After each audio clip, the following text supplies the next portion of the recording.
Salute to everybody, man. God bless you. We're here for a late night game against the Dallas Mavericks, who are 30 and 24 out in the West, seventh place, I believe. Salute to everybody, man. Glad that you could join us. Salute to Gino U, who's probably Mark. Uh, Mark, we got it. We got it. It's okay. Quan Stewart, man. Salute, bro. S.C. Padi, Karen Fong, Jerry Fitz, Del Chapman. Salute, man. Yeah, we are playing the Dallas Mavericks, who beat us last time. Let me see what they beat us by. So they're 30 and 24 in the NBA, seventh in the West. They won their last game against Memphis with that absurd 3-point floater by Doncic after freaking Grayson Allen misses 2 free throws to basically help get them to win the game if he whatever. Chet Nick, man. Salute to my guy Chet Nick, man. Salute, bro. OG in the building, man. Cooking with Chef Zay. Salute. Darryl Pemberton. Salute. Ismail Rivas. Salute, man. Yeah, so last time we lost to them, it was 99-86. You know. It sucks because we were up by 10. I think it was the third quarter, and you had your boy Jalen Brunson come in and just kill all that momentum. We had no answer for him. And they are this season. They're not as prolific on offense as they were last season. They're 19th in the NBA from scoring or in scoring. Opponents' points a game is actually 88th out of 30th, and the defensive rating is 17th. Pace, they play with a slow pace, 26th out of 30th in the NBA. Some other things against the 4 factors are kind of nowhere near as good as it was last year. 4 factors: effective field goal shooting percentage is ninth in the league at ninth in the league at 54.6%. Third in turnover ratio, which is actually good, but then offensive rebounding and free throw draw rates at 18% for the free throw draw rate, and then offensive rebound at 20.2. But one thing about them is that they play out on the outside, so they do attempt a lot of threes. They're ninth in the NBA regarding threes, made a game at 13.6. They're fifth in the league at 3 points attempted, and 18th in the league at 3-point percentage. So they are a team that's going to bomb. And I told you, teams that bomb against us, we have trouble dealing with. I know we held them to 99 points, which is below their season average. But again, when we play these teams that take a lot of attempts from outside, whoa, what's happening? What's happening over here? Whoa, hey. Hey, Mark, come on, whoa, Mark. There's all jokes, bro. No, let's not go that far, man. We all joking over here, man. Damn, he just took me off my square. Yeah. So with the Dallas Mavericks, again, I was just talking to Coach Colorbox about this. They play a lot of 5 out. They don't attempt a lot of shots at the rim, right? But when they do, they are highly efficient. So just looking at cleaning the glass, looking at their shooting frequency regarding shots at the rim, and of course, it's not getting to the page I want. Frequency, they are like one of the last in the league. Yeah, they are 26th in the league at 28.8% of their shots being at the rim. But regarding their actual accuracy at the rim, they're one of the better ones. They're like freaking, yeah, they're second in the league. Right, so they have capable guys who can execute the league. They're seventh in the league at 44.6% at the rim, right below Miami. Right, at the rim, they're 68% at the rim. Sorry, but right below Miami at 68.2%. They're a team that plays a lot of 5 out. They play a lot of ghost screens with KP.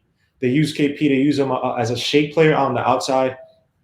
Essentially, with the shake players, that wherever the point guard is, if he's driving up top or using the pick, when he's going to the basket, like that shake player can, or they call him the shake or the lift, where he kind of like gets into that space that was basically erased by or just occupied by the point guard.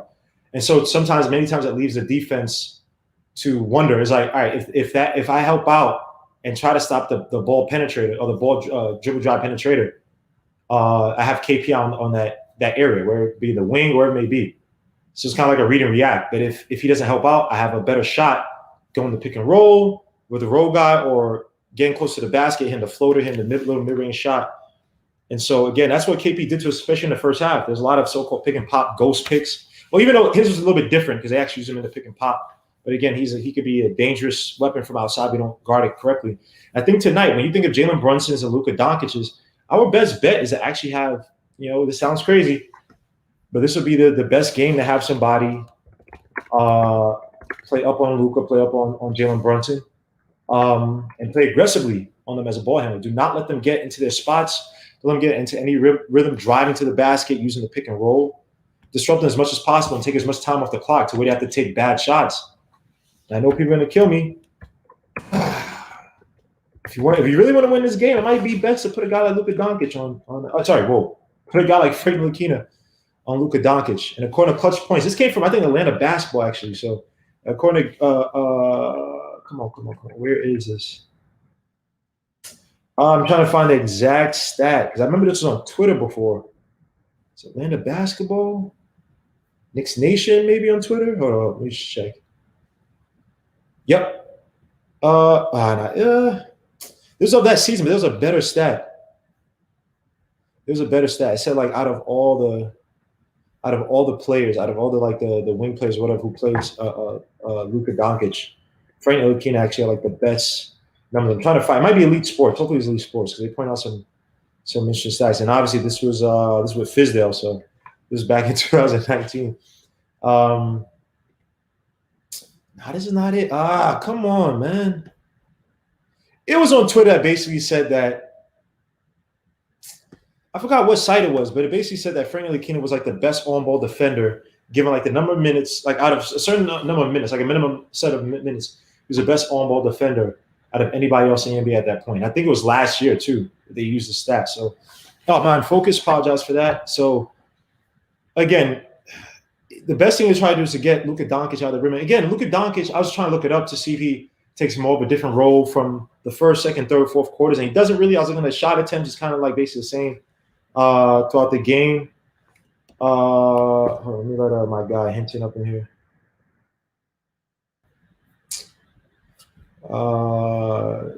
So again, this team is they like the antithesis of what we're trying to run. And we were talking about yesterday. It was a great episode with Coach Colorbox, Hinton, Steve Fox, a bunch of guys. Man, it was really fun to have those guys up there talking about the so-called pack line defense. I think we take concepts out of it. The help of help, like Nick has put me on because I want to make it seem like I came with that by myself or looked it up or gloriously found that. Even though Nick got it from a video. But anyway, man. Salute to Nick G. He put me on to it and said, this is what the Knicks are most likely running. Looked it up, and it seemed that we are playing the help defense. At least a lot of it's ingratiated or ingrained in our defense. So it's like the Mavericks playing a 5-out is like the worst thing for us, right? The help of help where guys we sell out on the paint defense. Any ball handler, we run feints on the guys on the outside or on that little whatever the pack line, whatever you want to call it, the invisible line, right beneath the 3-point line. You have any dribble drive penetration that kicks out to the perimeter and pass it around. You heard us. Remember, Finney Smith had a bad game as well too last game. Clever hit a few threes, and he still beat us. And offensively, in the second half, we just kind of went inept. So let me let my guy Hinton here, man. Salute, bro. Peace. How you doing? Good. How you doing? Salute to everyone. How y'all doing? Chilling, man. Joe Peso, salute, man. Karen Fung, as always. Illmatic, salute, man. Jason M, I gotta get you up here, bro. You had some great points yesterday, man. He said Frank should get a shot, but Doncic used a lot of screens, so there's so much Frank could do. I agree with you. Let me see what Joe Peso says. Salute, Chad, Gmo, predictions tonight. This might be a loss. I'll just say that it might be a loss because everything they run 5 outs. Using Luka Doncic a lot on the pick and roll, which hurts us, and you have KP out. They basically just have anybody on the perimeter just can be dead-eye shooters. Clever, Finney Smith can shoot threes, Jalen Brunson, THJ. So again, the best bet is to try our best and stop the dribble drive penetration from Luka, and that would be Frank. Get them into disadvantageous points in the shot clock where they have to take bad shots, and that would be Frank. Now, granted, Burks is out anyway. Payton is basically a minutes keeper or a minutes controller for Rose. So I would go out there and experiment. If the ball's not going to be in the hand of Payton like that, and a lot of things you just do just dump off handoffs to Randle, why not? You know what I mean? So granted, Luka's not a good defender. Who'll be the starting line? It'll be Luka, THJ. He's an all right defender. He's a decent defender, TSJ. But Yeah, I'm just trying to see, what would be the loss if you started Frank over or played Frank a lot of minutes over Elfrid Payton. But any thoughts on that, man? The loss would be we wouldn't have a guard that can get to the rim. So, Frank doesn't get to the rim as effectively as Peyton does. He doesn't do it as good as Rose, but he does shoot better threes than Peyton. But, we'll see. He plays better defense than them also. So, we'll see. Tonight's going to be one of those nights. I wonder if we're going to get a Kevin Knox sighting tonight. Oh, Lord. Oh, Lord. Put it like this. My suggestion to Kevin Knox is that, Kevin, you got to go out there and be uber aggressive and alert defense. You can't let the Finney Smiths, you can't let the Max Clevers, right? If Luka's going to have a game, it's Luka. Right? We don't think like that. But all the ancillary guys, man, Finney Smith had a lot of open shots last game. He just missed them. Yeah. Jalen Brunson killed us. Now, granted, you're not going to be draped on Jalen Brunson, but even to help defense down low, how many times did Jalen Brunson have a one-on-one against, who's playing in that game that he killed? I think he killed, was it Taj? He cooked too? Like he was switching on the Taj, was just killing to the rim. Oh, the pick and roll? Yeah. And it was like no help or nothing. He mollywopped us. The thing was that after they got down 13 in the second quarter, the game was like over basically because we want to lose by like 20, but it didn't seem like that. And then they ran away with it really in the fourth quarter. So it was like really, you really couldn't notice because you were just like, damn, like, it's just like they just got cold and Maverick just kept scoring, and then Doncic with the dunk and all that stuff. You know what I'm saying? Like you couldn't even. It's like Knicks just fell apart that game. It was like you don't want like this is not the most in depth of analyses, but you just don't want Luka playing hero ball with a close game at the end. Oh nah, you definitely do not. So because we saw because we were watching what happened the other night. We was watching what happened the other night. So Grayson Allen could have iced the game if he hit his freaking free throws, man. And he's a 90% shooter. Think about that. And then he went down to 88 after that. With those 2 missed free throws, so he went from 90 to 88. Just on so terrible, like dogs, man. It's just I watched this guy Luka, and it's not. And by the way, Luka this season, he's actually shooting really well from three. I think when we last played, he was shooting 38% from three, up from like 32, 33 the year before. Yeah, so again, I think he is. Yeah, he's shooting 36.4% now, but obviously still up from last year though. Yeah, he was shooting 32% last year, and the year before he was shooting 33. So Luka Doncic is just one of those annoying players who's just finding ways to get better. He's averaging. Well, last year averaged a little bit more, but he's averaging 8.2 attempts. Last year he averaged 8.9. So he's a lot more efficient with slightly less shots, which is not a good thing for the Knicks. So you know what's weird? Like 9 threes a game, like that doesn't even. It sounds like a lot, but when you think about it, it's only 2 a quarter. Like, but it seems like they're taking more than that.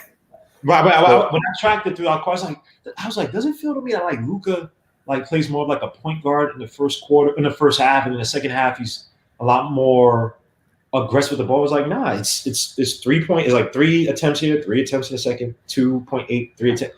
Like he's just even throughout, and it's like how the hell do you stop this guy outside of Frank? How the hell do you stop this guy? I told you don't stop him. You can't stop everybody else. Right. Yeah, you work on everybody else and hope that he doesn't get 40. So. Yeah, hope. Sorry, I just have to say one text real quick, and I'll be right with you guys. Mm-hmm. But it's gonna be an interesting game. Actually, I think we're gonna have a chance to steal this one tonight. You think we have a chance to steal? Why do you say that? I just have to text for some reason I'm just calling it. I just feel good. Oh, because if we win, your boy Hens is gonna be like, yo, I told you. And no, because it can go either way. But this one is gonna be. I think this is gonna be a weird night. So we'll see. I in Dallas too, man. I'm not really, and you don't have Berkshire fourth quarter closing. Now let's talk about that. Check this out, right? The thing is that we had a history going down there and winning a game every once in a while. It's not like we go down there. It's like it's not a house of horrors for us. You understand? So it's not like that is a great point. But I will say, at least last year we probably had a more talented team. Marcus Morris. Yeah, because Mook was there, Portis was there, but it's also a different year. Actually, you might say they're more talented this year than last year. Even though they don't have Curry. Yeah, yeah. Well, that bodes worse for us, right? They're better than last year, right? Well, no, actually, well, no, they're not better than last year, but the team might be better than last year. They're just not playing like it because it seems like they're actually getting it together right now. They're on an uptick now. They're trying to catch Portland. I think they're only a game behind. Like a couple of weeks ago, they were like 4 back or something crazy. yeah, they're in 7th right now, which is Portland. crazy. Yeah, Portland is slowing down and they're speeding up. So for all the people that thought we were gonna get a draft pick from these damn Mavericks, man. Oh no, I never believed that. I thought the Mavericks would wind up being the Mavericks. So they're winding up who they were. It was about us being us, and we're different now. We're 500. We're in the basic ballpark as they are. So, we're not. I was on the shows earlier, and I was saying we're not trash anymore. We've gone from trash to mediocre. So, right. So now we're a mediocre team. So we're right in the middle. So. And salute to my guy Brooklyn Belly said Gmo Brunson second audition. Yeah, we were talking about Brunson, man. Mm-hmm. And now he's all over Twitter. Now Jalen Brunson. So salute to Hinton, man. Hinton was the first to point out. Not the first. I'm only joking. I wasn't the first. Everybody else did on this show. So I don't know in the Twitter atmosphere, but I just know before that, no one's talking about it until Hinton brought it up. So salute to my guy Hinton. Yeah, he's on fire right now. So. Oh, yeah. And then his father, was a Knick. So. And and then Leon Rose is supposedly, I think, his godfather. So So is he CAA? Yeah, I don't know if he's CAA, but still the connections are there beside the CAA point. So Let me check right now. Jalen Brunson agency. Hold up. So you got Drew Morrison. Who is Drew Morrison a part of? Drew Morrison agency. Let me see. Drew Morrison. CAA. Yep, he'll be a Knick. He'll be a Knick. Well, guys, congrats. The Knicks will pay. Jalen Brunson will be a new Knick by next year. There's your point guard. That's your point guard right there. Hey. Wow, this is what we do here. We research to apps because we know what Leon Rose is doing. Leon Rose don't give a damn if Tibbs don't want Jalen Brunson. Nope. Jalen Brunson will be a Knick, man. Yep. Yeah, wow. This is crazy. Yeah. But the thing is now, what are we going to get for him? Because, right? God, annoying, man. Yeah, all right, that's cool. Right? Hey. You said you about to say something. What did you say? You said, I forgot what he was about to say. You guys, C-Mac, you're an idiot, man.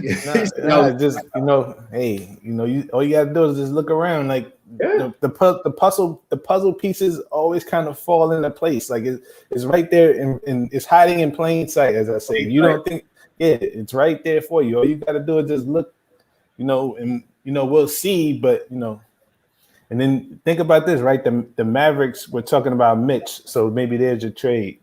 Because remember the Mavericks, they talked about Mavericks trying to trade for your boy John Collins from the Hawks. To pair up with KP because they're still trying to salvage that kid because that's such an untradeable contract. Even though he's getting better now, but still it's such an ugly contract. So they're just trying to get more front court help. I wonder. Well, I mean, he can move around. He can shoot from outside. Jalen Collins. I just don't know if that's like is he the final piece for that team? Like they really got everything that Luka wants. It's almost like it sounds crazy. This sounds crazy. Somebody might kill me for saying it. I know Mark might kill me for saying this. But it's almost like KP has to take that next step for them to be. Because if you think about what else do they need besides they need a presence down low. Okay, you could get a relatively cheap presence down low to sit there, reboard. But they kind of have the presence because they have KP, they have Willie Cauley-Stein. They're just not good enough. So the thing is about Collins that he don't play no defense, but he's gonna get you 20 and 10. So Right. And the thing about is that Collins, if you have Collins and KP, now they do play KP a little bit more down low. Like his frequency has definitely gone up. He's been actually more proficient from down low. I guess you play him outside, but then you can't play Luka and John Collins together. I'm sorry, KP and John Collins, Luka. Then THJ is gonna be a free agent too. But they're probably gonna bring him back. He's gonna get paid again. I think so. That's what I'm saying. So is Mark. I'm not sure he's gonna. I'm not sure if he's going home for state. Go home for the state. He's still, how old is he? 27, 28? Yeah, he's not even 30 yet, right? He's 29. Oh shit! Is that But he can still get like a. But you know what's crazy? Somebody can still give him 4 for 80. Yeah. And you wouldn't, and you would have to be like, wow, he got two $80 million contracts, like, because the Knicks gave him what 70. So 75 for yeah. 4. And think about this, they gave him more than that because of the trade. Because with the trade kicker, it went up. So he got a little bit more than what the contract said. So he's basically got two $80 million contracts. You're like, man, like, so he's gonna get paid again. He's young enough. What team do you think he fit best with though? If I was him, I would stay. But you know, you never know with these guys. I kind of figured he might be in championship mode. So, oh, perfect, Miami, go home.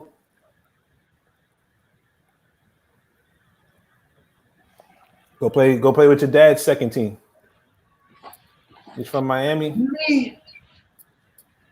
They wouldn't give him 80, but it could be the move for him. You know what team might actually fit him? If they don't re-sign his guy, and obviously I think he's gonna be cheap, so they might. If they don't re-sign him, I'm not sure you'd be. But that means you have to put the ball more in his hands. It may not work because I'm thinking the Jazz played Donovan Mitchell more as point. I mean, he's a combo guard point anyway, but it's him and Conley who kind of play that. But then now you're tasking Donovan Mitchell to facilitate a little bit more, which may not work. But then you have probably a little bit more dynamic streamer. You have TJ being able to play off of. Oh, do this wrong. Come back in the chat, bro. So, come back in the chat. Yeah, but I would say Utah's kind of weird because you know that's a system thing. You know, maybe he fits the system at the same time, so you never know. But for me, I would say I would stay in Dallas or I would go home to Miami. You know, go play with those guys, depending on the money. Because the thing about it, I've realized that like once these teams get in the playoffs, like it's a thing about I need execution, right? And I was watching the Jazz games last year in the playoffs.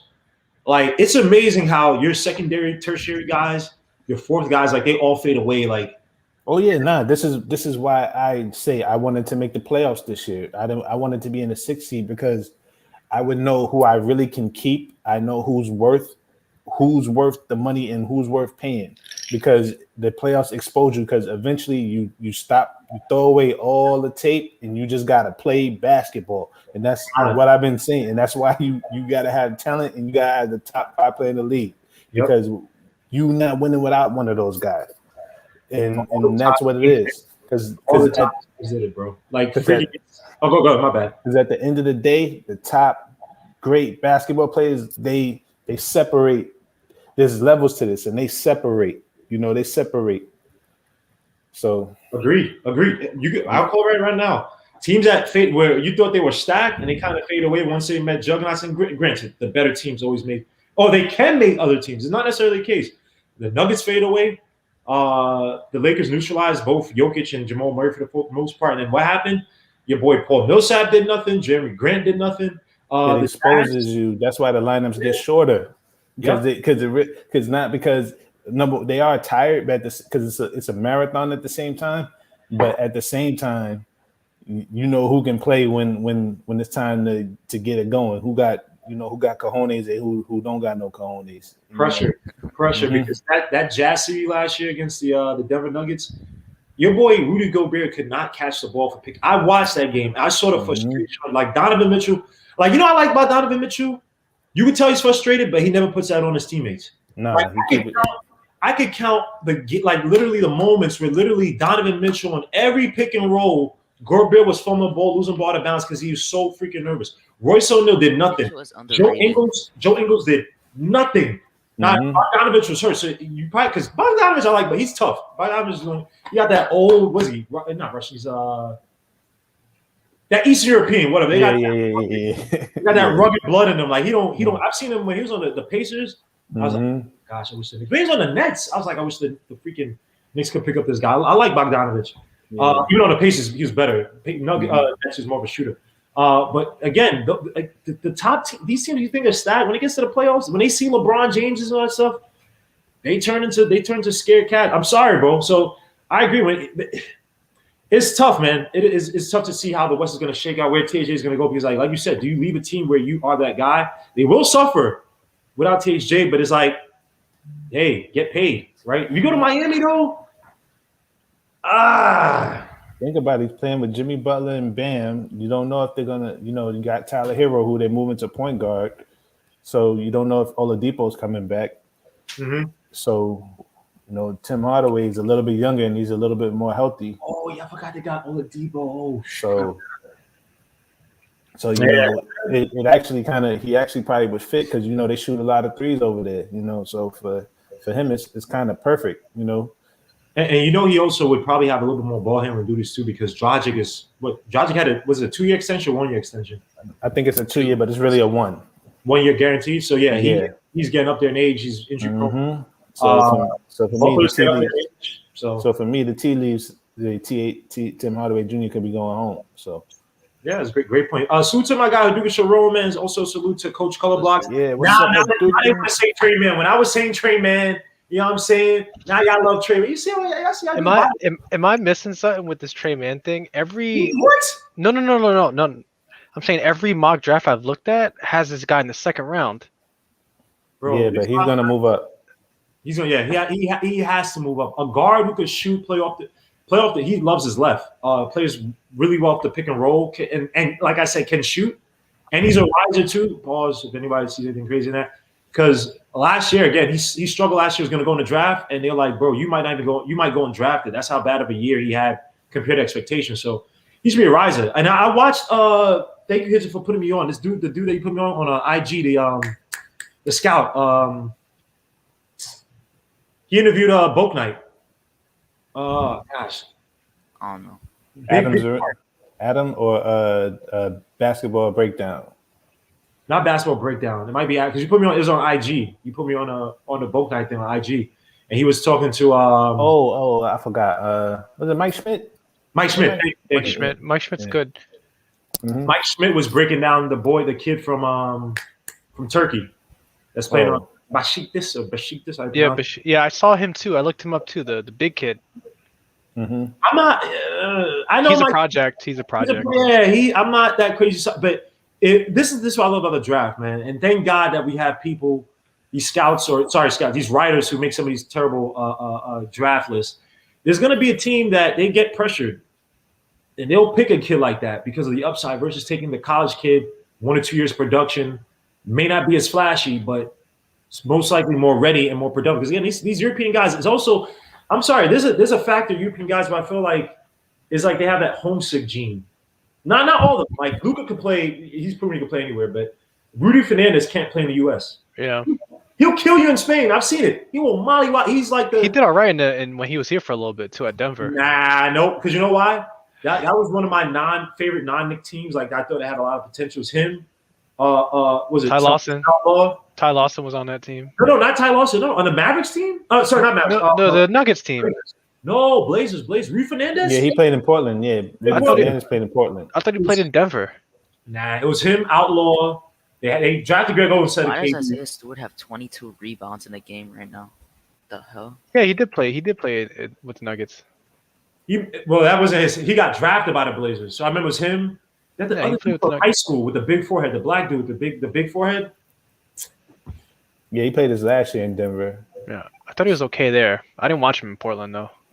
Yeah, that was only supposed to be nice. And remember, he played in 2008. They played 2008 against. He killed us in Spain. He killed us. Yeah, he dunked on Dwight. He dunked on Dwight or something like that. Yeah. That's what I'm saying. There's certain plays that they have that homesick gene, like they can't play here. And I thought the same thing about Rubio. Because remember, Rubio had to go back he went back to Barcelona because they said he wasn't ready yet.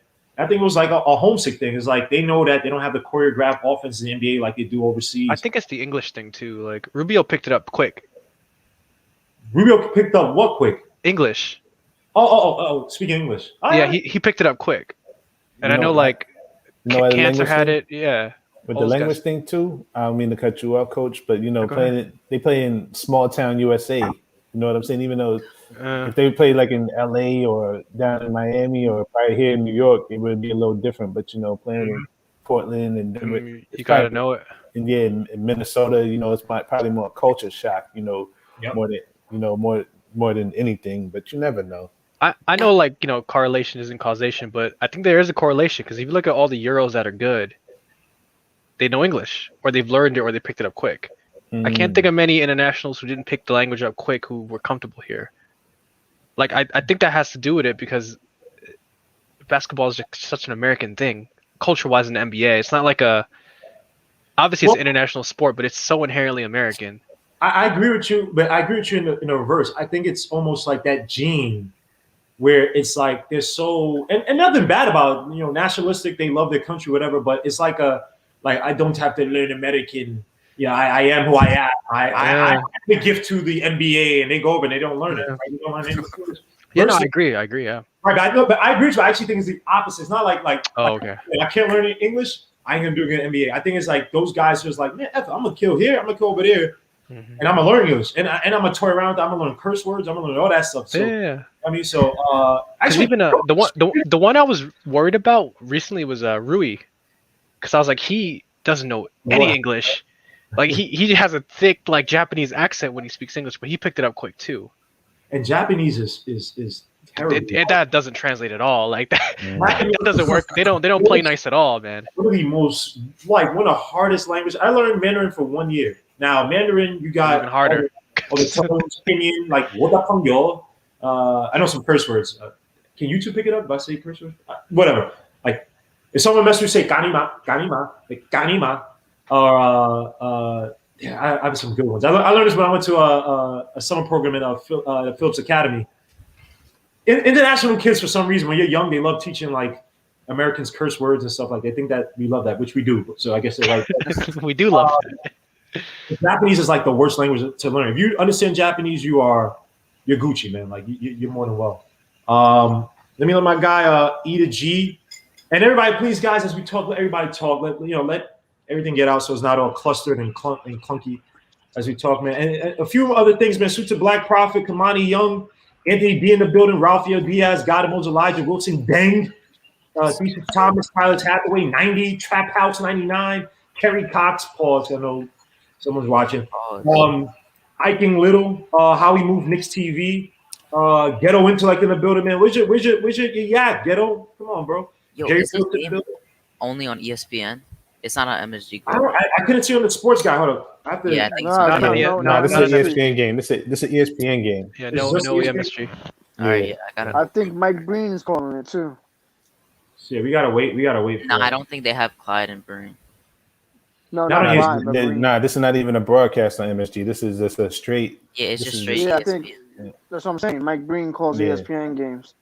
Suits of German Warfare, by the way, man. Salute, bro. So let me ask you guys this. Let me ask eTheseus this, man. Do we and also Coach? Can we win this? Like me and Coach talked about this earlier before. No, I would say, can we win? Are we gonna win this? And if we do, how are we gonna win this game? Yeah, did you see you see my name? No, can't see it. I don't see it. I don't see a name, sir. Okay. Tell me how we're gonna win this game. You know how we win this game? Well, I was gonna say we're gonna need we need quickly today. Big. I'm not against it. Because without Burks, we don't have that offense off the bench, like that. We can rely on shots, making shots from the perimeter. Rose is gonna, he's gonna run the floor. He's gonna try to drive into the paint, drive to the basket. But we need somebody who can defer. When Rose is in traffic, who can he go out to? Not only that, somebody else got to step up. Is it Frank? Is it Frank going to come in and play defense? I don't know. Is it going to be Knox? I don't know who that other guy is that they need off the bench, but we're going to need to not have a sluggish first quarter either. We got to come up to a double-digit lead in the first quarter.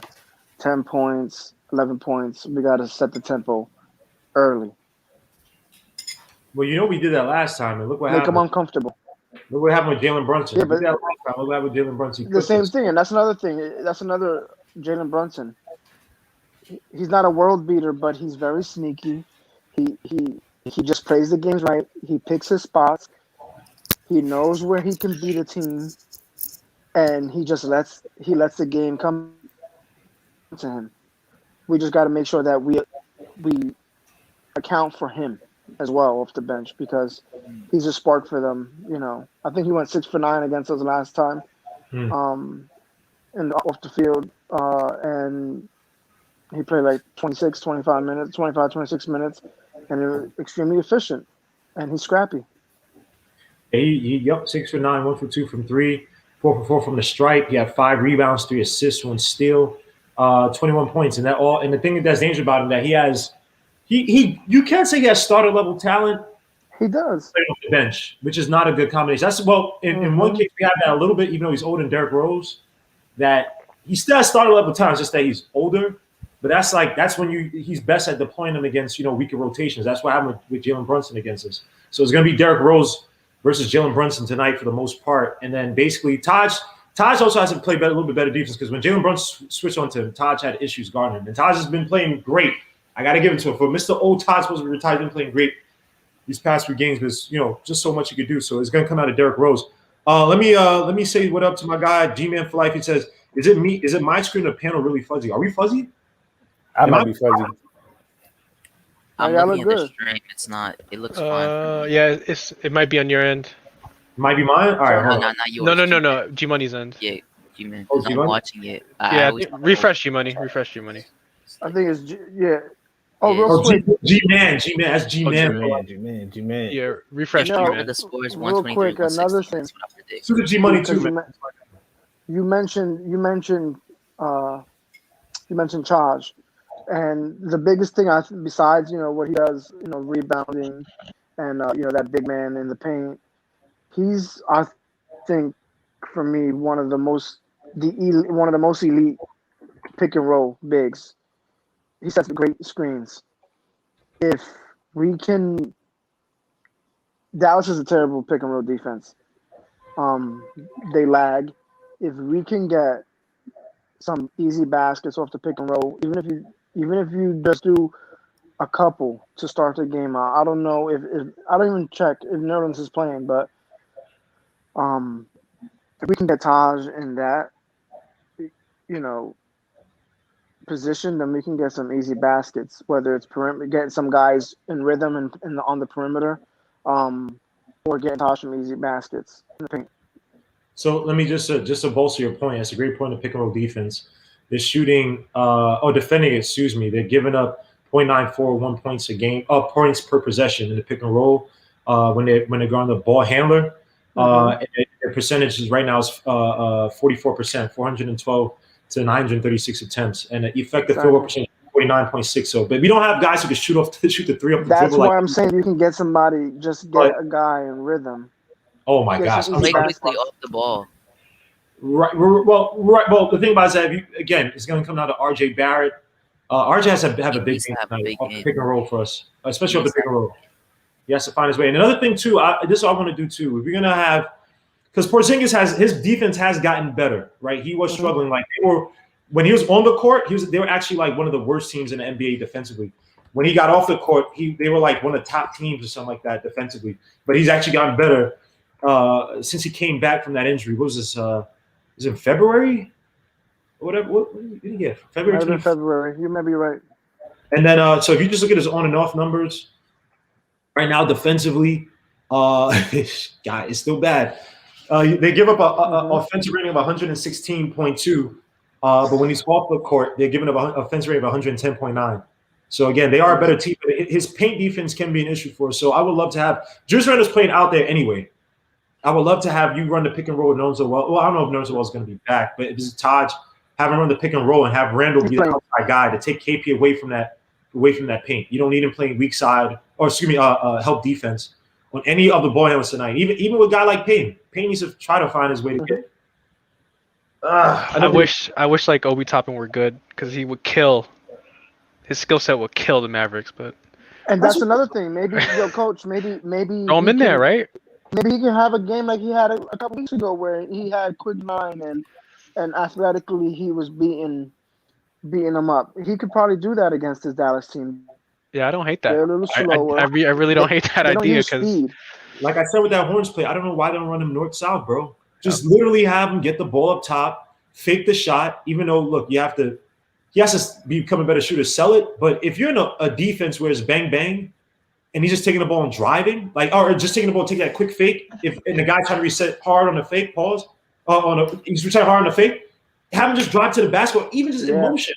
They double team Rose, or even pass out to Brooks Williams on the outside. The defense is basically attached to or they draw into that guy. Get it to if Obi could just cut to the basket. Like I showed you an example with the Grizzlies. That's not the example. They run that Horns play. That's I don't mean to cut y'all off. But turn to ESPN 2 because the game look like it's about to start. I was gonna say this Clippers game is kind of good, by the way. Yeah, I know really it is. good game.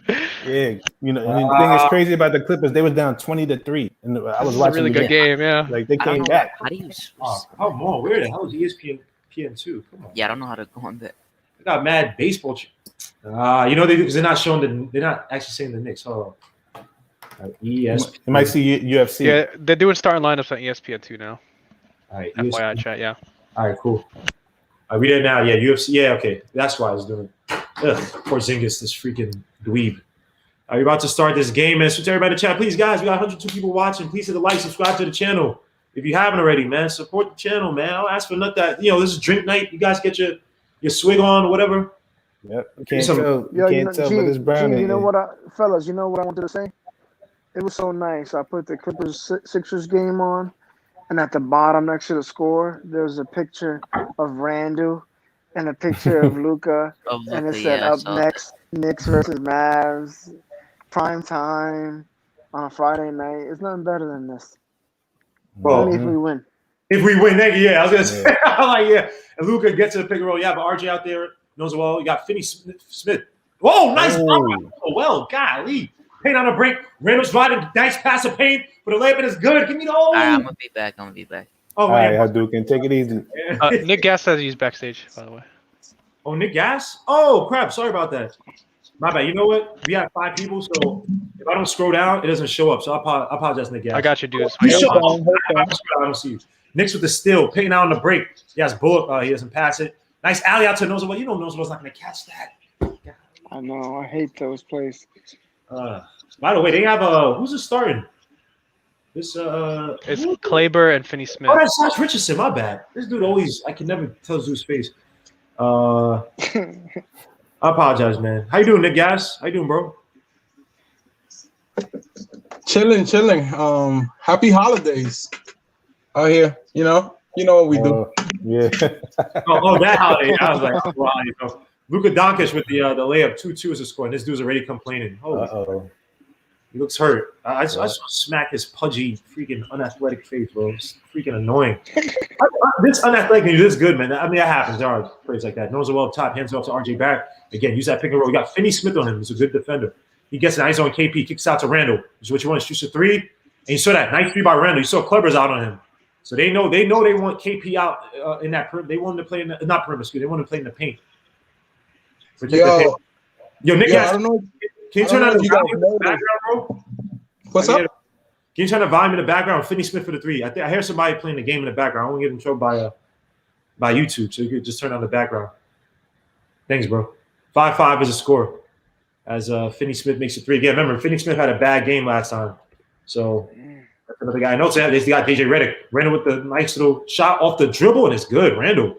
A little sharper, 7-5 right now. Okay, it's a home game for him. It's a home game for him. Yeah, man. Baby. He got 3 in a row. 3 home games in a row. 3 old home games. We need Peyton badly. I'm actually on Elfrid Payton's side now. I actually apologize to his mother on Twitter. We need to stop slandering him. He's actually a good kid. I don't know. When I slander somebody, I slander on game. I don't say enough to ever even have to be in a position to apologize to the mother. Like if I say Elfrid Payton's game sucked and Kleber for the 3 after Luka Doncic used the pick and drives. Actually, I don't think he used a pick. He just somehow got into the paint.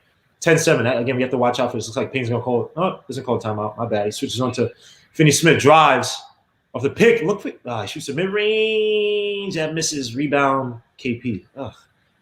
You got about Kleber on those wings, man. You can't let him shoot that. Corner. He's a corner boy, man. That dude is shooting 40-some% from corner 3s. 44, 45%. KP gets the ball up top. Look how they use KP. The pick. He sags off the pick and pop. Gotta be careful from Luka Doncic with the ball. Good news by the Knicks. Get it deep into the shot clock. Luka drives, kicks it all the way out. Shot by Jason Richardson. You kind of want that, and he makes it. Damn. Jason Richardson's not a good 3-point shooter, but he made it there. 13-7. I like that shot, though. 17-13. Now, Jason Richards is like a low 30s. He's always been like a poor, even with the and Randle with the three. Randle's feeling it. Feeling it. Randle got all the points. Another first quarter when he's lighting it up again. He's feeling it. But he's playing in front of his family, so I understand. He's doing like Kevin Knox right now. Yeah, but Kevin Knox can only play good in front of his family. He just sucks. Bullock with the ball off the long rebound. Payton gets out to Randle up top. Randle gets KP. He drives, spins. They kick it out. Randle was a little bit. And it's gonna be out of bounds by the Mavericks. So Knicks ball. Randle said, "I gotta be careful of that." No, I'll be back. Say it again. Oh, you gonna be back? All right, cool. So to everybody in the chat, man, please the likes. They said the Clippers lost. Damn, Dana and salute, bro. He said Clippers just got robbed. Yeah, that was actually a good game. After I saw the out of bounds play by Marcus Morris, I want to keep it on the Payne wraps around. Nice move by Payne to fake KP. Woo! Got him with the Oibati. 13-12 is the score. Dallas up by 1. Again, Luka doesn't use the pick. Got KP. You got to get back on KP. Shoots 3 at the top of the key, and that's good. See? Especially from there. That's his zone. Mm-hmm. You don't want him shooting at the top of the key. What's up? I'm just done broadcasting Clippers game, and the 76ers, they cheated for the 76ers. I just heard. Someone just put in the chat. No. Yeah, it happens. It's the NBA. It happens. Luka drives on Randle, kicks out to Finney Smith, who drives baseline on RJ, kicks it back out to Kleber, kicks back out to Luka. Randle falls on it, jumps in the air for the 3, and that misses. Rebound, Payton. And Luka's either jumping because he's in pain or jumping because he's a little biatch. Payne drives, splits Luka, gets out to Randle for the 3. Luka's been lazy. Randle for the 3. That's good. Give me those. Give me. Let's go. And I'm also watching the game too on ESPN, so I was able to watch the Knicks finally the first time ever on TV. Yes, sir. Thank you for joining us, man. Knicks up Dude, by I'm 1. like 5 seconds away from you, man. You're so ahead. Yeah, this is Fios right here, baby. You know what I'm saying, man? This is New York's finest over here, man. So everybody in the chat, man, thanks for joining us. My guy Zokage are great. Hope everything is well, man. You here? So you seem to be healthy. That's all that matters, man. Salute, bro. Randle hands it off to Noza well up top. They playing off of him. Gets out to Bullock. He drives, gets out to Randle. Nice little pick play. 3. That misses rebound on Noza well. He didn't rebound by Noza well. He didn't bobble or nothing. He drives baseline. Step back 3 against you. He was traveling on that one. Yeah, he's feeling himself. Yeah. G-Man for Life gonna join us, bro. We know we got fast internet, man. So I hope you don't get mad. Clubber for 3, wide open. 19. Because I'm not trying to issue him. Just last time he was like, "Damn, you guys are ahead of me. I gotta be out." So I'm gonna send you. Are you watching this on ESPN or are you watching it on like the? That's a national TV game, so it's on ESPN. Everybody's watching on ESPN today. Right. I just hope that I just hope we win today because these national TV games seem like we always get screwed. RJ step back, gets out to Noza well down low, so up the floater, and that's good. Not floater, but the hook shot. 19-19. RJ is gonna be. It's important for RJ Barrett to split that or get into the paint tonight. Luka tries to fake the 3, kicks out to KP, shoots a 3 near the deep wing, and that misses. Rebound, Barrett. Come on, one person get it. 19-19. I'm gonna exit off of my laptop and join my phone. All right, cool, bro. Randle gets out to RJ Barrett. RJ Barrett up top against Kleber. Get spread out. That's what you want. Damn, who's on KP? KP would have both. No, he has Noza well. RJ Barrett drives. Nice take by RJ Barrett. Big man tings. Your bum a clot, bum. Your ass clot, pussy clot. 21-19 is the score. Next to 5-2. After that strong take by RJ Barrett. RJ Barrett's going ISO like that. Well, he's done it before, but woo, he got it. By the way, RJ has a little pep in his stuff. Beautiful putback. RJ got a little pep in his stuff. I don't know what RJ He played so bad the other day, he ain't got nowhere to go but up today. Hey, that's fact. Najee Marshall, man. You don't got Najee Marshall. Yeah, sometimes you might. Sometimes it's like look. I just have the quiz, but sometimes there are players who just lock you down, or who can outperform you. Go back in the day. Michael Jordan used to kill a lot of people, right? But there are players. Mitch Richmond used to give. I'll say Joe Dumars. Yeah, Joe Dumars. Joe Dumars just shut him down. It's like there are players. Not well, right on the offensive end. I'm saying Mitch Richmond used to cook Jordan. He used to have him to poke. Mitch Richmond, Mitch Richmond was a beast. He just went to the bum-aid Kings who didn't have anything for him. Let me let my guy in. G-Man for life. Unfortunately, well, thank God he put some Nick gear because he's a delusional Giants fan. He doesn't know any better. So, guys, when I bring him in here, don't give him a round of applause. Just say, ask him, "Are you okay?" That's it. You know, like Henson's a Cowboys fan. I respect that. You know what I mean? Henson, show him some love. He doesn't know better. You know what I mean? Nah, it's cool. We cool. We all cool. Yeah, you know, cool. just show him hospitality. Cool. Because this is a Knicks situation. We cool. Yo, bro, you good? You good? You good? Don't you know what? Salute to the panel. You know, it's good. It's good to be amongst brethren, right? You know what I'm saying? You don't have to do it. Even though, sometimes y'all get out there in cyberspace someplace and can't come back. I'm here to ground you. That's my purpose. I'm here to ground you. I can't. Don't forget to turn the ESPN now. Don't forget to turn the ESPN now. Yeah. You're right. Now they're showing. I thought it was a commercial for the UFC event tomorrow. Hold on. They ain't gonna play me. They're not gonna play me. Hold on. It's back on ESPN now. Yeah, it should be. It is. But once the Clippers game went off, Got it. On TV. Bro. You know what? This game being on ESPN reminds me why I don't like mainstream media. I miss my NBA pass right now. It's a different experience. Totally different experience.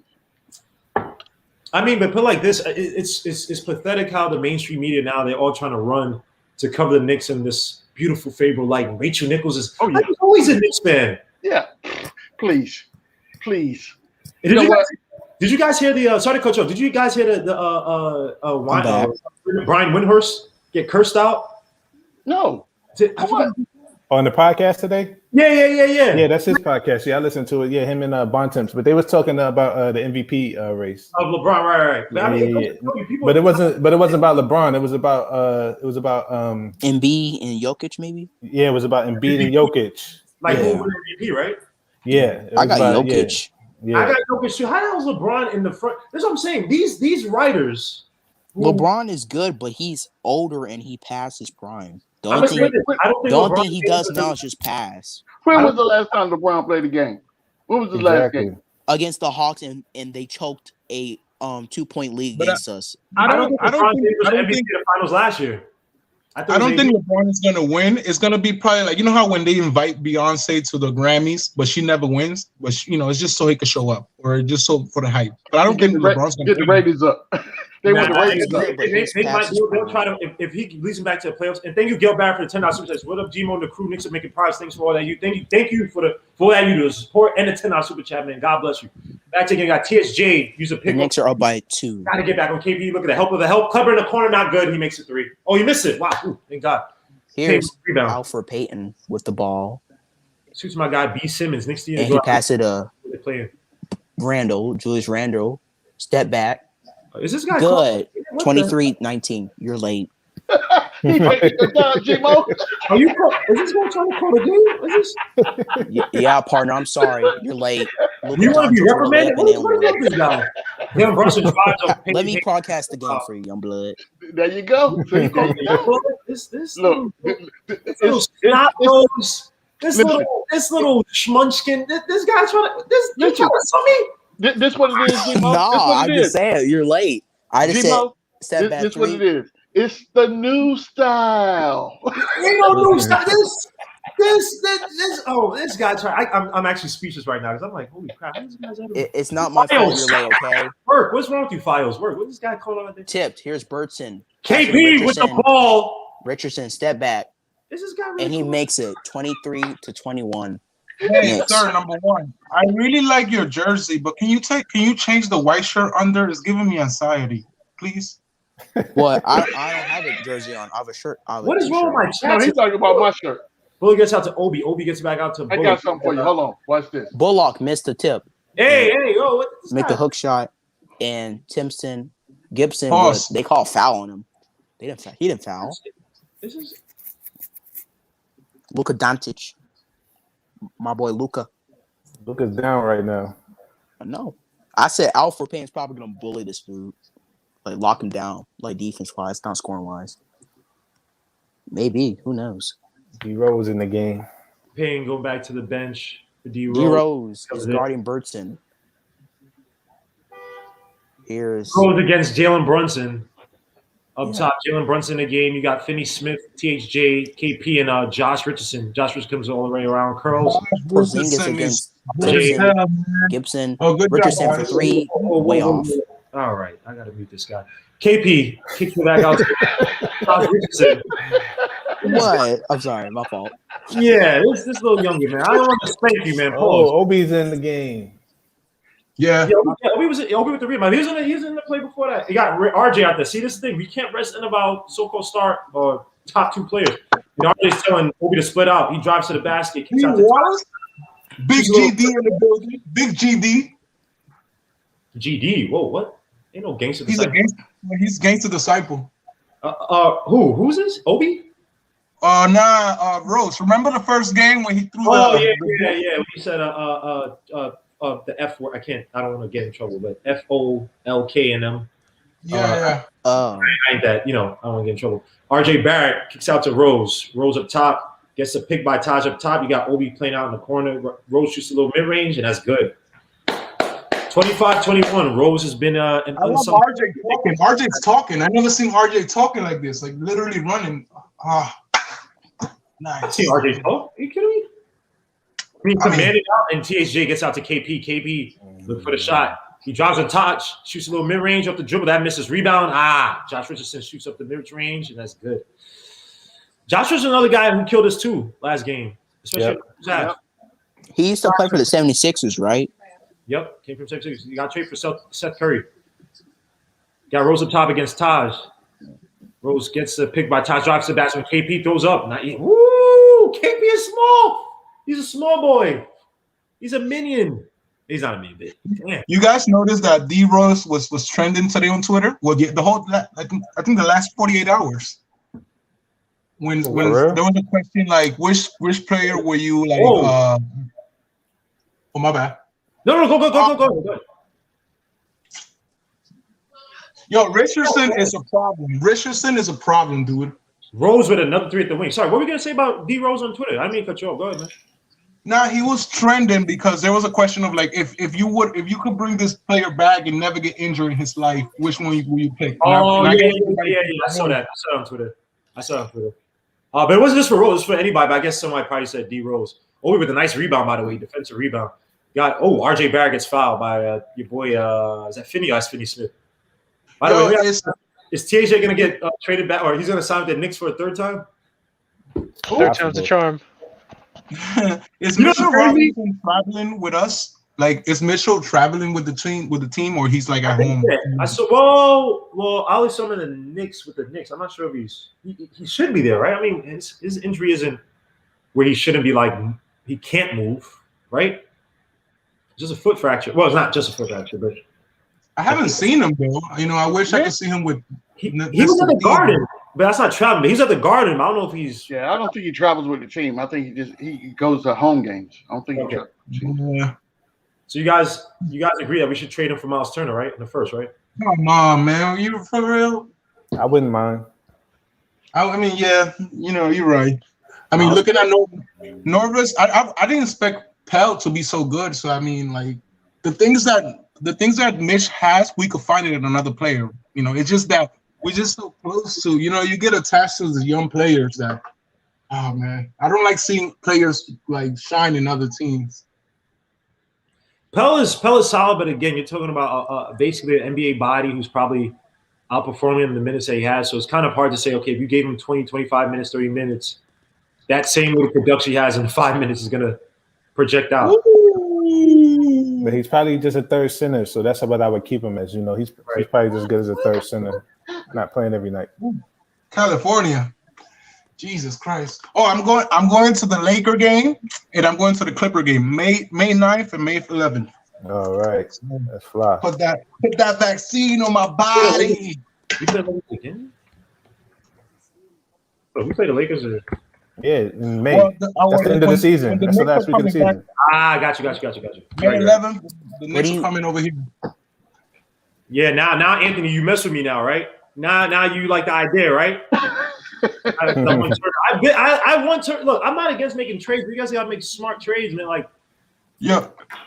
Yo, Guillermo, can we give it up? Can we give it up to homie for switching to? I like the orange. The orange looks amazing. The white was terrible. Like why are you judging his attire? Who cares? I never like white under like a jersey. It just looks like childish, you know. And like he's a grown ass man, so it was. So when Ray Allen was wearing that back in '98, and he was killing with UConn, you couldn't tolerate him, right? Guillermo, I was 8 years old. I was born in 1990, Guillermo. I don't know what was going on in 1998. Oh, you were. I'm cool. I apologize for that. I might be too. You gotta be. Every time somebody wears a white T-shirt underneath, I either think they're a really good dribbler or a really good shooter. And like if it like with the white shirts, like they're a really good shooter, and that's all they could do. Even that's not the case. So I don't know. I don't have anxiety. But I don't give a damn. I mean, I just think that they don't have no tattoos, so they got to cover up.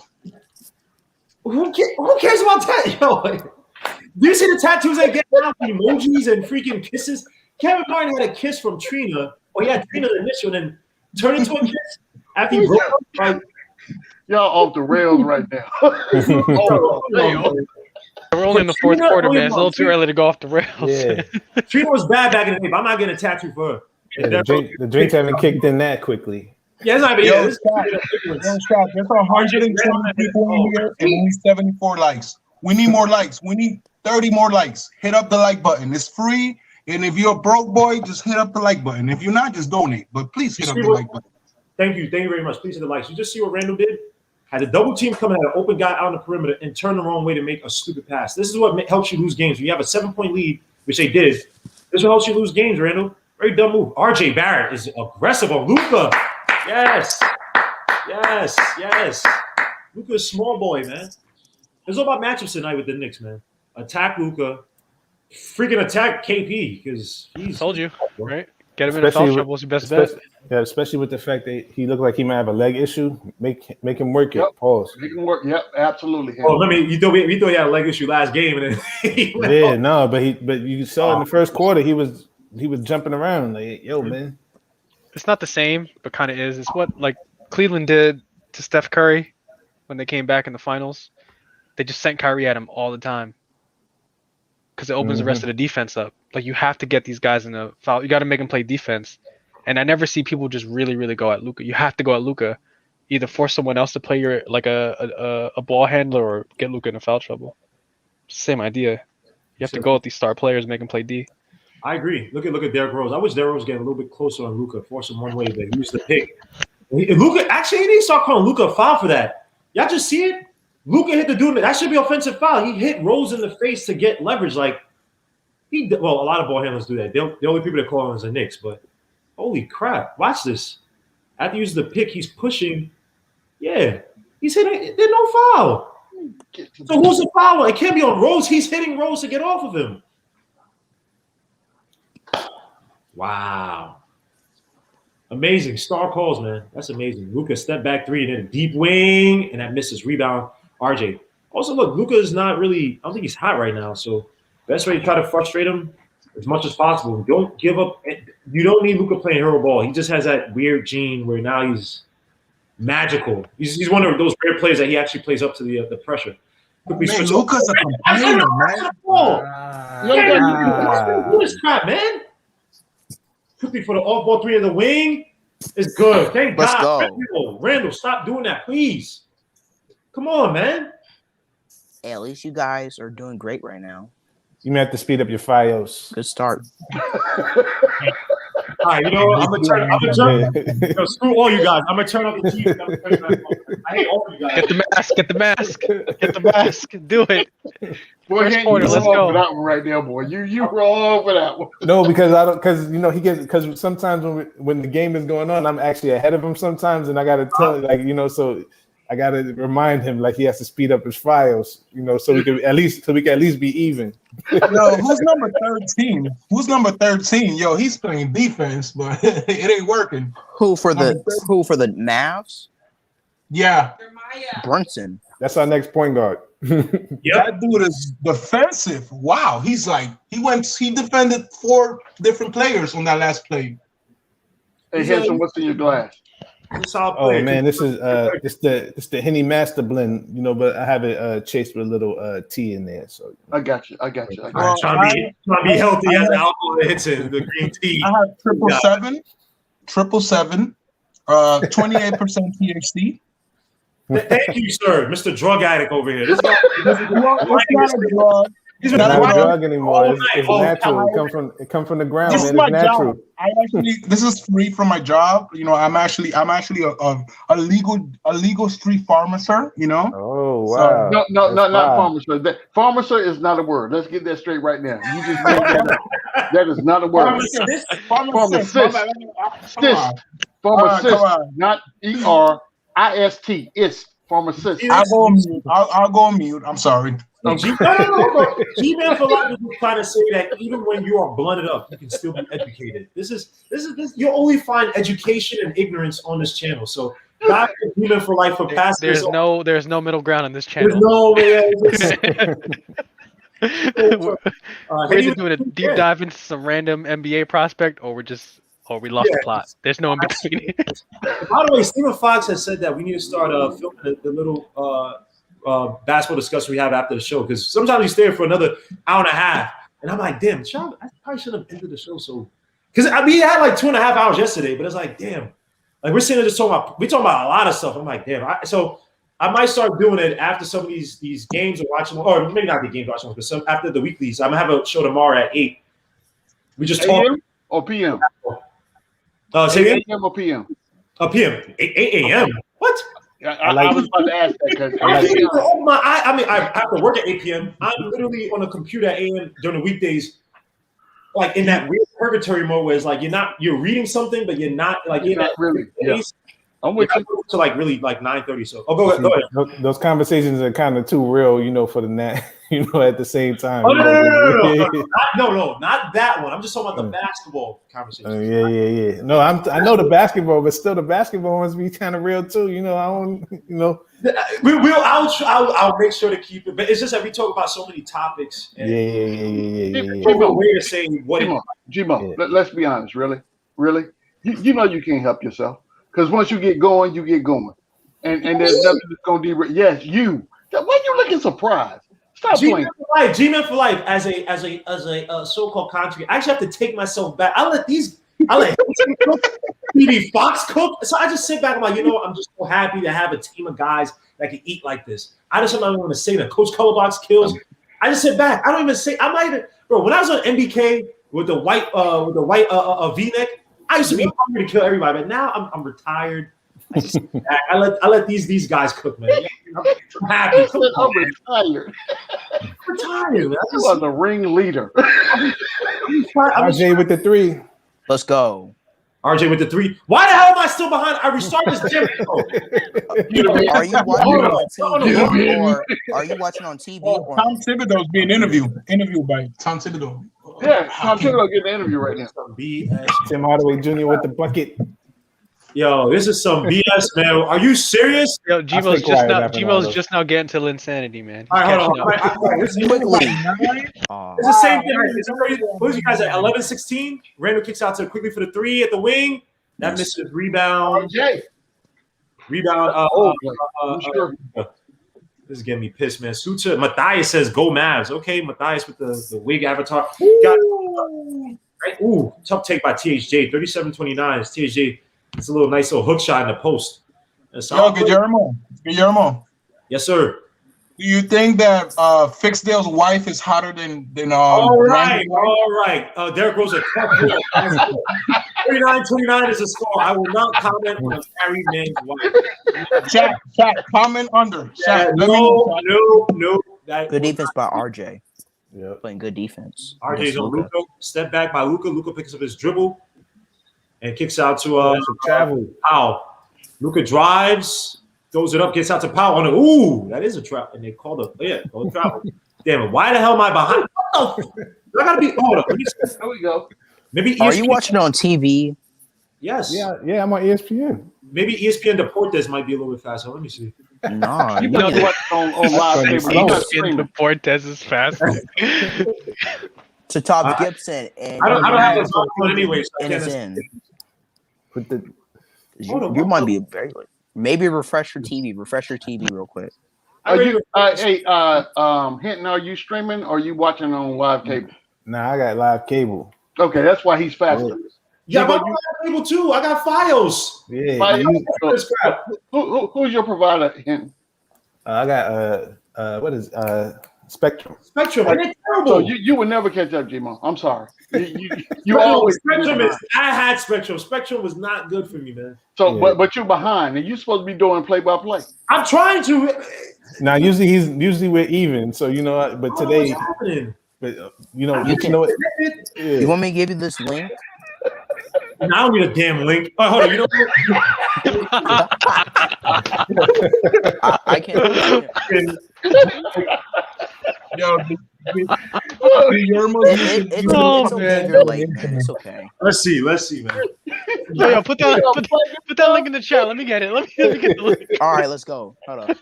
No, don't put it in the chat. No, don't do that. Don't do that. I'm gonna put it in the private chat. All right. Okay, put it in the private chat. Put it. Yeah. Oh my God. What do you think? So funny. So let's see my helps So out. funny. File. Oh my goodness. That means after. Ooh, father, hold up. Let's go to ESPN. I am on ESPN. I'm on a freaking. Nah, McDonald's. I don't know. You on the app. You might need a new TV. Who knows? No, I'm just being serious, man. I'm not trying to be funny or. Keep talking. Keep quiet. No, I'm just saying. I'm gonna put the link in. Let me help you out. Because we got a Hawks game. That's them laughing at you. I'm not laughing at you. I am. You got to put the link in. You got to put the link in. Guillermo's on ESPN Third World. Hey, somebody said Gmo's on ESPN. Bulls get blown out. Yeah. Oh my God. Little bro, funny. Jesus Christ. Terry, You know what? I'm a class. The crazy part about it is I'm on my first drink right now. I'm not even drunk. I'm just upset that my freaking TV cannot. What the hell? I love it. I need the link, Mister. Look, I'm gonna tell y'all something, right? So respect to the OGs, right? So this is what you don't understand. Hinton is having a very nice beverage right now, right? I peep everything, right? He's having a very nice beverage. It's chill. You know, he's in his mellow mode right now. But guess what he just did? He just drank water. Yeah. He just drank water. So older people, the mature drinkers, know what to do. Mm-hmm. Salute. Yeah, you gotta have it at the same time. You gotta do both. You know what? Let me do it from my phone. I'm drinking this stale. I'm gonna do it on my phone. Now that you're since you got right there. You know what I didn't reset my TV. So once it resets, I'm gonna be with you guys. I'm playing games, bro. I'm playing games right now. So y'all can call the game I was on. Well, once it gets back commercial, I just gotta wait a little bit. Stupid Fios. What is your guys' opinion on Enes Kanter? Literally, he can't even drink water while in a game, or because he's doing Ramadan. I respect that guy more than anything. Yeah, it's true. Yeah, I don't know. They probably won't even. Are they playing him? They probably won't even play that much. They'll play him. But you know what's That's a interesting? badass sucker. Last year during COVID, I actually fasted for 3 days. I was like, yo, so I just tried it. You know, it's not as bad as you think it is. You know, after you get, I fast too, but playing ball, I played ball one time when I fasted. I had I was like dying. No energy. Shayun, remember this? I think it was junior year. Playing ball. I was dead. I couldn't drink. I couldn't do it. I was done. There's no point me even. It was actually the dumbest thing. I had a headache after that. It's the worst feeling. But fasting is good. Fasting is very good. I think you would need it. Everybody needs fasting. I did it once out of solidarity because I'm not Muslim. Come on. I'll put the link in you said you the do this or something like that? But the thing is, just like anything else, your body needs a break. Like your stomach is always working. Actually, so you need your stomach needs time off too. You know, you absolutely need to cleanse. Also, and you know, the first time you do it, you gotta use your laptop. And once you come out of it, the results will amaze you. You will be. But it cleans your colon. I'm back right now. Is Randle Randle has the ball and hands it. Yup, and he got cover on him in the post. He has to roll. Steal by JJ Redick. Yeah. I'm ahead. Luka with a foul. What? Yeah. Talk now. Tell me the future. Talk. Joe, talk to me. Where you at now? Yeah. Come on, baby boy.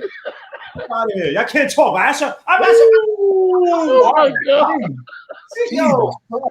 Like 50 Cent said, y'all got 50 Cent didn't say this. But y'all got fat while we starved. It's our turn. I done felt how it shows, man. I still want to learn. That's reasonable doubt. No, that wasn't. Yeah, it was. You get shot running the cops. You not like me. That was reasonable doubt. All right, my bad. See? Oh, no. That's from a movie. That's from was that Scarface? No. I forgot what movie it's from. I don't give a damn. Movie it's from. I forgot what movie it's from now. It's not Scarface because it's it is Scarface, I think. Look, Trap House said I laugh like an evil villain. You kind of do. You got that hefty laugh, like that chest laugh. Like it's like you go in the air, you gotta get it out. It's like like you booby trapped the room or something like that. Yeah. Like, you thought you killed him, but because you shot him, now his heartbeat is connected to some weird bomb, and now everything's gonna blow up in the next 20 seconds. So some weird, it's like that. One of them old school. I'm ball because I'm ahead of all y'all. Yeah, y'all could have been ahead of me this whole time. I wouldn't even know, but now I'm gonna kill y'all. Ooh, jump ball up. Bullet got it. Did y'all see that? No. Let's get it. With the shot, that misses, so that's actually not a good thing. But I still want us to win. Both Luka and KD are out. Not a favorable matchup. Luka tries to go to foul, kicks out to Kleber, out of bounds. Good play by Bullock. And again, coach, you see how aggressively early on at least, and now you got Luka talking trash to Bullock. What's going on here? Yeah. Luka's mad because he can't hit. Look at him. He trying to talk trash. Why didn't you talk trash last time when Marcus Morris was punking you? Look at him. He's still talking trash. Look at you mad. You mad. Bruh. You're not gonna Luka. Well, you hate the Mavs, right? You don't like How can you mess with Marcus Morris? I don't hate the Mavs like that. You fight Marcus Morris and then he has another thing. Ran with the little step back, mid range that misses, rebound, power. Notice he's talking to Bullock. He ain't talking to nobody else.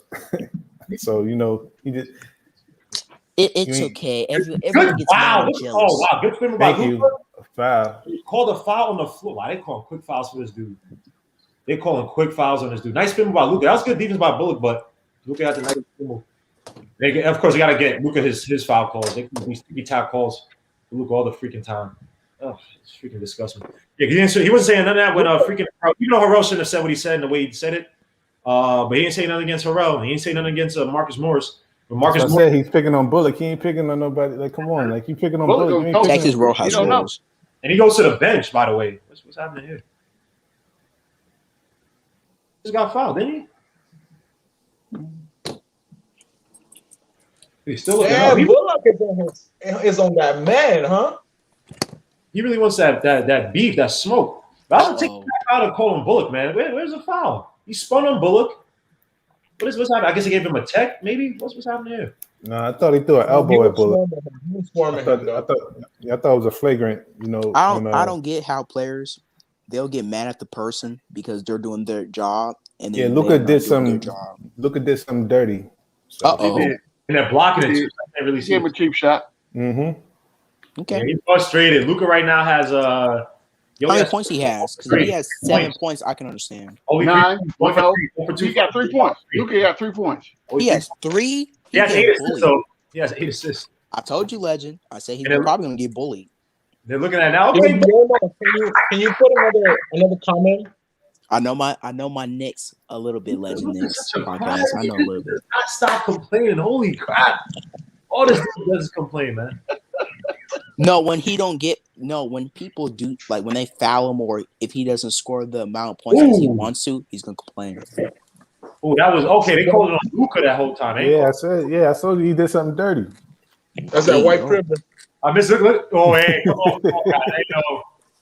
Come on, man, no racism. And both got the call, so ain't no, it's all up here. So Luka, I don't know what's happening. Oh, so damn, they kill Luka on Twitter right Yo, Guillermo, can you change the comment? Take Guillermo on ESPNU has been there for like 30 minutes. now. What did you just say? The comment, like, it's like been there for a minute. Oh, my bad. On the private chat or what? Yeah, No. I like This this. guy has like a weird, he has a weird OCD. Like he needs people to change their clothing. He needs a light. I'm a people of the chat. I'm a Dude, chat. just I'm a chat. smoke your green. baby. Chill out. Smoke your reason. Chill out. Look at Lucas still talking trash to Bullock. Bullock wasn't even saying anything to this dude. What's wrong with this guy? He in his head. Luka would not get over. I guess I don't know. You guys let me know if they call anything. I don't see what they call it. I have to time also. Let me know if they call anything. I don't think they called a. I guess they called a foul on Bullock. Porzingis with the 3, not misses. I'm confused. What the hell was that? No, I think they changed the foul to Luka. Luka got a check. The Mavs still got the ball though. Oh wait, sorry, I'm ahead, so I saw the play. Nice. I'm not ahead. Randle has the ball. That's Okay, all right, we right there. I don't know why you hinted, man. This guy, I don't know what. I had Spectrum was trash in Brooklyn. For some reason, how he is perfect. Randall, post. Ryan kicks out to Bullock, kicks out to RJ, fakes a shot. Now you got to reset. Even on that play, Randall, he was from the ball. What are you doing? RJ used the pick. He drives, step back, little mid range. Misses rebound. Nozo well with the rebound. Beautiful take. Oh, rebound by Nozo well. He tries to drive on Luka. KP, don't do that. Run the ball up top against Clubber. Randle with the bucket. There's some BS. How are you still ahead of me? Yo, Guillermo. I'm gonna reset this one more time. I rewinded it. I rewinded it by mistake. You know what? Because when we talk, I rewinded by mistake. And once you rewind it, try to fast forward back, it just goes slow the whole way. So one more time. I gotta call the game, Vincent. Call the game. Nah, I'm good. I'm resetting right now. Call the game, sir. Go ahead. All right. Randall's bringing the ball up. Here we go. All right. Fouled by Kleber. There we go. You back on? Okay, Randall. Excuse me. Too smooth. Can you put some more? A little bit more spice on your calls, please? My name is C-Mac. Actually could, but in this situation, I hate to say it, but I'm actually the help. So you know. No, excuse me. Gabriel's out of commission right now. Can you please provide us? Can you provide us more exciting play? Thank you very much. You cannot use that as an excuse. You cannot use that as an excuse. Can you shake? Peyton with the ball. He's bringing it up. There we go. Pass to Randle. Here we go. Back. Pass. Who has the ball? Who has the ball? Kenton. RJ has the ball. Now Randle has the ball. Now Peyton takes it up. Peyton with a bucket. Bang. Let's go. Here we go. Excuse me. I thought that was quickly for a minute because of the hair. Excuse me, sir. You can't use bang. Mike Green uses that. Can you use another word? That's true. All right, Josh Richardson with the ball. Taking it across. Pass to Luka with the fake. Pump fake. Pass. Brunson. Alley-oop. KP with the miss alley-oop, out of bounds. It looks like it's going to be Dallas ball. No, it's Knicks ball. Here we go. Right now, the only guy in double digits for the Knicks right now is Randle with 17 points. D Rose has 9, but holy crap. That was a great pass by Brunson, but KP just screws it up as usual. RJ with the double team. Randle with the ball. Takes the shot. There it is. Randle with 3. Brick. Richardson brings it up. Dribble. Pick and roll with KP. There it is. Pass to the wing. Brunson. Pass to Finney-Smith. KP with the foul. Oh, I'm ahead of you. Nice. Oh, I ain't going to touch my one more time tonight. Do you over there, Ramon? You good now? Yeah, you good. Yeah. I messed up. I messed up by mistake one more time. For some reason, you can't press fast forward and it gets to live, so that was one of my files. But no, thank you very much, man. I was only joking around with my troll and hinting on his C-Web flow on the plate. Whoa, don't call him that. C-Web is terrible. One of the worst commentators. That's what he's saying. I'm terrible because he's used to you. Come on, don't do that. Hinton is fine, man. Come on, man. Hinton is like a decent regional commentator. I'm actually about to steal that Black Rob joint from his first album when they was at the Rucker. If you listen to that album, go listen to that. That's right. Nah, man, Gmo just called you like one of those like weird SEC commentators. You know what I'm talking about, like on like some obscure football game that looks like it's still in 480p, like one of those, like Arkansas State or something like that. That's what he just called you, bro. I take that back. He's actually those guys. And Bullock put the 3 off. Woo! Little catch and shoot by Bullock. Okay, Bullock got a little production. 28-40 is a score. It's up by 8. Still got to look in the game with KP. Fixes the pass. Why would you? Come on, Payton. Oh, he getting Jordan rules now. Here comes Hardaway. Be careful That's with what I'm saying. Hardaway. You gotta be smart. Don't give them anything to feed off of, man. Like, bro, you have the lead. You gotta maintain lead against these guys because in the fourth quarter, that's when that whole. I knew Hardaway was gonna come in. I knew it. I felt it. He was driving into a trap anyway. Or it seemed like it. Is Trey Burke still playing for them? Is Trey Burke still there? I think he's injured. No, he's on Mac. Okay. Yeah. Trey I Burke. had hopes for him. I don't know what happened to him. Is he just too small? Wrong player. I think it's a decent player, but it's at the wrong time. Like he would fit well off the bench. He probably, like if you had him, because at the time, remember he was fighting to be like a starter on that team, right? With the Fizzo second year. No, was it Fizzo's first or second year? Payton he gets blocked. This is what I'm talking about. Low IQ players like Payton. Just low IQ. You didn't get deep enough on KP. Tim Hardaway the 3 at the wing, and that misses. Rebound, Josh Richardson. He has rolls on him. Gets out to a running KP for the layup, but it's good. We getting out rebounded right now. Rebound. 48-44 is the score. Right now, the Knicks they got 4 offensive rebounds, and we got 2. Yeah, we getting out. They got 14.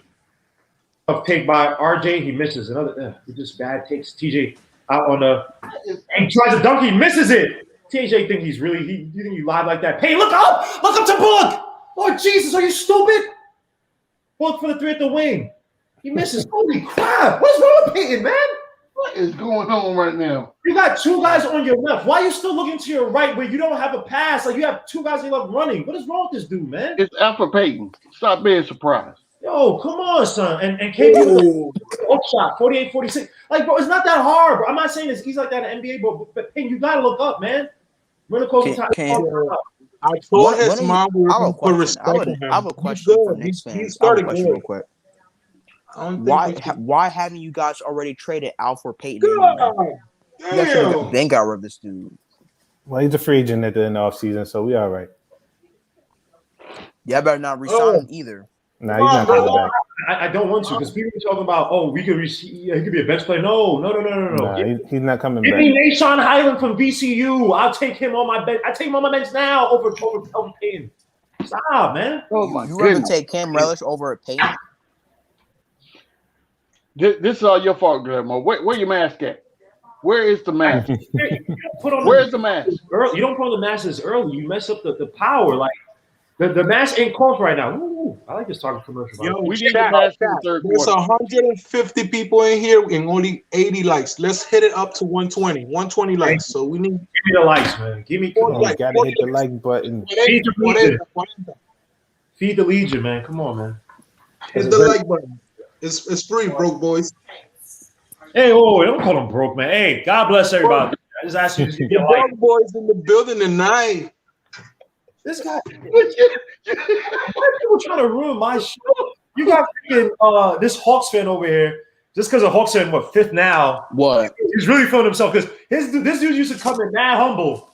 Now he hinted. Am I lying? He feeling himself a little bit, right?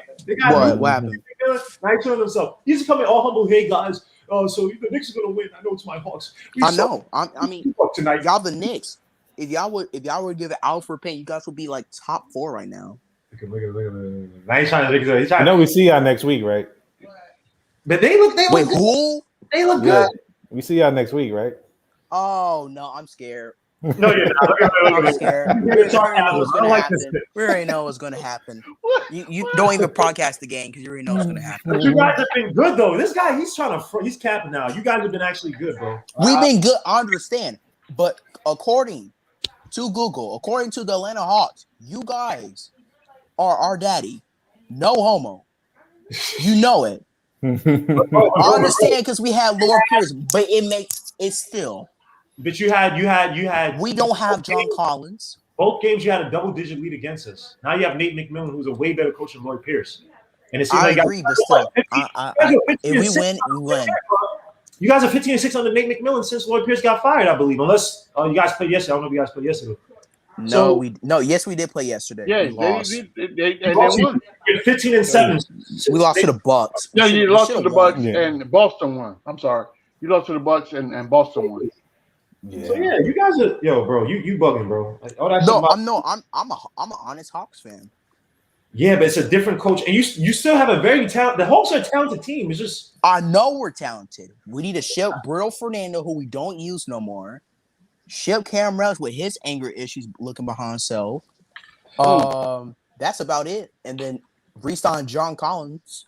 oh, now y'all want John Collins. Wait, I think I've been wanted John Collins to stay with. So was it Lloyd Pierce who didn't want John Collins or the organization? Because remember, he won an extension. Lord Pierce. Yeah, but it's about the money. Lord with him. Pierce. Mm. He did not want John Collins. Damn, Lloyd Pierce was probably, I guess, going to destroy that team. Got Got problems. top, heads out to Payne. Payne against THJ. Gets a pick up top. Kicks it back out to Randle. Randle against Finney. He'll give a Yak come with less minutes. Back, fakes the shot. Kicks out to RJ. Oh. Away. And the Mavericks might, and it would be Mavericks ball. Who passed it, Randle? You know what? This is the same thing that happened the last game. With 5 minutes to go, we had a 10-point lead, and we just folded, and then it was tied at halftime, or we were up 1 at halftime in the last game. You want to know Who made the bad pass? Was it? You want to know what's worse? We're killing ourselves because last time it was Jalen Brunson who got them back. Yeah, it was. So we just bad plays. THJ for the 3 at the wing, and that misses rebound. KP kicks it out to Luka. Luka drives, he has Payne on him. Payne tries to harass Luka. Luka drives, step back, puts it behind his back, and they call a foul on Payton. Oh my gosh. Man, I told you can't touch him now. You're getting the Jordan calls. He ain't won yet either. Because I'm looking at Payton. I want to get mad at Payton. Come on. You're doing ticky-tack now, man. This is why a lot of these players, when they get to the playoffs and they call the games more fair, why your so-called superstars in the NBA some of them look very pedestrian because they don't get those ticky-tack calls anymore. Because now you have to give the Jordan calls to the guy that you really want to win. So you'll see it, man. You see, come on. I've seen. Go back to that Nets game where Kyrie. It was a second Nets game. They played against him, and Kyrie Irving was fouling everybody, handsy and everything. Anyone call him nothing for RJ, for Randle when he switched into Randle at times. Outside, I'm not talking about the last second shot. He was fouling Randle too, nothing. So again, can't depend on the refs. Got to be smart. And Luke I might say I'd rather hear your voice than hear Jefferson. So I appreciate y'all because I hate Jefferson. Oh man. A lot of people, he's a Nets guy. Catches on the hip, kicks out to North well down low, and he's gonna mess that up. Lose the ball, kicks out to Randle, shoots a little mid-range shot, and that's good. 50-47. We needed that because they've been on a freaking 8-0 run before that shot. Good job. I think it was 9-0. 9-0 run. Luka tried to pass it. Luka fakes a shot, kicks it out to Josh Richardson, shoots a 3 at the wing. Airball. Wow. Bullock with the rebound. Bullock nicks out on the bar, not really. Gets out to RJ. He drives. Kicks out to Randle on the post against Luka. It's favorable. Clear it out. Let's go. Give me those. Cooked him. He cooked him. Right in his face. Give me those. Shorter from the Lakers. He's from Germany, but where's he really from? Like Look from at his parents. We cooked him like he was in the park. But you gotta be careful because if the guy closes out, he keeps turning into that baseline. So he better make sure to make that shot because if he gets stopped, then again, turnovers galore when he gets stuck in that double team. So because there's a double team that was coming for him, but oh my god. Yeah, he cooked them. I thought he cooked them. Yeah, Richard just sound like he should be announcing. Oh, okay, all right. I'm not gonna read that. All right, Randle, you guys are bugging, man. But thank you everybody. Nice. Just please hit the likes and subscribe to the channel already, man. Please, if you haven't, subscribe to the channel. Just Friday Night Knicks. That corny asshole. Shout out to Randle by Racial Son. He's very entertaining. Oh my gosh, dogs. Stop. What? He's an Obama baby. There's no problem with that. Don't bring that to a son. Well, you're just gonna be like he's black and you're just gonna disregard the white part? Come on, man. Guy. I don't want to bring that discussion into a basketball channel. Not tonight. I just like the kid. The kid is amazing. I wish he's a Knicks fan. God bless Julius Randle's kids. 52-47 score. Suits to my uncle Jay Boogie, man. He said, put him in the Pyrex. Woo! Sound like a freaking Raekwon the Chef and only built for Cuban links too, man. Pyrex Vision. If any of you real rap heads know that, but y'all know about that. Y'all know about good music like that. Let me not kill y'all like that. We don't. We know about like. Yeah, you know about Joey Badass. Joey Badass. Our future killed them all. You know, three kicks out the top of the key, and that's good. Hey, yeah, you cannot have that guy shooting top threes at the top of the key. No bueno. Guillermo learned hip hop from like his uncle that got shot in '98 and shit and stuff. Not at all, but thank you for that odd comment. Randle for the wing and his misses. Rebound, Luka. Move the ball. About 107 left to go in the quarter. 52-50. Gets a double screen up top. Switch on to RJ Barrett. Drive, step back, three from the wing, and that misses. Rebound, Derrick Rose. I want to know who his shooting trainer. He has a shooting trainer. It was the same guy again. Holger Schwinn. Can't pronounce his name. Randle with another fadeaway mid-range shot, but knows it well with the rebound, and he gets. Oh, they call a foul on Norswell. How they call a foul the way down? Yeah. Wow. Random critical calls. This is a really cagey game.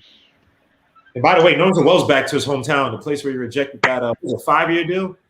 Yeah, he gave up $85 million. I can't believe he did that. $85 million. Schroeder's doing the same thing. Yeah, but Schroeder's gonna get something. You know, I think Noel would have got it though. He just got hurt. Remember? Nah, he didn't. I don't think he got hurt. I thought he got hurt. He rejected. No. Yeah, he didn't get hurt. He just got. Never mind. I thought he got hurt. Oh, no. He didn't get hurt. Yeah. He never got hurt because he got the offer before those other two got hurt. Like, and that's why people you that. Like, yeah, there was no hurt. He's been healthy for the whole year, right? Yeah. He went to OKC. Like he went to OKC. I remember that. Yeah, it's for free basically. Man, listen, he lost 80. Rich Paul lost him $85 million. Rich Paul told remember him to do this that. injury where for the he three-quarter and misses. Rebound. Finney Smith kicks out to Luka. About 29 seconds left on the clock. He drives. So RJ throws it up, leaves his feet together. Oh, nice block by Norswell for the dunk, but Finney Smith gets it back. He missed it. They find out for the ball. Knicks got the ball. About 19 seconds left to go in the quarter. They're gonna look for the last shot. They called something. What's happening here? They call foul, timeout. What? Foul by KP. Are they in the bonus? Nah, the Knicks are in the bonus. Wow, that was a great defensive possession. Holy crap! Norswell has the worst hands for offense, but some of the best hands I've seen for defense. So Bullock be sure. What is this? A tech? 52-52 is the score as Bullock makes his shot. 53-52. Damn. I think he'd be a good answer for that Twitter question about the injury thing. Which player you wish never got injured? I feel like Nerlens Noel's career looks a lot different if he doesn't blow his knee out. The defense. I think he could have been something. Randle with the ball up top. About 13 seconds left to go. We're gonna answer that at the halftime. So there's some interesting names. Jamal Mashburn is one. Got Randle gets a double team. He drives baseline, kicks it all the way out to RJ for the three at the wing. Give me those. Let's go. Give me your love. Pause. Give me Buckets. Where's Tamika? Where's Tamika? RJ Barrett playing off the ball, hitting a three at the wing. Beautiful. The Knicks going with a 4-point lead into halftime. And it's hotly contested. I love it. Let me say the box score. I'm going to let you guys cook, man. The Knicks are up 56-52. They are shooting 51.2% from the field, 43.8% from three, 66.7% from the stripe, led by Julius Randle with 21 points, 9 for 15, 3 for 7 from the three, 5 rebounds, 4 assists, 1 steal, 1 block. Reggie Bullock with 6 points, 2 for 8 from the field, 1 for 5 from three. Norswell, 2 points, 1 for 1 from the field, 2 rebounds, 1 assist, 2 blocks. Elfrid Payton with 4 points, 2 for 5 from the field. RJ Barrett, 9 points, 3 for 5 from the field, 1 for 2 from three. 3 rebounds, 2 assists. Actually, didn't you have 2 threes? My bad. I thought you had 2. Obi Toppin, no points. Taj Gibson, 2 points. Derrick Rose, clutch, 9 points, 4 for 5 from the field, 1 from 3, 2 assists, 1 rebound. Emmanuel Quickly, 3 points, 1 for 3 from the field, 1 for 2 from 3. By the way, again, we do not have Burks tonight, so other guys gonna have to step up tonight. And for the Mavericks, they are shooting 41.3% from the field, 38.1% from 3. They're led by Kristaps Porzingis. Tim Hardaway Jr. with 16 points, 6 for 10 from the field, 2 for 5 from 3, 2 rebounds. Kristaps Porzingis with 10 points, 4 for 12 from the field, 2 4 from 3, 8 rebounds, 3 offensive, 5 defensive, 1 assist, 1 block. Luka Doncic only has 6 points, 1 4 from the field, 0 for 3 from 3, 4 for 6 from the stripe, 9 assists, 5 rebounds. You got Finney Smith with 3 points. You got Josh Richardson with 9 points, 4% from the field, 1 for 3 from 3, 3 rebounds, 3 assists, 1 steal, 1 block. And then you got JJ Redick with only 2 points. Right now, the Knicks we have 20 rebounds, 2 offensive, 18 defensive. They have 24 rebounds, 7 offensive, 17 defensive. They got 15 assists as well. We have 15 assists as well. Just looking at some game details, we have 16 points in the paint each. 5 fast break points for us, 4 for them. Our biggest lead was 12. The biggest lead was 16. Bench points, we have 14 to the 18.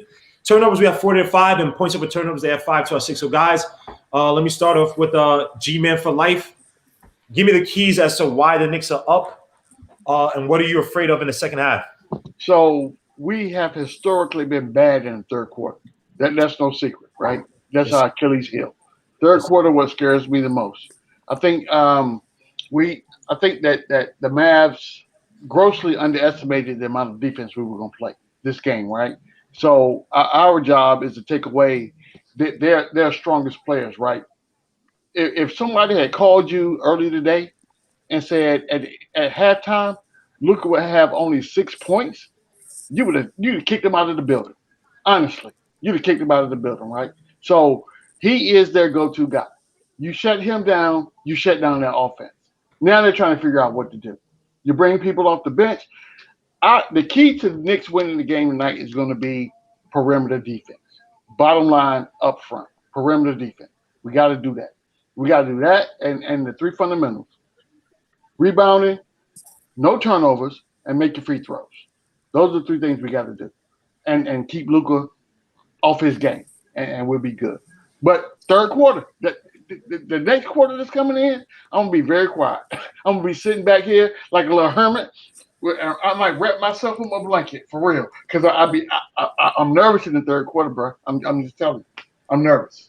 Here's what I'm nervous about too is that I know Derrick Rose and RJ having recent games, but right now the offense right now is very Julius Randle centric, which scares me because again Julius Randle could go on one of those runs where he's just missing, and he doesn't control himself. Like he'll miss 2 bad shots, 3 bad shots, and just keep shooting until he thinks that at this point he's a guy that he can shoot himself out of it in close games, which I think he's not. I wouldn't say he's at that point yet, even though we have a defense that could try to help him get back the ball, especially if a team has to shoot threes. But unfortunately, his team shoots a lot of threes. So this team has to be careful now. Let me ask you guys this. Let me ask Hinton. Let me ask Coach this. Actually, anybody. What's the difference between the defense this game versus last game? Luka's not having a good game, even though we've been sloppy. He's been to the line a few times. And then your boy Jalen Brunson didn't cook as much as he did in was this third quarter? Well, actually, we have to wait till the third quarter comes. But Josh Richardson, we kind of shut down Josh Richardson a little bit. I mean, last game he cooked from the first half. But is there anything different defensively that you've seen? They're not shooting that great from 3. They're shooting only 38%. So our defense is fine. I think they're just not taking good shots, which we'll take. I'll tell you this. So anytime you go into a situation to where the first time you meet, whatever the situation is, you don't know what to expect. You don't know what actions to take. And that was the first game against the Mavs. Now we got a book on them. We got time to watch them play. We got time to watch, who gets the ball, who can capitalize on different plays, right? And we shut that down. So once you shut them down, they're not equipped to adjust on the fly, and we're seeing that right now. Now, once they go in the locker room and have a conversation, that's a different story. But our success right now is about we got a book on them. We know what you do well. We're gonna take that away from you, and we're gonna force somebody else to beat us other than Luka and RP. We're gonna need somebody to get some scoring in the second half, because I don't expect Randle to get 40 tonight. So somebody else is gonna have to step up with the scoring. Even though RJ has 9 points, we're gonna need somebody else to tell Randle on, get some buckets here. I was gonna say I also don't expect KP to stay having 6 points too. Well, who's that gonna be? Like, it's obviously someone's gotta pick it up. It's gonna have to be IQ off the ball, man. KP got 10.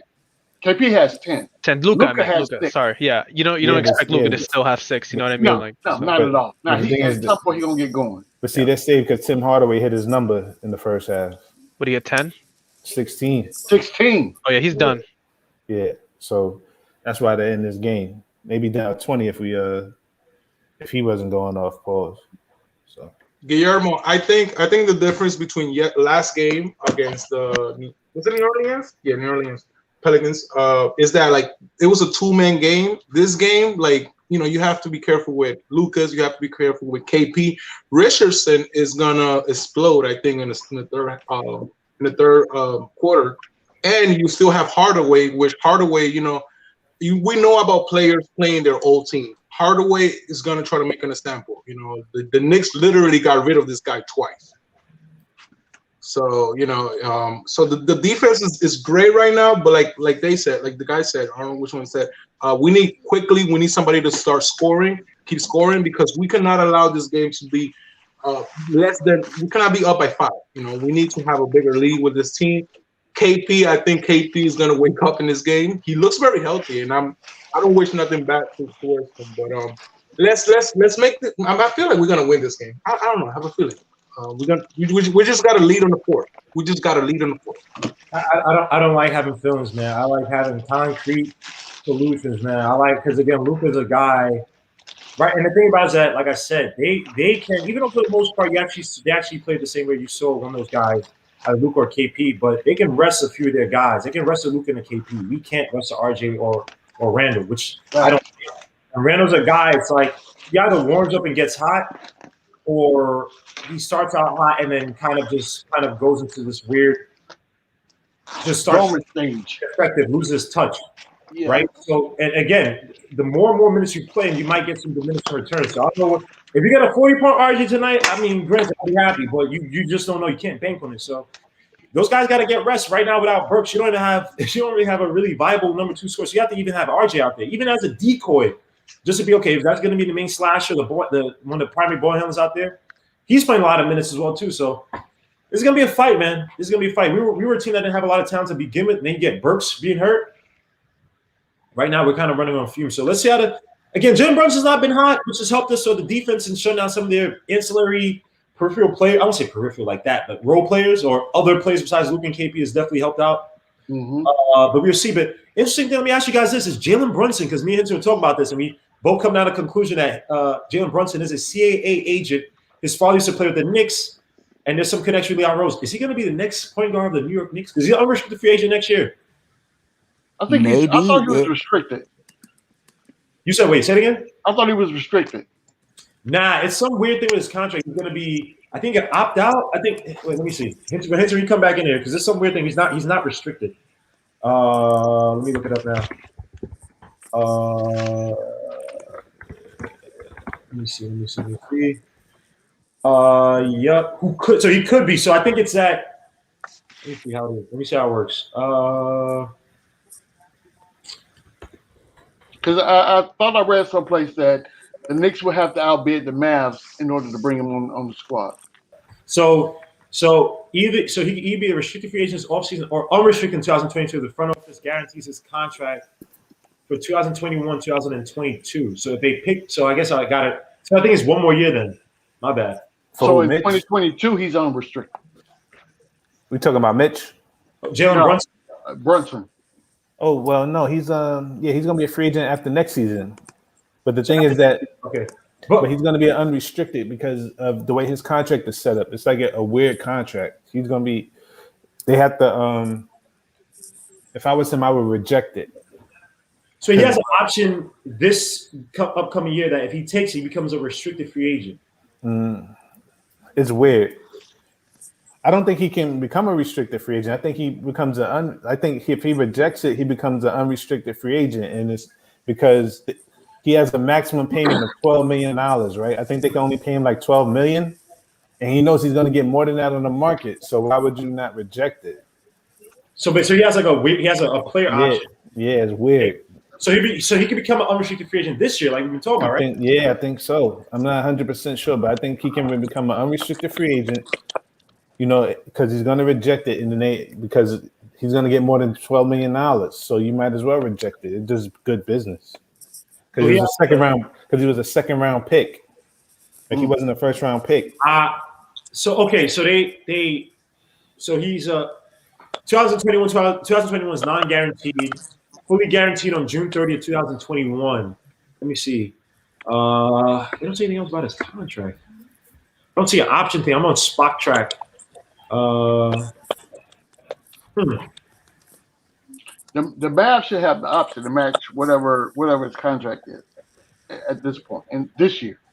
But I think Leon Rose was his agent, so he kind of hooked him up because he was a second round pick. Gotcha. But here's the thing about it. It doesn't say he has an option. It doesn't say that he's a restricted free agent this year because it usually does that on Spock Track. He's still in the contract this year. Yeah, right. But I'm trying to see. There's no. So I don't know, man. I don't see any option for him to become. Anything. Sorry about that. Our garage is inspired. Sorry about that. Nah, you good, Carl. You good. Rookie mistake. So they'll be stupid not to pick it up to guarantee it. So they have to guarantee it. But so I guess my question: what does Brunson bring to our squad that we don't already have? Point guarding at the point guard's position. Right. Is that the best option for a point guard based on who's going to be available at the end of the year? Based on who's going to be available, probably outside of the draft. If you find a keeper in the draft, probably. Think about who the top point guard free agent. You have Mike Conley, maybe. What's he? He's up there. I'm including restricted free agents as well as unrestricted free agents. Yeah. So what's the landscape? You got Mike Conley. You got Kyle Lowry, who said he wants a $50 million 2-year deal. We're not paying him that. I ain't paying him close to that. No.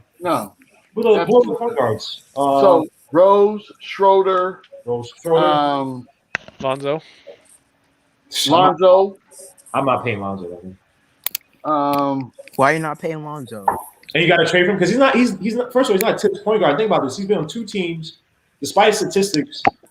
Two teams where two different regimes have taken him off the ball as a point guard. He's a guy that I think that he's milking his injuries right now.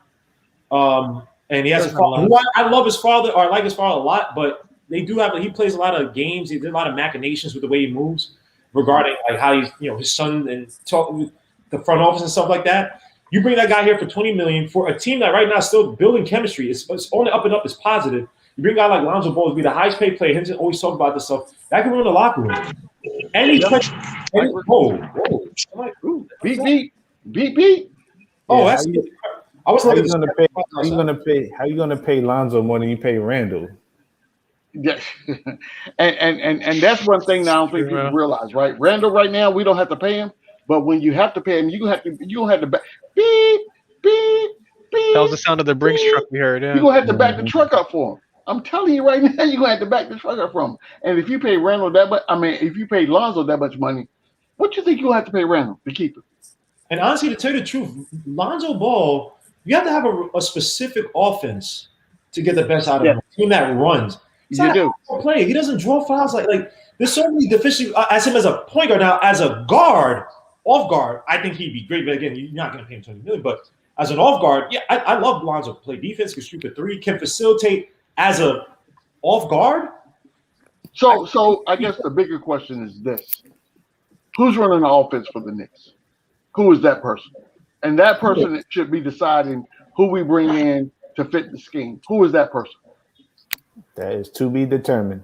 Because, you don't know if it's Tibbs right now is just he's trying to cook with what's being given to him. But Leon Rose, if he goes to this draft and he drafts guys who don't fit Tibbs' system like another Obi, if they pick up say a BJ Boston with the second first round pick, you actually might see Tibbs. It might turn into that toxic situation because Tibbs right now has these guys winning, and they did nothing to help out Tibbs, and he's still winning without much help. So you got to get him the horses. A Halliburton right now would have been that would have been Tibbs's freaking.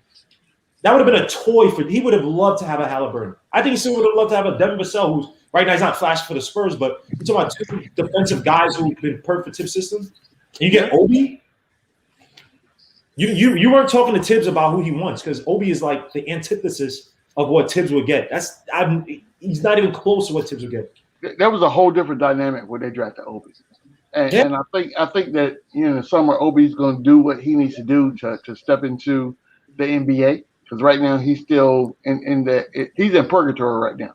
Yeah, he's stuck between college and the NBA, trying to figure it out. That's where he is. By the way, RJ loses the ball on the drive at the pick and roll. So again, hey, we getting sloppy with these.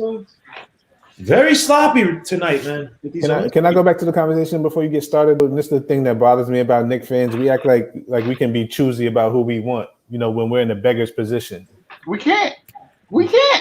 So a lot of people, they be like, oh, I don't want this guy. I don't want this guy to want this guy. Like, yo, like, come on, you got to take what's available. Yeah, I agree with you, but you don't have to overpay for those guys. That don't really. If it's a cheap guy, like if it's a guy who's like this last guy, we needed somebody to fill a certain position in that position. But you know what? That's why we got Brock Aller. That's his job. Yeah, and fadeaway shot by I think it was Josh Richardson. So again, beggars can be choosers, but you don't pay freaking Ruth Chris prices for a Walmart steaks. And freaking Lonzo Ball probably he's probably a little bit better, but again, I'm not paying 20 million Lonzo Ball. And I say I wouldn't want him. If Lonzo was cheap, I'd get Lonzo in it easily. But again, chemistry, a lot of things got to be smart. Luka right now, good deeds by the Knicks. Oh, right now, and Nose didn't sag. That was interesting. Nose didn't really double team Luka in the. What are you doing? Fives. Oh, that gets blocked by Nose, but it's a foul by Nose as well. As a time, he had 3.7 seconds left to go on the clock. Well, maybe about 6 or 5 when Nose well was defending him. Go ahead, you think Lonzo could recruit LaMelo or nah? No, LaMelo. No way. He's Jordan Brand. He ain't going nowhere. He's good. He's not going anywhere for the next 9? How many years? Yeah, he's chilling. He got the porn star on Smash. He good. Oh Lord, I don't even know which one. LaMelo. Hopefully he's healing correctly. He's good. You need to retain some energy. How much does Lonzo want? Probably above 20 million. He wants 20 million. He wants 20 million a year. It's a perfect market for him because the market is there's no guys out there. And paying drives, nice on Luka. Oh, catches Luka. Whoa, what the hell was that? I thought he traveled. Holy crap. No, he lost the ball. Somebody hit the ball. He lost the ball? Got Finney Smith with the rebound. 56-54. Again, Payne can get to the rim. He just can't finish. And Luka, again, Knicks are playing Luka one-on-one. Interesting. They switched. Now I switch back up to RJ Barrett. On Luka, he drives, and RJ puts off a little bit, spin move, floater, and that's good. Damn. RJ's too little for him. Yeah. Yeah, look. You're gonna complain now, Luka? Can't stand this dude's face, man. Holy crap. Got Randle with the ball up against, gets out to Noswell, kicks back out to Payton. RJ looks like trying to set the pick for Randle, but not really. Randle in the high post, and Payton throws it away. Good job, Payton. You got one job to do, and that's hand up to Randle. Get him out of the game. Give me Rose right now. Sub. Oh, Jesus. Man, y'all really I need a sub right now. Luke gets a 55 spin moves. Throws a little 3 at the wing, and that misses. Ooh, ugly shot. He don't got the touch tonight. At least not yet. Hopefully not yet at all. Payne hands it off to RJ Barrett. Got Randle against Luka. Favorable matchup, but Finney Smith is cheating. He's fading a little bit. He drives on Luka to his left. Tough take, high off the glass. That's good. Nice take by Randle. 58-56. Nice. Need that one. On KP.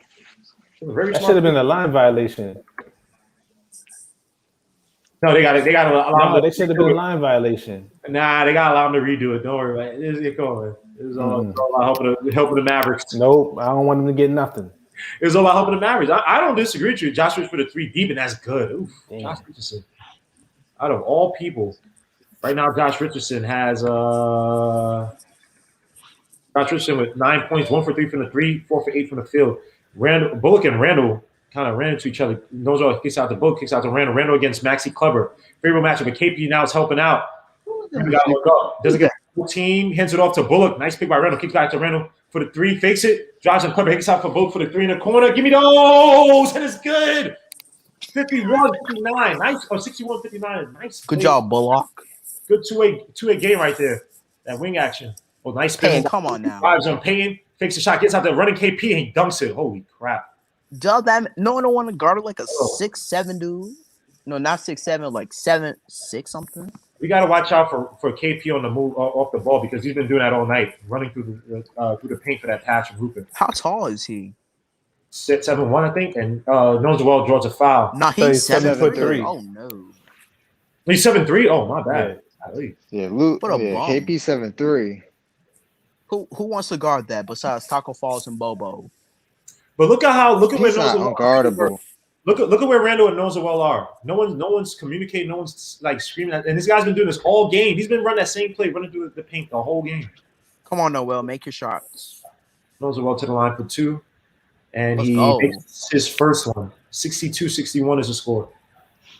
Yo, Suta 4-5. He said, I just tripped and got tangled into KP's ankles. Damn, you guys are bugging, man. Salute to everybody in the chat, man. Hit the likes if you haven't already. Subscribe to the channel if you haven't already.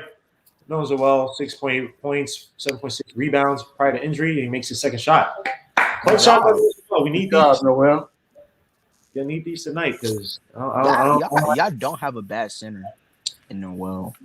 He's fine. He's a nice backup, and Luka throws to the floor. That misses. He's a good defensive player. He's a good a good defensive center. We got Payton. Noel He gets sometimes stopped. looks like.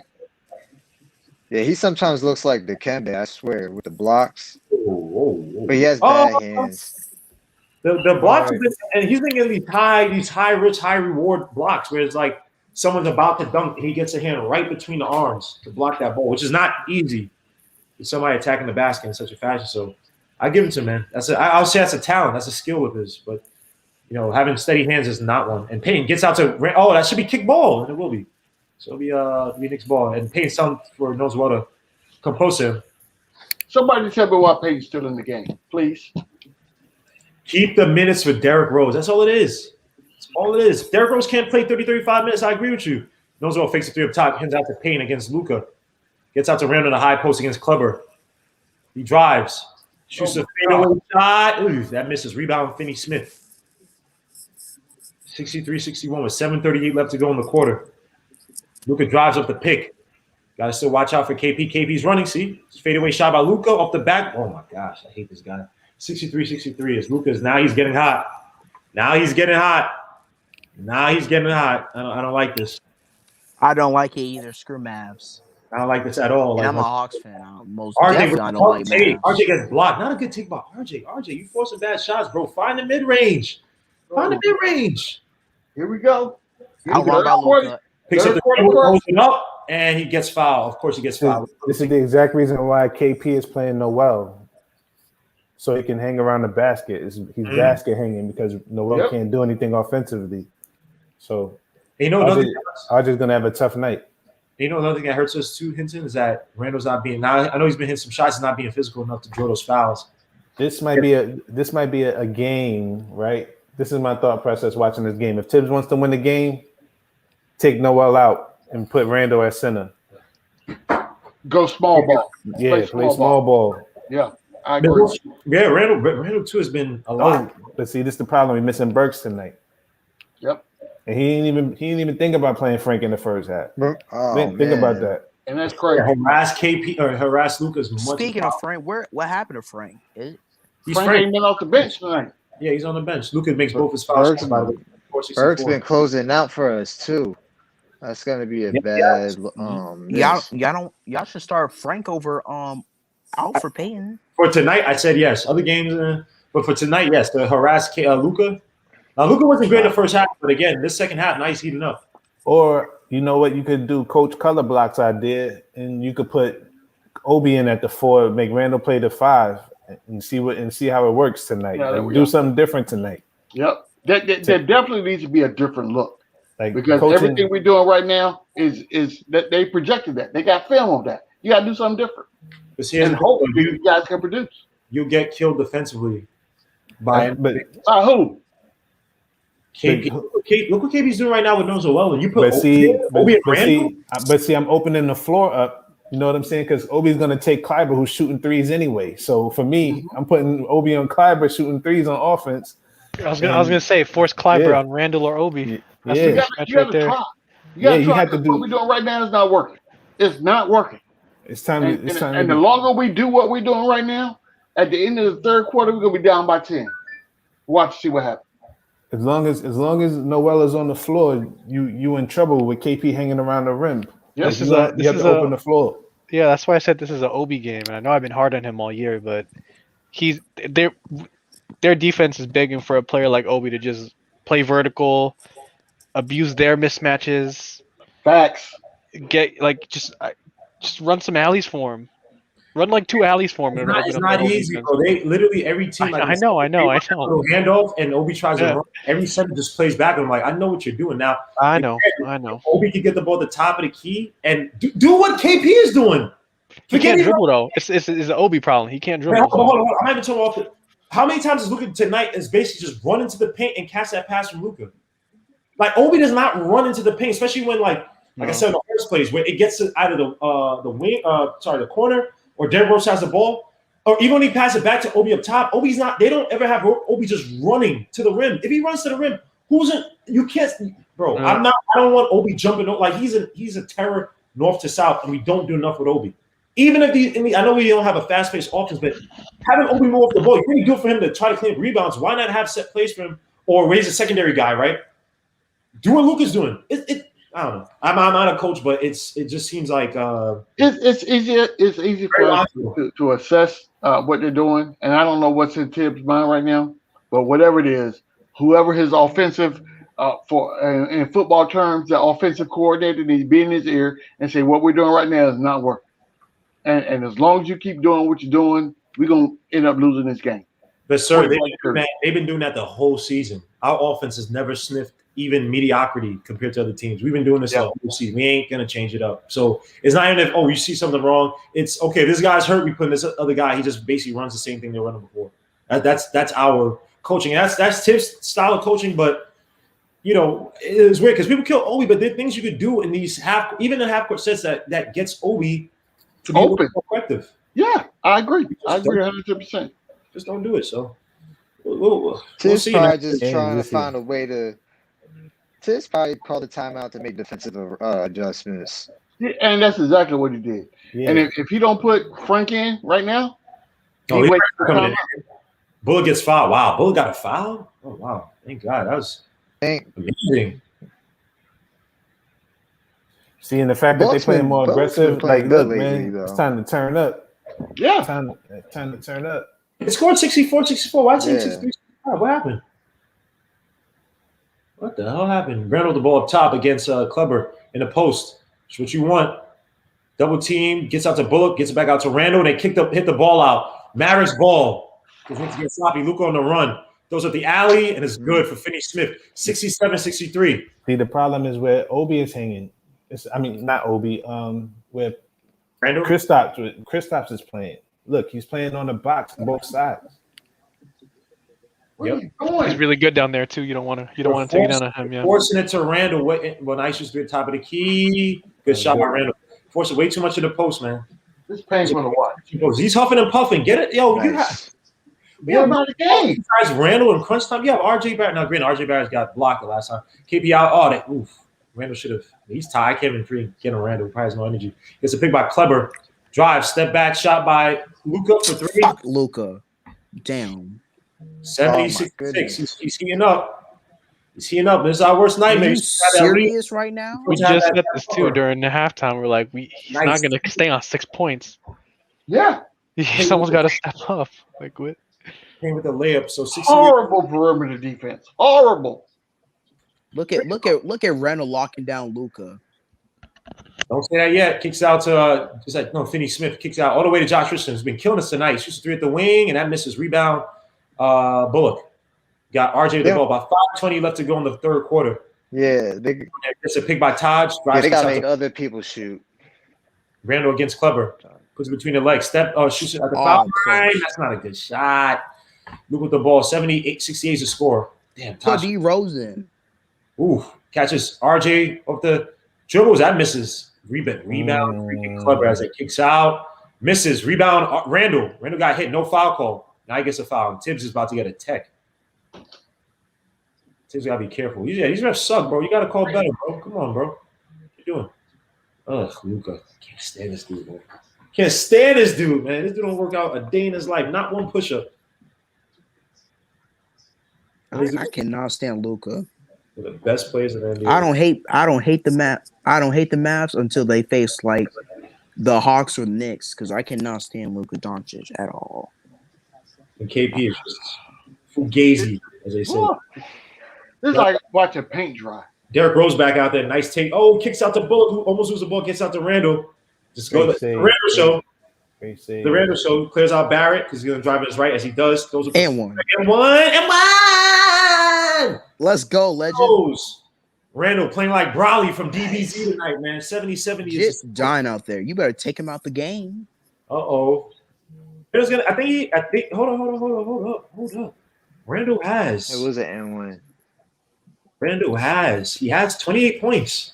We have a little bit more. Why is Randle on the floor and IQ and Obi not in the game right now? He needs a rest. That's what I'm saying. Y'all better take this. You're probably going to try to rest him early in the fourth. You're probably going to try to rest him early in the fourth. Yeah, but this is a home game for him though. So he's gonna max this out today. He's been playing 28 minutes so far. Yeah. Luka just drives straight, kicks out to KP. Good defense by Rose. Nice steal by Derrick Rose. Let's go. That was a great play by Taj. Taj set that off by cutting Luka off. He did. Randle drive, step back shot, baseline. That misses rebound. Taj was excellent. Remember I was talking to you about that, Coach, about the pack line to help of hope and how good Taj has been. But it's like you can't replicate that with a Mitch, or they're just not that intelligent of a defender like Taj. Yep. Throws it up. Porzingis almost dunking. Oh, he threw out away. I didn't call a foul. I thought that was like a dead play. Ugh, Luka, this guy just bugs me out. Luka, 71-70 is a score. I hate when Randle falls in love with the jump shot a little too much. The last three plays, not good looks. Baseline fadeaway. That's like they're not good looks. And Rose dropped. Take by Rose. He misses it. They don't call a foul from RJ to get the ball back. Throws up against KP. Let's go. You little. Infinite frequency. Similac. Drink your milk, boy. KP's always been little. Small boy. Small teams. I wish the Hawks would have not gave up the choke away. Could have been a foul too. Lead. They're not going to call for. They're not. Come on. Yeah, but that could have been though. But I'm saying It was a foul. If it was Luka, it would have been a foul, of course. And they would have waited after the ball goes in. So come on, we ain't get that call, man. Super right in the chat, man. Who do get strong? Of course, RJ. He says RJ opened the corner. Randle shoots. Let me see. Let me see. I was just talking. Super hopeful. Harry. Terry Mosey. Salute, bro. Salute, man. Carlos S. Salute says put Frank in. Might be a little bit too late for that. If Frank ain't seen the court by now, that's a done deal. That's a done deal. It's like the submarine thing, right? He ain't like once that submarine hatch is closed. That's it. Ain't nobody coming back into that shit, man. That's it. I know. Y'all better take him out. Be smart. Well, I think they're gonna try to rush Randle for the fourth. Why rest him? He is low key down out there. He is scoring for you guys. He's right now carrying, which is I'm happy for you guys to be winning, but take him out the game. Randle's gonna play 40 minutes tonight. I'm telling you, he's gonna play 40 minutes tonight. Yeah, you see it right now because when you look at the stats, Randle got 29 points right now. He's the only player on our team that's in double figures right now. At the almost three quarters complete. Now I think RJ with that bucket got over in double digits though. Let me see. Let me check on my laptop real quick. Yeah, because then he had 9.5. He had 9.5. Let me refresh. You're right. D-Rose. He got 11 points. He got 11 points. He got 11 points. Randle, RJ and Randle. Bullock, 9. Randle got 29. RJ got 11. What is time? He only has 1-3. Bullock and Rose both have 9. And quickly, why don't put quickly? No, y'all gotta give quickly. So Quickly only played 5 minutes tonight. They figured that's quickly it. out. He's only played 5 minutes. They put everything on the back. Oh, you know why? Because Tim Hardaway Jr. was posting them up. Yep.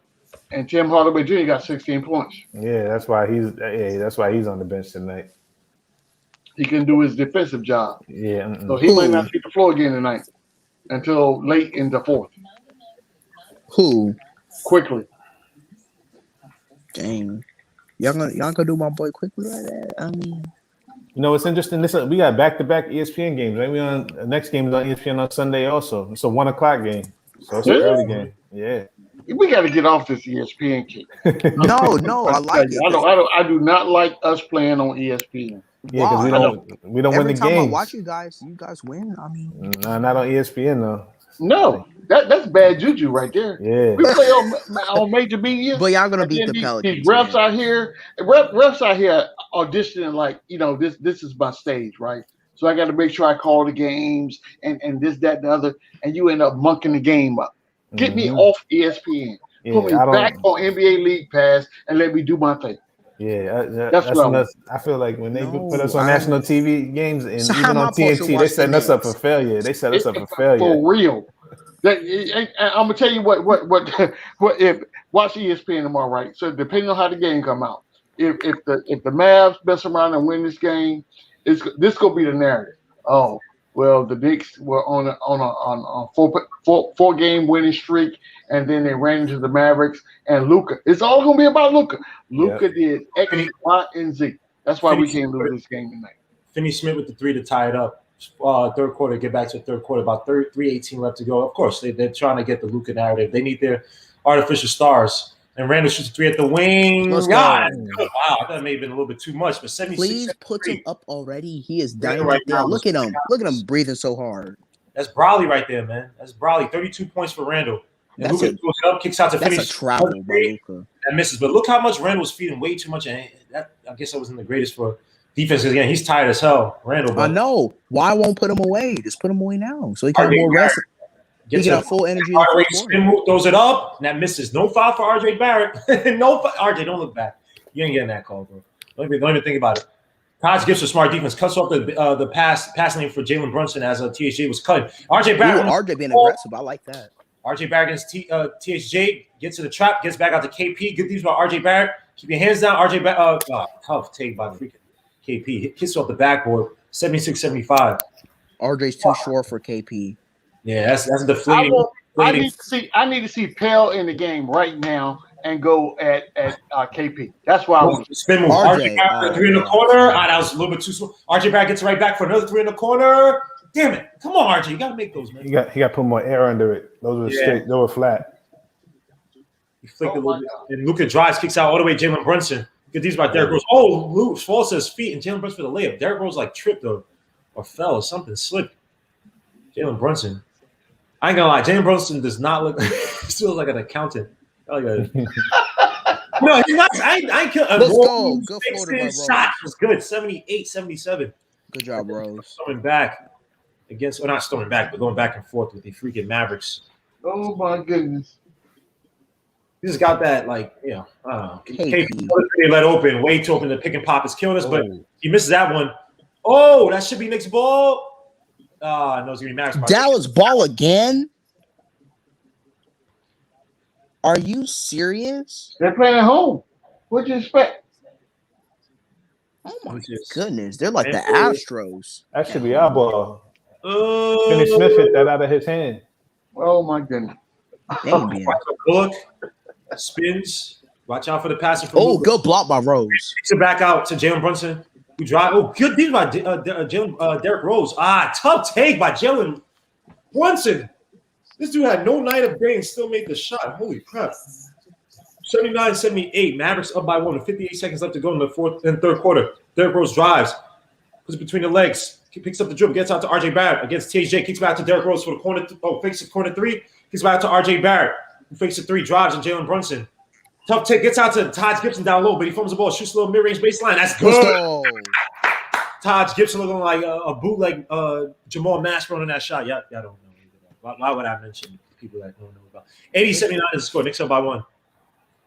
Salute to Darren Watson. Salute to Jonathan Romero. Gene Lamore. Salute. Chino Galanga. And Jalen Brunson for a 3 at the wing. And that misses. Rebound. KP. Oh. No, they called it before the in and out of bonus. So that should be on the ground. Should be taken out. Yeah, KP. Let's see this. Who's down there? Down low block. RJ. Yeah. What? I can't block him. Oh my God. Yeah, you can't be using your arms. You gotta try to put it by here. So wait, he be going to line for. That wasn't an N1, was it? No, it's not. They called him like ground. It's not N1. How was that a foul? Where's the foul at? He's holding him. Nah, he was holding him. Was it? Yeah. Knows what's coming back into the game, by the way. Taj Gibson, this will be taken out of bounds. Taj Gibson tonight has gone 15 minutes, 4 points. Nothing, really. Yeah. At least he's playing defense and making this a close game. One block. AP fakes a three, shoots three at the top of the key, and that misses. Rebound, RJ Barrett with 20 seconds left to go. Gets out to Randle. Should be the final shot. Waste that clock. Don't take no dumb shots. Randle right now against Finney Smith. Good defender. Gets a pick by nose as well to switch up to Luka. Now you got Luka against him. Get back to Finney Smith. Oh, cross him up. Step back three to the top. Let's go. Good take by Randle. 83-79. Let's go. That was tough. You know what? That's a good quarter. Our worst quarter, we play even with them. Yeah. Still up 4. So that's a good quarter. I saw that step back. I said, no, when I saw that step back legend, I said, Yeah. Good job. You know Randle works out with Melo? Well, I see a videotape of him did. Yeah, I didn't think he was gonna get 40. He look like he's gonna get 40 tonight. Yeah, he gonna get 40. Easily get Suta Rudarat I Singh. think he was gonna get 40. He gonna get 40 tonight. He get 40 tonight. Suta Rudarat Singh, man. Suta 90, man. Suta, you guys, military youth sound salute, man. Yeah, he's definitely gonna get 40 tonight, but he needs rest in the early fourth He quarter. got to rest at some point. So fourth quarter, Guillermo, fourth quarter. Who would you start fourth quarter in RJ's position if it's not RJ? If it's not RJ's position, in his position for this game right now, coming out of the fourth, who would you put in the game for RJ right now so he can get some rest? He's tired right now. He gassed right now. Your lineup, well, you have to. It has to be. And now you got to put Obi Toppin in. You have to play quickly as an off guard, right? Who else would be the Bullock? Well, Bullock's not gonna. He's playing with the stars, but you. Quickly you'd have what? Rose, quickly, Obi and Taj. I would go bench. Honestly, I would go bench at least for the first 5 minutes of the fourth quarter. Yeah, I was mostly bench outside of Bullock and. I guarantee if they're going to run, you ain't gonna see you're gonna see Randle in there in like 2 minutes. It's gonna be like he's gonna play 40 minutes tonight, like you said earlier. It's whoever puts their stars in first, or whenever the Mavericks get their stars back in. That's when teams rotate. Right, you got because again, Luka's just you. If you're not going to be able to defend Luka and KP, you at least have to have somebody who has a hot hand who could at least keep the scoring up there with them. So how about this? How about this right here? I'm gonna put my bench in, but leave Bullock in to defend. That's what we just said. We said Rose, quickly, Bullock, Obi, and then Taj. Taj, yeah. I'm good. You better hope Rose can. Because also Powell's also annoying too. So. Because Rose could score. He's been vital in getting those middle of the game. It was going to be fourth quarter. Be able to slash, 4 points in the paint. So you're going to need him tonight once those, Because again, who do you trust? Bullock doesn't do anything on the ball for the most part. He's just an off the ball player. IQ is IQ. OB is Taj in age. So instead of playing Taj, I will put Pell in just to see. He got more size. Just to see. See if he clogs the paint up. I'll give him a run. Yo, Jay Boogie Stu, Muhammad Thomas Stu, Big Hoop Salute. He says, put him back in that Pirates with no soda. That's fire. Come on, they don't. They don't know about that, man. Come on, man. Don't give out no science projects over here, man. Oh my goodness, trying to be clean out here, man. Holy crap, this guy's stupid, man. Shoot to Jay Boogie, man. Fourth quarter. Knicks Mavericks, man. This is where we wanted it, man. Last time we were kind of out the game by the fourth quarter. 83-79. Let's see if the Knicks could. I don't want to say we're not going to hold that lead, but, it's Luka in the fourth quarter in the post game. Not preferable. This would be an impressive win, though. This is a win that might erase that Wolves win. I mean, where you get a game that you weren't supposed to win, and you cover that up for a game that you weren't supposed to lose. We shouldn't have lost. Let me say it like that. I'm gonna disagree a little bit because we almost lost that first Minnesota game too.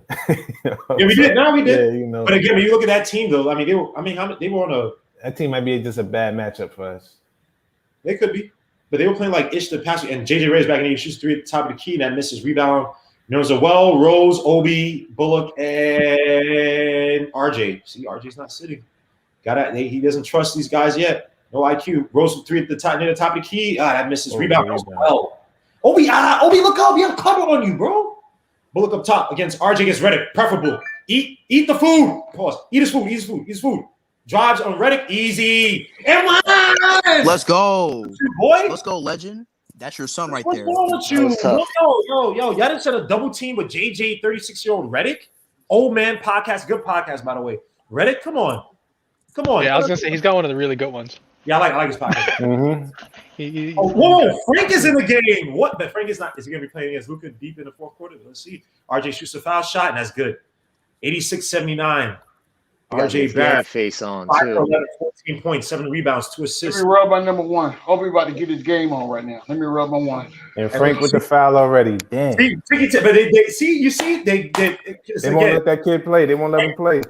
They want to build that bonus. They need that bonus for Luka. So when Luka gets in, it's ticky tack and he hit the final. Yo, You see it coming, don't you? I'm on my conspiracy theory tonight. Some of these fouls they've been calling the Knicks are been garbage. No, they've been doing all season. This is garbage, bro. Stop. Jalen Brunson gets out to JJ Redick. Kicks out to THJ. Frank Ntilikina gets around a pick. Nose are well draped on him. Oh, whoa. Gets out to JJ Redick. Fixes the shot at the 3. Shoot 3 at the wing. And that's good. 86-82. Yeah. That's all right. That was Redick? Yeah, JJ Redick. Oh, man. Redick's cold. 86. He said Redick is home? Cold. Cold. Yeah. Dead eye shooter. RJ Barrett uses the pick, swerves around. He's on Powell. Ooh, that's almost a travel. Throws it up. And what? Yo! Let's go. Big man tings. Let's go, Net Legend. Grass clot, pussy clot, mama clot. Oh, that was Whoa! Jalen Brunson catches, rolls, shoots, gets out THA for the 3 in the corner. Oh, that misses. Thank God. Obi with a nice Obi rebound. Toppin better have at least 8 points. Oh, there it is. Rose. He got that's a foul. Oh! No foul call? What? That's a foul. I just saw him smack Derrick Rose. Are you serious? He really slapped D him. Rose is supposed to get that back to his Obi. arm. Are you serious? Ooh! That's a foul. Oh, well, hold on. Let me get a clear view here. Nah, D Rose should have gave that back to Obi because he's running down the middle of the lane. Facts. He's supposed to drop that off. He's supposed to drop that off. that Obi take to the back. Yeah. Are they like hazing them or something? Because they miss him a lot, man. Yeah, it's crazy. It's not normal, right? It's just like It's not normal basketball, but just even as a guard, like you supposed to give your man. And D Rose always makes that pass. If that were Taj, he would have made it to Taj. Yeah, he would have gave that right back. I don't know. There's got to be some other stuff going on, man. Jalen Brunson drives, throws a floater up that misses. Rebound. Obi with some good defensive rebounds. Got Rose, kicks out to RJ now. RJ for the 3 in the corner. Yo, where's my mask? I told you the mask was too early. It's too early. My son RJ Barrett. Too early. RJ Barrett. Too early. Hold on. No, who said it's too early? No, because RJ might be the key. Hold on. Night, man. All right, what do you want, Hinton? What? It's calling me, bro. Give it 5 minutes. Give it 5 minutes. All Give it 5 minutes. All right. It's yo. All right. I would chill. Give it 5 minutes. Give it 5 minutes. All right. You got it. You got it. Give it 5 minutes. Give it 5 minutes. Hold on. Listen to my advice now. RJ Barrett. That's RJ Red right there, man. That's RJ Red right there. Come on, son. Yeah, wait till Randle get back in the game. Wait till Randle get back in the game. Randle might come and lose all his pride. Might start chucking up shots and start. God forbid, but I'm just saying, man. RJ might be the key to life right now, man. RJ Barrett, I believe he has 17 points. RJ Barrett has 19 points. 7 for 13, 3 for 5 from 3, 2 for 3 from the strike. Well, he came in and got a quick 7, didn't he? RJ's corner 3 is becoming money. Because I remember at the beginning of the season he could knock that down, but RJ Barrett is my son.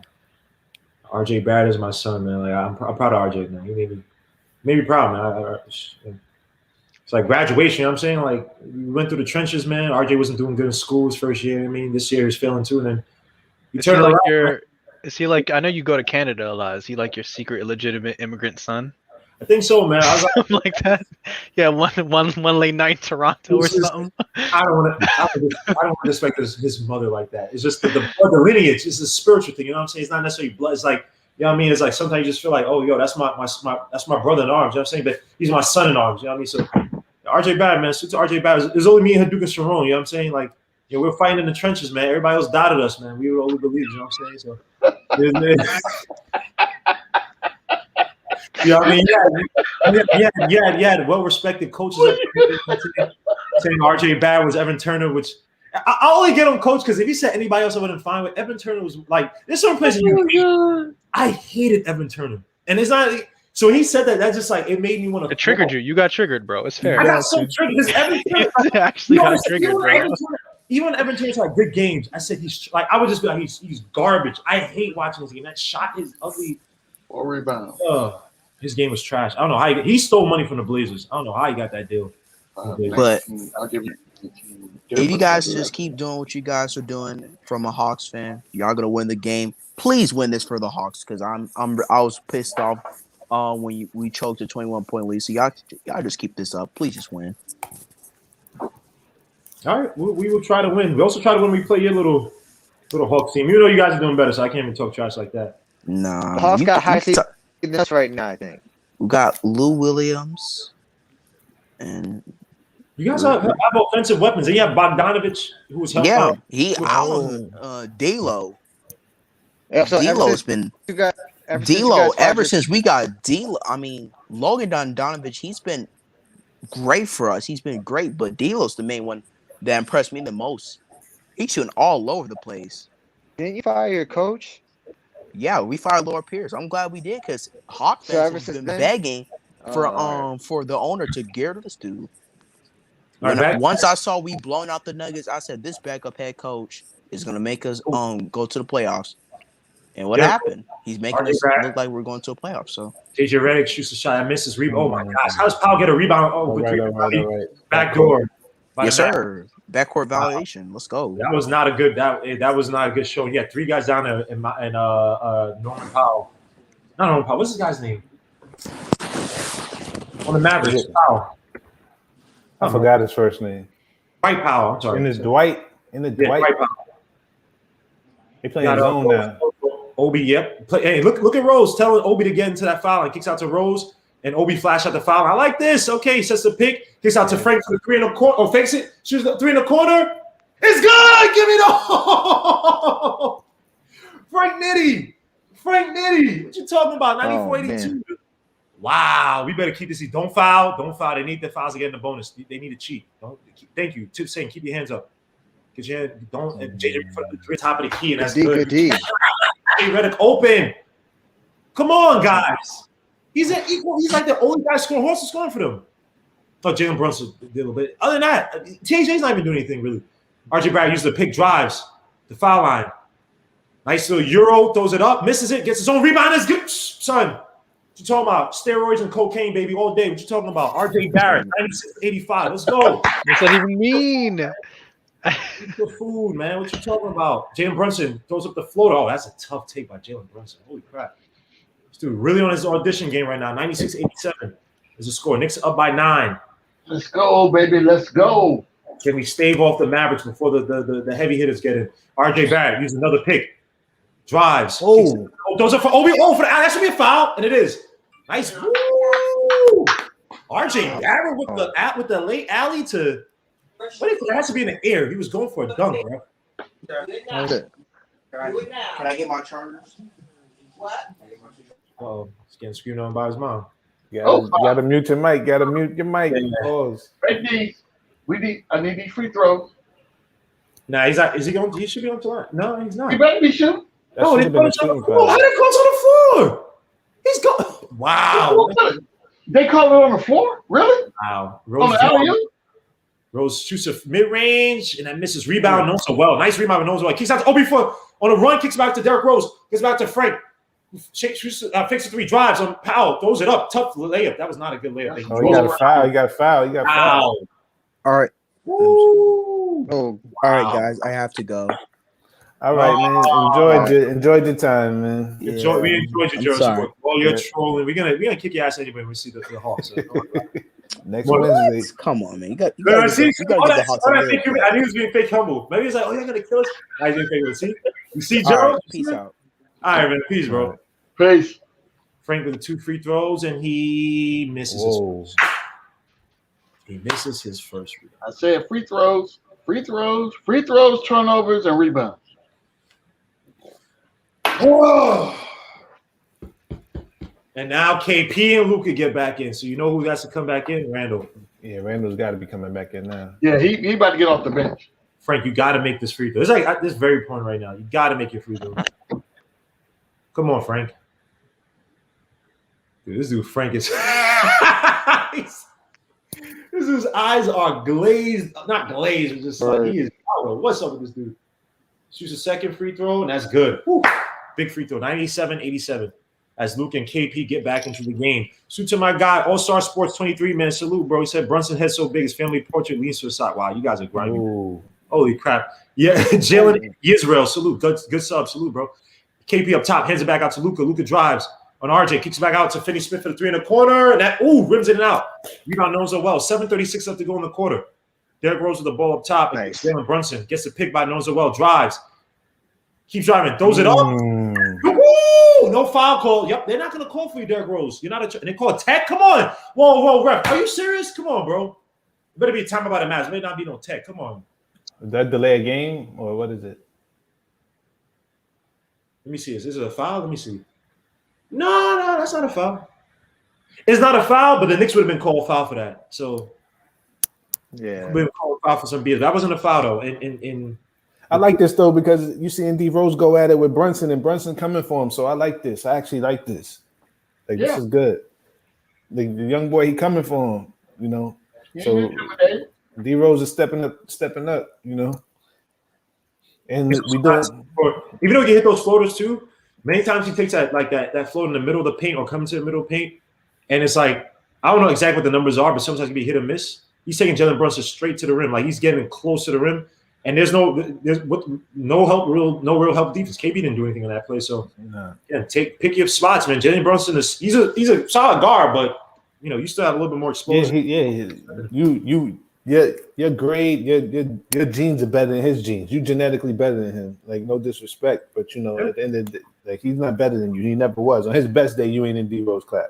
Nope. That's right. That's a fact. And look, after he didn't take that, you know, he did the OG move. He drank some water. You know what I'm saying? That's telling you right there. He meant what he said, and he said what he meant. This is my guy JP, man. Salute to Cully. Cully wants to ask a question. He says, "Yo, let me ask y'all. Do y'all think we started Frank? We're starting at 3 over Bullock. Do y'all think it would have made a big difference or made a difference?" No. Frank need to come off the bench. He need to come off the bench, straight up. Let me tell you something about starters, right? When you start, whatever that organization is, they have a cohesion and they kind of know what each other does, back and forth. So when you start subbing people, that takes that cohesion out.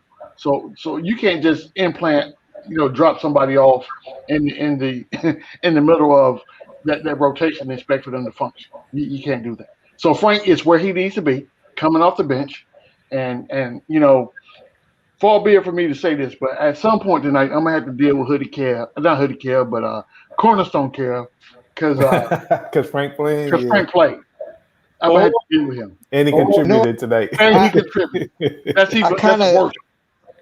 I kind of agree with you. I kind of agree with you with everything you said, except that I don't think Tibbs really has a role for Frank, really, though. Like he has for like Reggie. Well, no, Frank does have a role. It's when Burks a Bullock ain't playing. He's going to show up. Right. But the thing was, I don't remember him playing in the first. Look, he didn't play quickly in this half. He played. So he adjusted. Yeah. So he did make an adjustment. Right. He played quickly in the first half. He's playing Frank now. That's right. So quickly they give defense. Right now we need to stop the ball.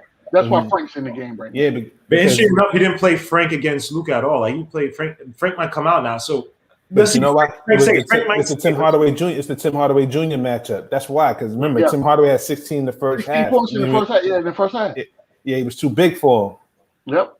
And if you remember the first game, the substitute point guard was the guy that torched us. Brunson.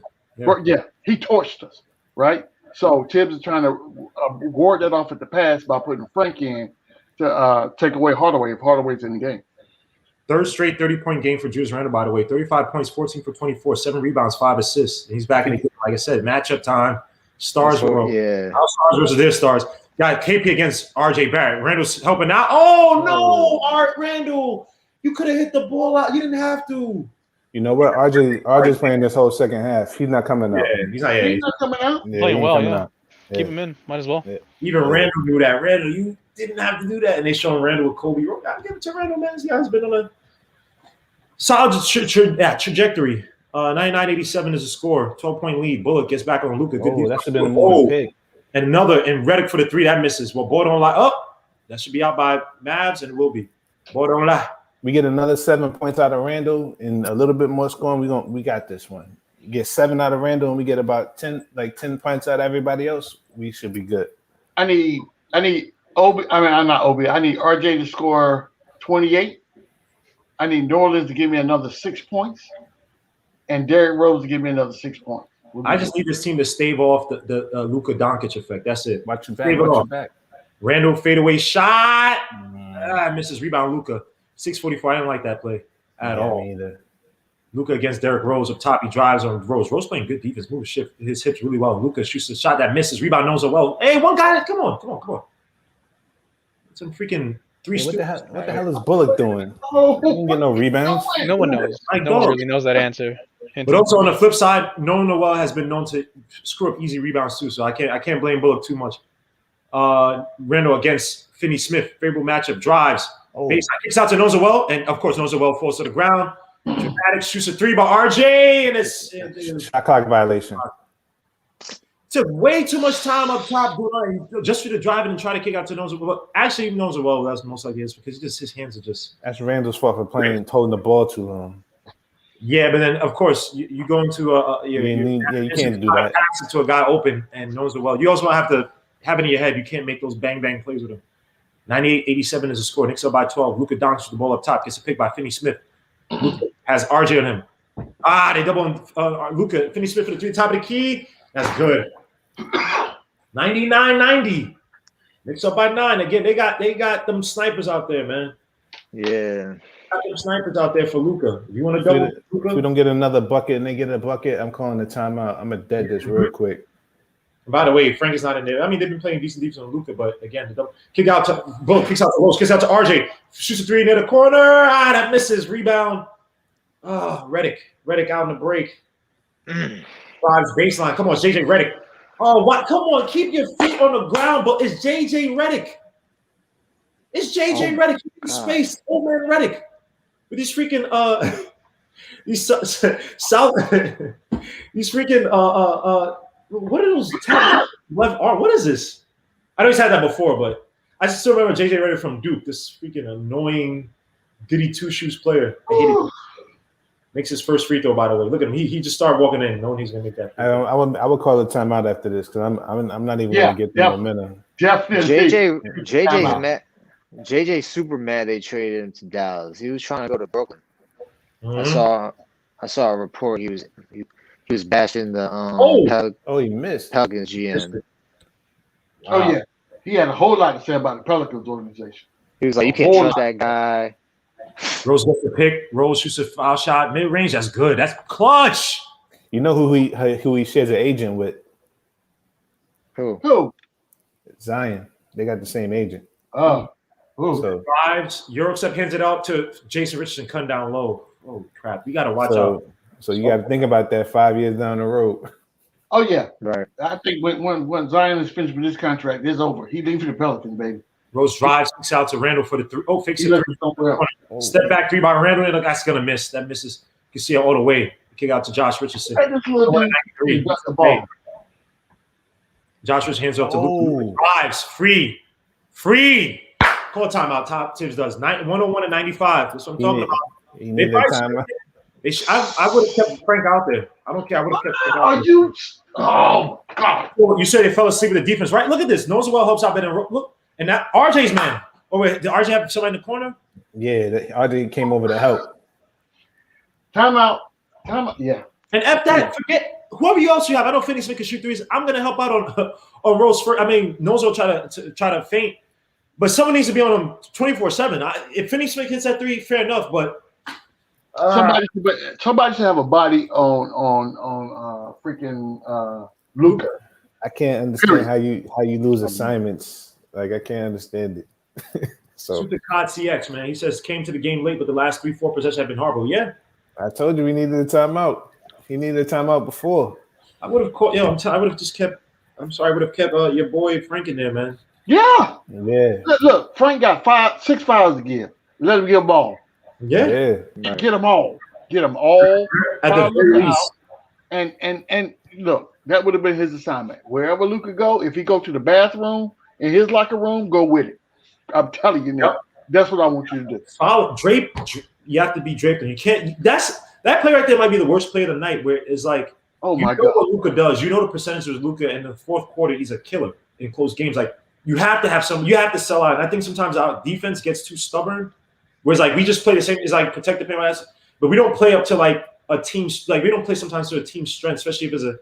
We did it with Giannis, but it worked to a T because it fit right into our philosophy. But teams like this, where they shoot from outside well against us, like you should have somebody draped on Luka the whole game. C-Mac said, pause, man, flagrant pause. Randle in the post right now. Randle got to be careful. Throws it. That should be a foul, and it is. So 101.95. You're going to the line for 2.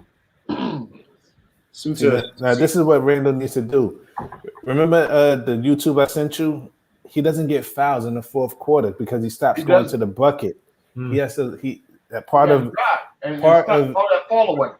of being clutch and just having emotional intelligence to calm down and be like, hey, if I can't get a bucket, let me at least try to get fouled or something.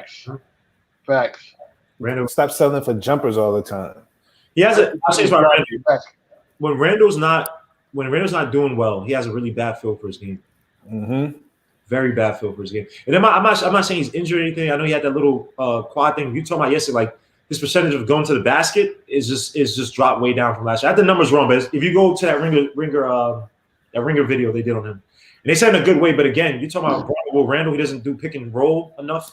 Mm-hmm. He's just not as physical getting to the basket. It might be a fatigue thing, or I don't know what it is, but gotta use his strength. Luka tries to fake the 3, kicks out to Finney-Smith, who drives. Oh! What a block by Noza. Well pushed the ball, Randle. Oh, damn it. What a block! Oh my gosh. Mary mother. Randle on the post right now. Kick it out, Randle. Kick it out, Randle. Kick it out, Randle. You see way too long. Nose gets out to Rose driving. Tough take by Rose. He missed it. Noza well with the rebound. Noza well fighting. Trying to keep the rebound. He loses it, of course. He give it and he take it. Noza well give it. He's one of the most biblical characters in the NBA. That's probably the block of the year right there. That was ridiculous. Noza well good hands. Finney-Smith keeps out to the 3 at the wing. Oh, yeah, offensive foul. Oh, offensive foul. Come on, now you threw him on the floor. What a block! What a block! Oh my God! Welcome back, Nerlens Noel. How about that? Welcome back. I don't know about welcome back yet. Look at the last play he just gave to.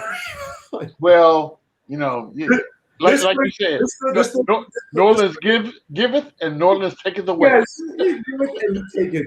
The most biblical NBA blocks. Wow, 2.1 blocks a game. He giveth and he taketh. Wow. I can't lie, that got me hyped up. So that last play that he gave up the ball, he should have never had it in his hand. Because when Randle came down, he should have gave the ball up when he saw the double team come.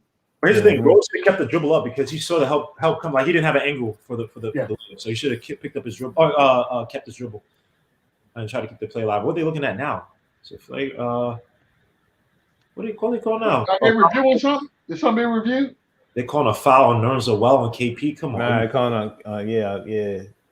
Are you serious, dogs? There's a flagrant you're gonna call? You gonna call a flagrant? Really? Y'all need to give Dallas that much help. You're gonna call a flagrant? Boy, I tell you the truth. This is why I hate watching daggone NBA on mainstream TV. This is why. It's ridiculous, man. Like we just. You're gonna call a flagrant on that? Yeah, you gotta be out of your mata, man. You're gonna call a flagrant on that? Where? Because his head paws went down like that, really? Because that's a flagrant, right? That's why less people watch NBA, bro. Who bleeding? Is somebody bleeding? If you ain't bleeding, there ain't no foul. I'm just saying. Nah, but you know they gotta help their superstar players, man. You know, if you touch them, it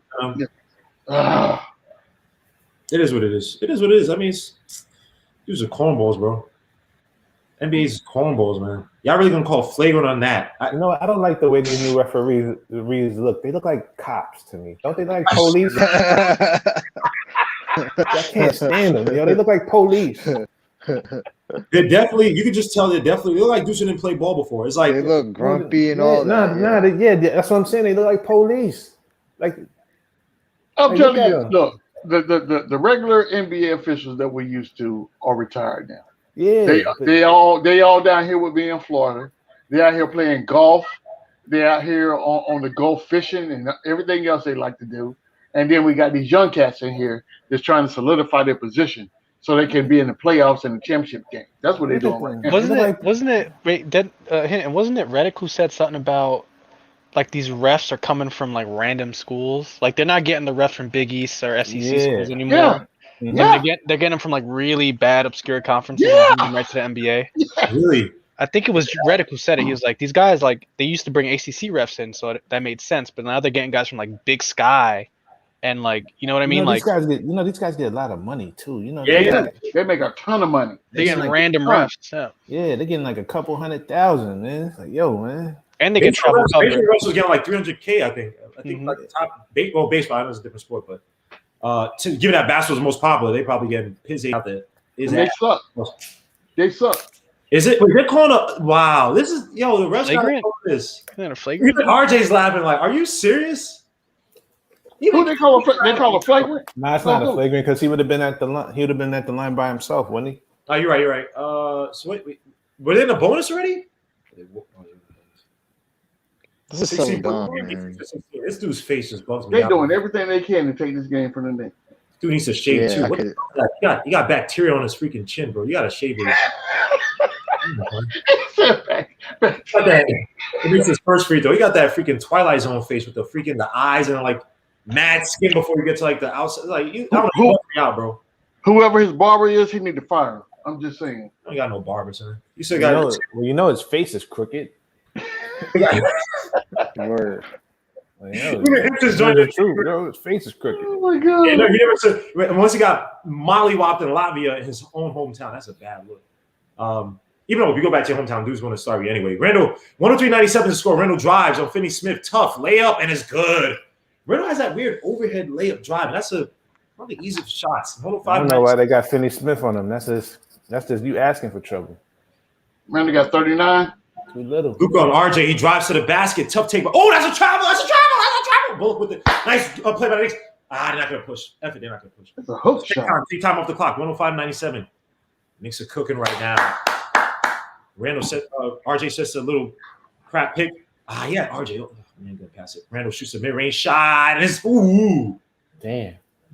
105.97 out of break, and Finney Smith for the dunk. Not a good play by the Knicks. 105. Got back. Lucas curse at the refs and don't say nothing. They don't say nothing. Come on, that's a technical. That should have been right there. Wait, Hinton. You look up the ref assignments. The bald ref right now on the baseline. Miami-Dade Police Department, 13 years. What? I told you. Dude, you can't make this up. Yo, I told you, yo. I'm not messing with you. Yo, Wait, hold on. Chat. I'm putting it in. I'm putting it in. Yo. I'm putting it in. I'm looking at the bald ref, bro. The bald ref is a cop. Right? The bald ref is actually a cop. Yo, I told you, yo, man. I'm telling you, the bald ref is actually a cop, bro. Knows it well for the dunk. He misses The way he steps up to them. Yo, I'm damn near prophet. Yo, man, that's crazy, man. Yo, man. Wow. I smell police like I don't know what, man. You can smell them, yo. This. The bald ref is a cop. Chat. The bald ref is actually a cop. I'm telling you, yo. You should write an article on that, bro. Like that's actually. That's funny though. That's crazy. And then I'll talk about that later, man. I actually feel a way about that. Me too. I really do. There's a lot to unpack there. Now I see Now I see why these calls be happening the way they happening, yo. Yeah, and they want order. They want order, and they ain't. We'll get to that later. That's actually that actually messing with my brain right now. 106 to 199 as a Noswell makes that first shot. But thank you, Hinton. That's a stupid, crazy observation. Yo, man, man, I'm telling you, yo, man, you got Yo, my family been in the streets too long, man. Yo, you got no police and you see them. You know how they roll. Yeah. They tell how they walk.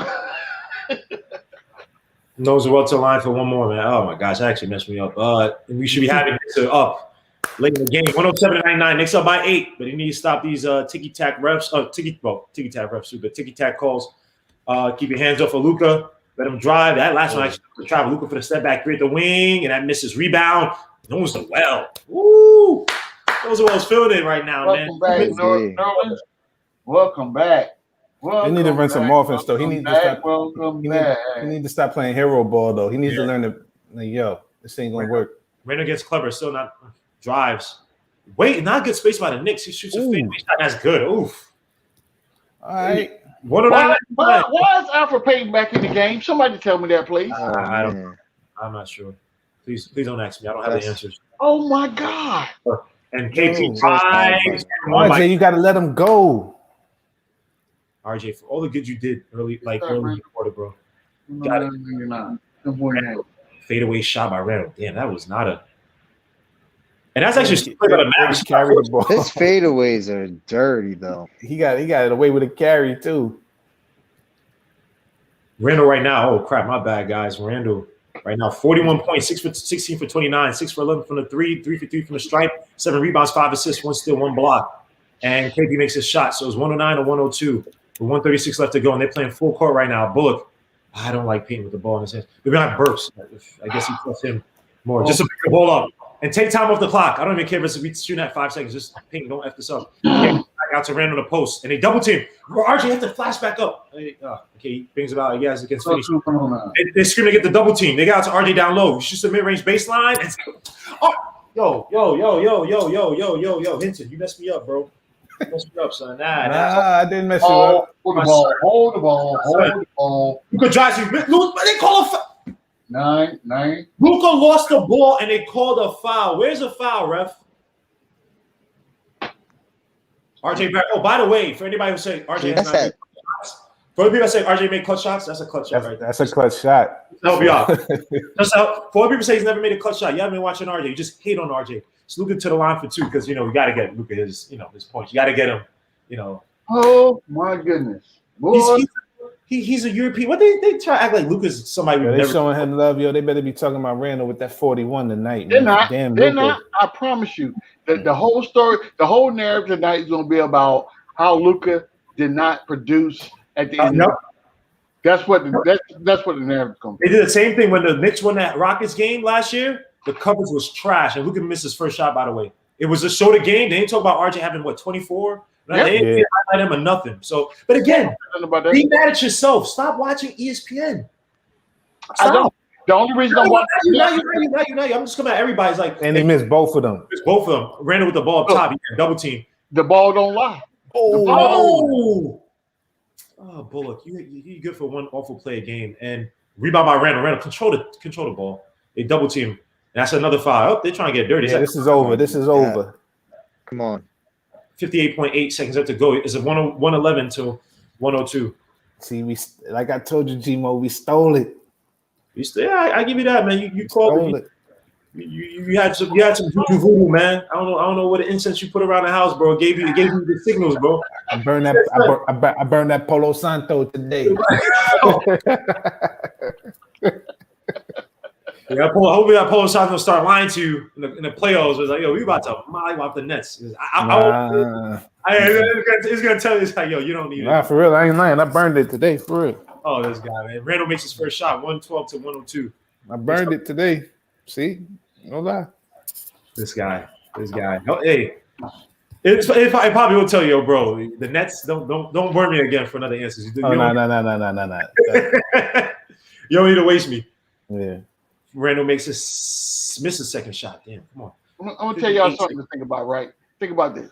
The reason that this game is on ESPN right now is because all the New York Knicks fans are watching basketball on a League Pass, NBA TV, and all these paid subscriptions. Their ratings are way down right now. Oh, of course. ESPN period. They're struggling badly. That NBA deal. I don't know who's kicking in, but they're losing a lot of money. They had to fight a lot of actual good because I used to watch ESPN Jason Starks, a lot of good baseball writers I used to follow. Yeah. They cut them off, man, because they can't. Now they just have characters. They have caricatures. Yeah, straight With clowns. no takes. They get their takes off of this particular string, right? So, Why do you think Max Kellerman? Oh yeah, and yes they do, because and I'm not. It's not just this stream and Randle misses free throw. Come on, Randle. Because I remember when Errol was here one time of Dire Knicks podcast, and he mentioned Randle being traded. There's a possibility of him being traded to the Jazz before the season.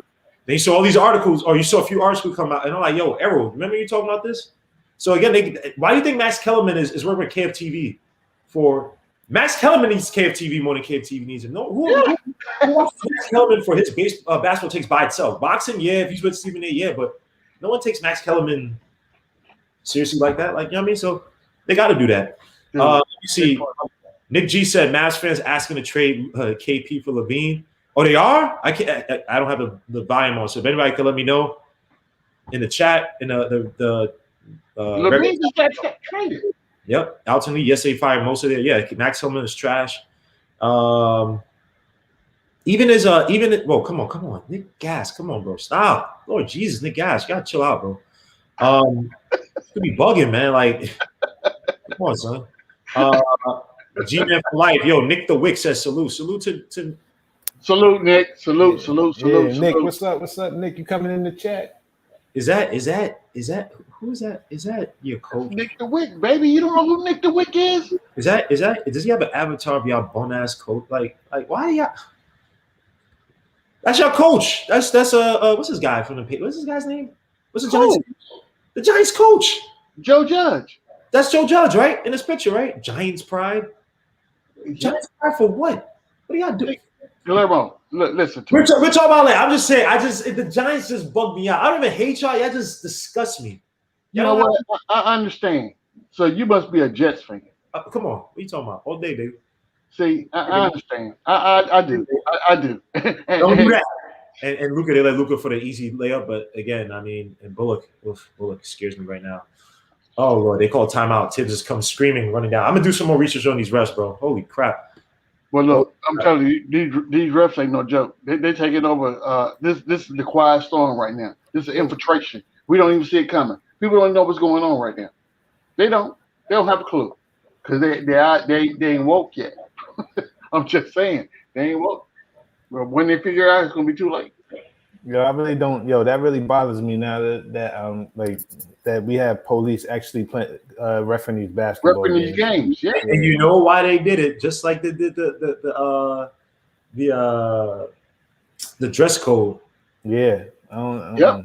Because I back in the day, it's like, oh well, I remember my friend was like, oh, but you have to when you dress a certain. I'm like, these guys basically make the league. The vast majority of these guys are proper citizens. They don't do nothing. Like in terms of getting in trouble, they dress a certain way. Who cares? All the time you see these guys, the baggies and stuff, they're on NBA Cares. They have all these organizations, all these things that they go out and they do all this goodwill, but they have to have a dress code for what? When they're the product. Like they're the reason. They're not. You don't have businessmen in suits out there playing ball. That's right. That's a fact. And back in the day, go back in the day in the 90s when guys used to dress up in suits, go look at guys like freaking Steve Kerr. Go look at guys like Mark Madsen. These guys were coming with bummy T-shirts into the game while Jordan was all dressed up in a suit and everything. I ain't had nobody no dress code back then. But yeah, exactly. Big fact. We didn't look a certain way, and they were allowed to do that because they don't scare me. You know, it's all about that narrative, right? So whoever has the, I guess the major ocular that can control the narrative. That's what Coach Color Black's actually gonna come back in. Coach Color. Oh crap! All right. Oh crap! I got a few people, man. And please, guys, as this game is about to close down, one at a time, guys. And RJ with the ball up top, and they fouled RJ Barrett, so he'll be going to the line for two. That's all right. Knock him down. Pause. It's no pause. That's not perfect. I got a question, yo. Where's Chuck B at, man? Oh, somebody said Chuck was Chuck changed his schedule, his work schedule changed, so he hadn't been in a while. That's what I heard. Because I asked the same thing. I ain't seen Chuck in a hot minute. For the win tonight, man. Yeah, but I've been telling. I did say somebody's gonna win by 10. I don't know if nobody remembers that. No one remembers that. Of course you don't. Of course, DMO. Of course. Don't do that. Look at him trying to join in because Hinton You had wanna lie? You wanna lie? Because remember, I was talking to Isaiah about that. Remember, I was talking to Isaiah about that. Isaiah remembers. That was Isaiah, yesterday. Yeah. What happened, bro? The Ace of That Kicks was said yesterday. He by did 10 that. yesterday. You know, didn't I tell you they was gonna win by 10? He did. I ain't gonna catch it. All right. So what you said, G-Mo? I just remember him dying from that aloe juice thing. He was Yeah, never did. baby. I'm glad and you KP for the dunk. Yo, still 27.8 seconds left. It's an 8-point game. The Mavericks do not want to lose this game, or they're trying to execute. It's over for them. They think we're gonna make a mistake, and he gets out to Randle, and he's about to get, and he draws a foul finally. Randle is a beast tonight. I don't care what nobody says. Beast, straight beast. Oh, Everybody stepped up. Switch to my hold up. Switch to my guy Jack Pease. By the way, Jack Pease, I will be covering the NFL draft on the 29th. So please join us, even though it's not a football channel, but definitely be covering that. But who I pick, Fields or Wilson? Wilson. I don't trust Ohio State quarterbacks, man. Also, too, we had Guillermo talk about that on 3BL the other night. Yes. Shameless plug. But we're gonna do one more video next week talking about the draft, and it's gonna be exciting, man. I can't wait. And Randle misses Julius Randle, do you want your career high, Julius Randle? Hey, whoa, don't say great win, Howard. We ain't there yet, bro. We ain't there. Chill out. We always worried about the wins. I ain't worried about that. Straight wins. And Randle makes the second free throw. Did I say we need to make the free throws? Didn't I say that? Step up and make him pick up the ball. What are you waiting for? And he shoots a 3 deep from the wing. I knew that was going in. 6-point game with 20.9 seconds left to go. Randle stuck, kicks it out to Bullock. Just run, Bullock. Oh my God, you.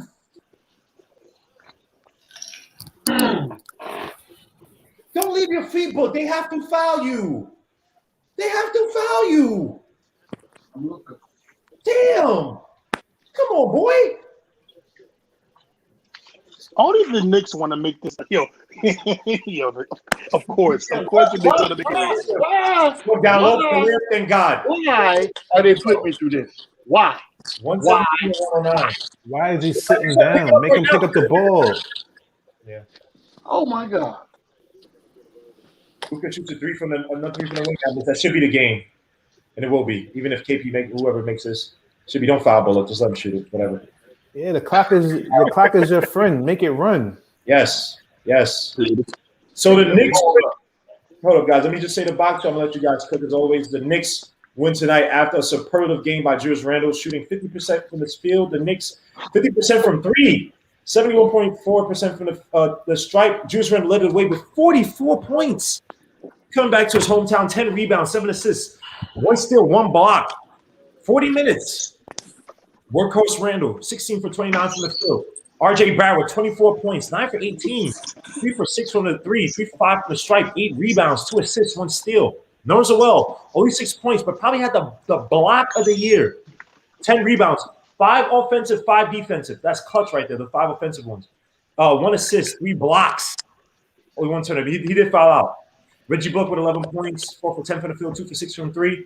Elfrid Payne, 6 points, 3 for 8 from the field, 7 rebounds, 6 assists. I give him that. Obi Toppin, 0 points. Todd Gibson, 4 points. Derrick Rose, 15 points, 7 for 13 from the field, 1 for 2 from 3, 5 assists, 1 steal, 1 rebound. Man Quickly, only 3 points. Franklin Keener, 4 points, 1 for 1 from 3, 1 for 2 from the stripe. On the flip side, the Mavericks.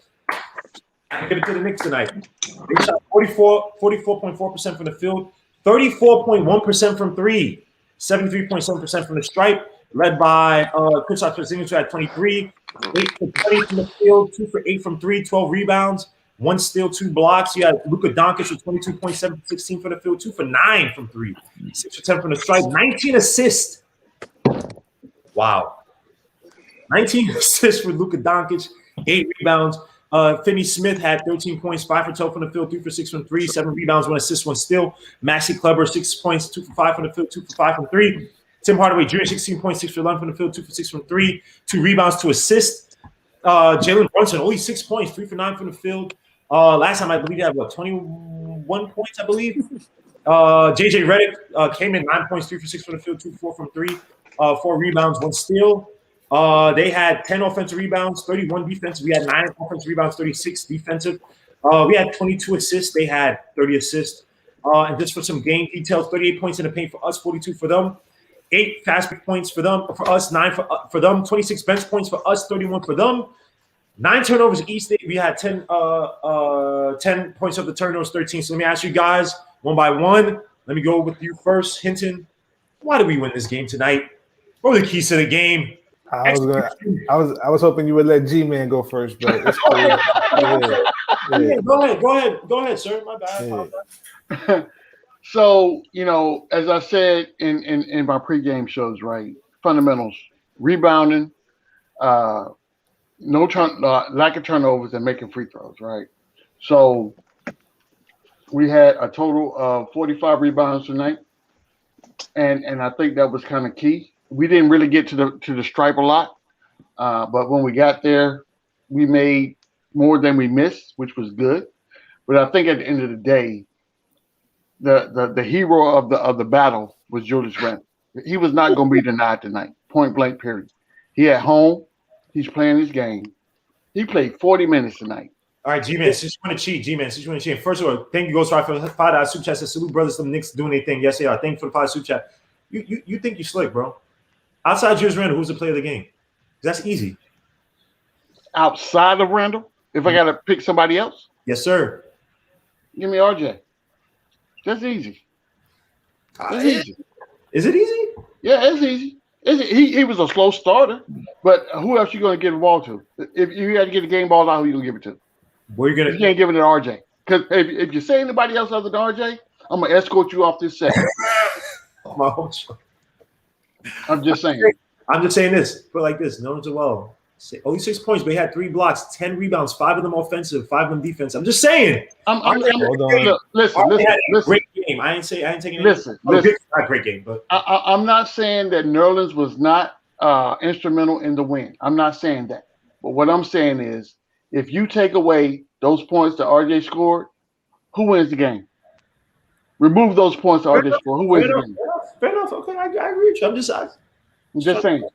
I'm glad to see Noel back. But if Julius is not the guy with his 41 points, RJ got to be the guy. I just don't want to seem like I'm favoring RJ too much. I mean, in that fourth quarter, when Randle needed the rest, he was excellent scoring.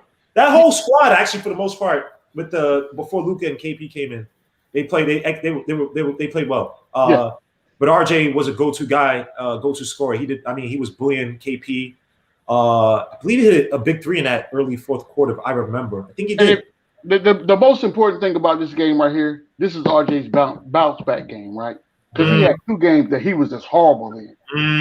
So when he comes in this game tonight and he has this performance, going into the game against the Pelicans, they in trouble.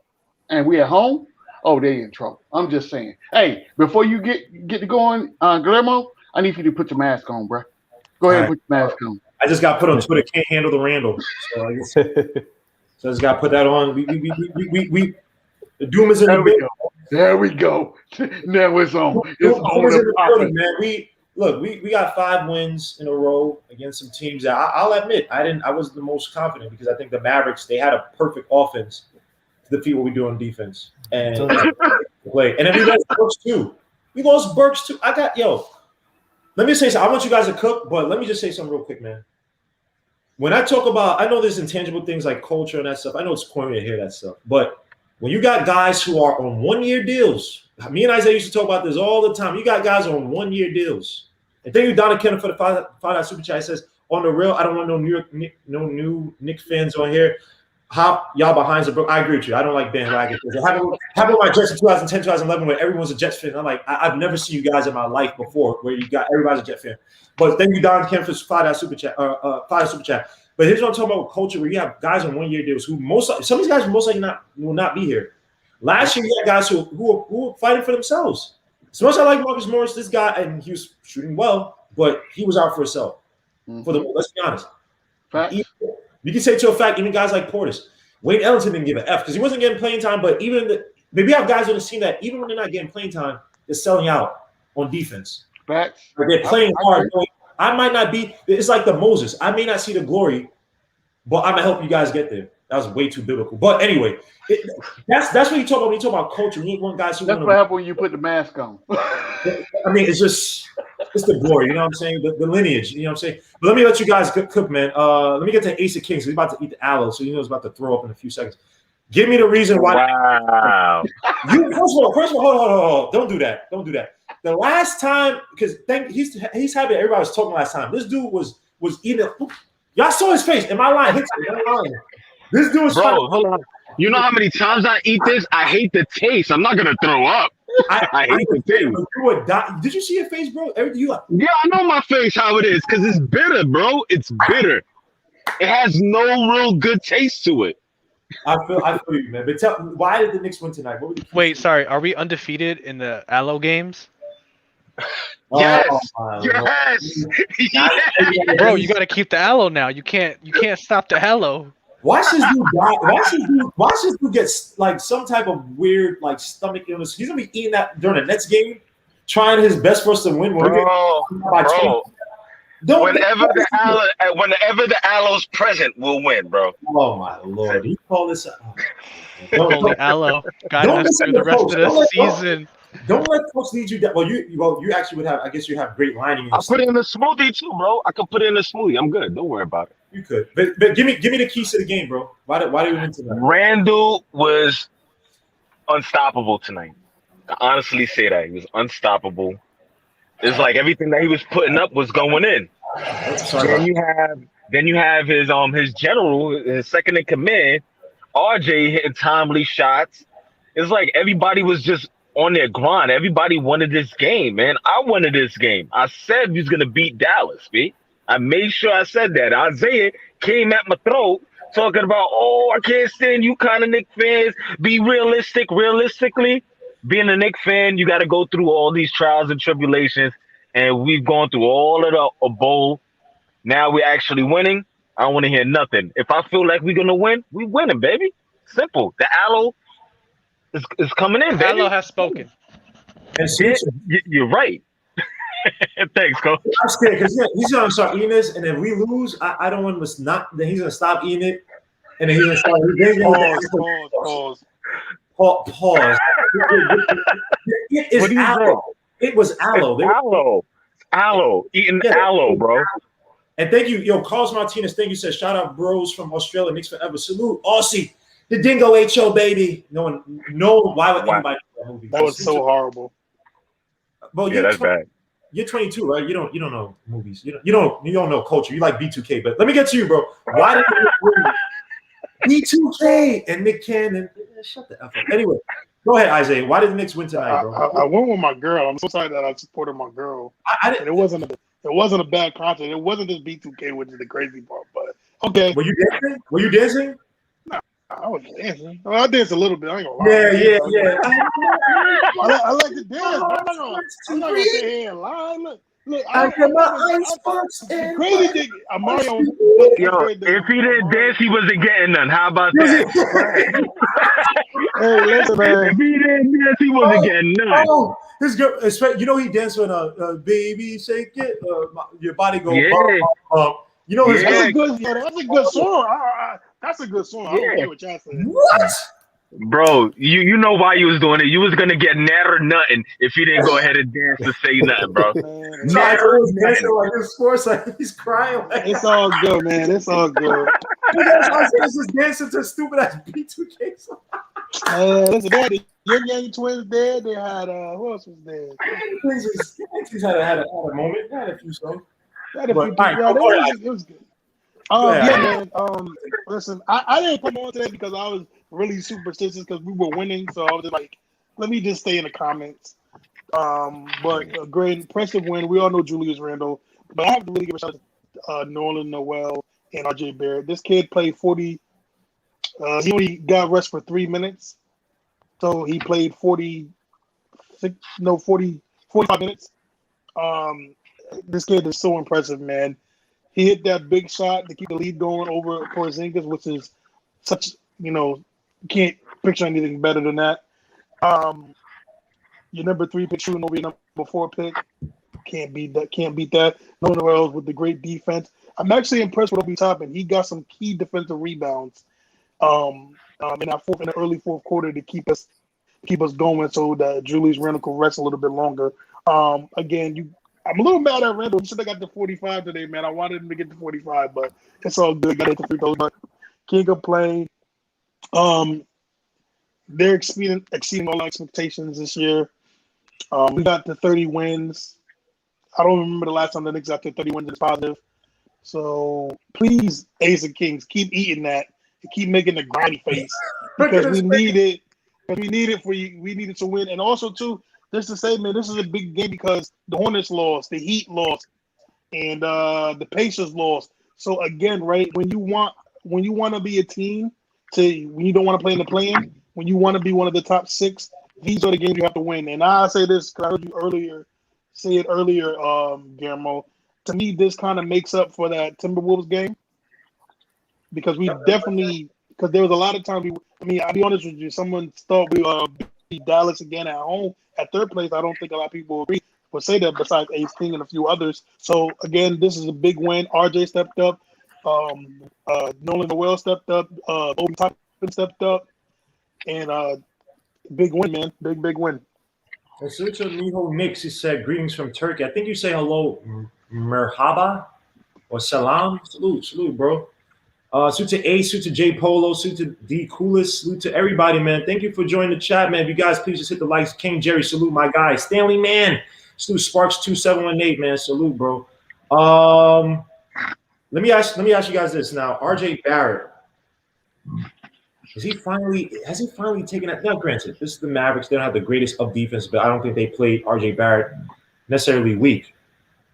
Has RJ Barrett taken that step to be the number 2 guy? Like, legit, not just because it's him and Randle. Go ahead, Hinton. And before you go, Hinton, thank you, Ismail Rivas, for the $5 super chat. Says salute to Legion of the panel. The best next YouTube channel. Thank you so much, bro. I respect the channel. You ain't disrespectful. And whoa. God bless everybody. God bless Barnes. God bless everybody. I didn't know he was going to say that. Oh, my God. God bless MBK. God bless MBK. God bless everybody. I don't have no beef. Hold on, Gil. Let me say something. Let me say something real quick before you go, Hilton. My brother Guillermo, he don't do that drama. He don't do none of that BS. So please, and I like you, Ishmael, but we don't do that, bro. And no disrespect towards you, but we got love for all the. Shout out to Guillermo. Shout out to Nick TV. Shout out to MBK. Shout out to everybody. But we do this all love. We can all share the platform. Everybody respects. Everybody got their little fans and loyal people in their chat. So come on, bro. We not doing that. Shout out to everybody, man. We appreciate all the love. We love you, Israel, but come on, bro. That's all love, man. We just won a big game. Thank you. Okay, this man. All right, go ahead, Tim. Why do you disagree with that with the RJ Barrett point? Because he played 2 bad games in a row. Even I know you can have bad games, but the way he played against New Orleans it wasn't good. Yeah, they won the game, but it just was not a good look. He got shut down, and when he learns to do other things, that's when I'll say in that game he didn't really do anything. He wasn't productive anywhere. Let me ask you guys, listen, let me change it up because I don't disagree with that because I just remember Najee Marshall shut him down. Yeah, he shut him down. Hey, Hadouken just brought up a great point. RJ Barrett played 46 minutes. Yeah, he played a lot. RJ Barrett at the very least as a hold the fort guy with guys like Burks, who again he's out. How important is RJ Barrett to allow a guy like Julius Randle? Because if you need somebody else to score, again, if you need that number 2 guy, I'm not saying he's a go-to guy, right? Let me fix that up. But RJ Barrett played 46 effing minutes tonight.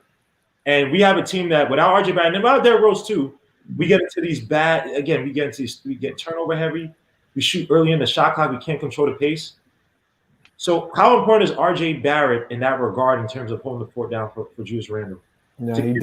You can't rest anybody really, but RJ Barrett, I guess, because Julius Randle was hot tonight, you had to play one of those 2 out there.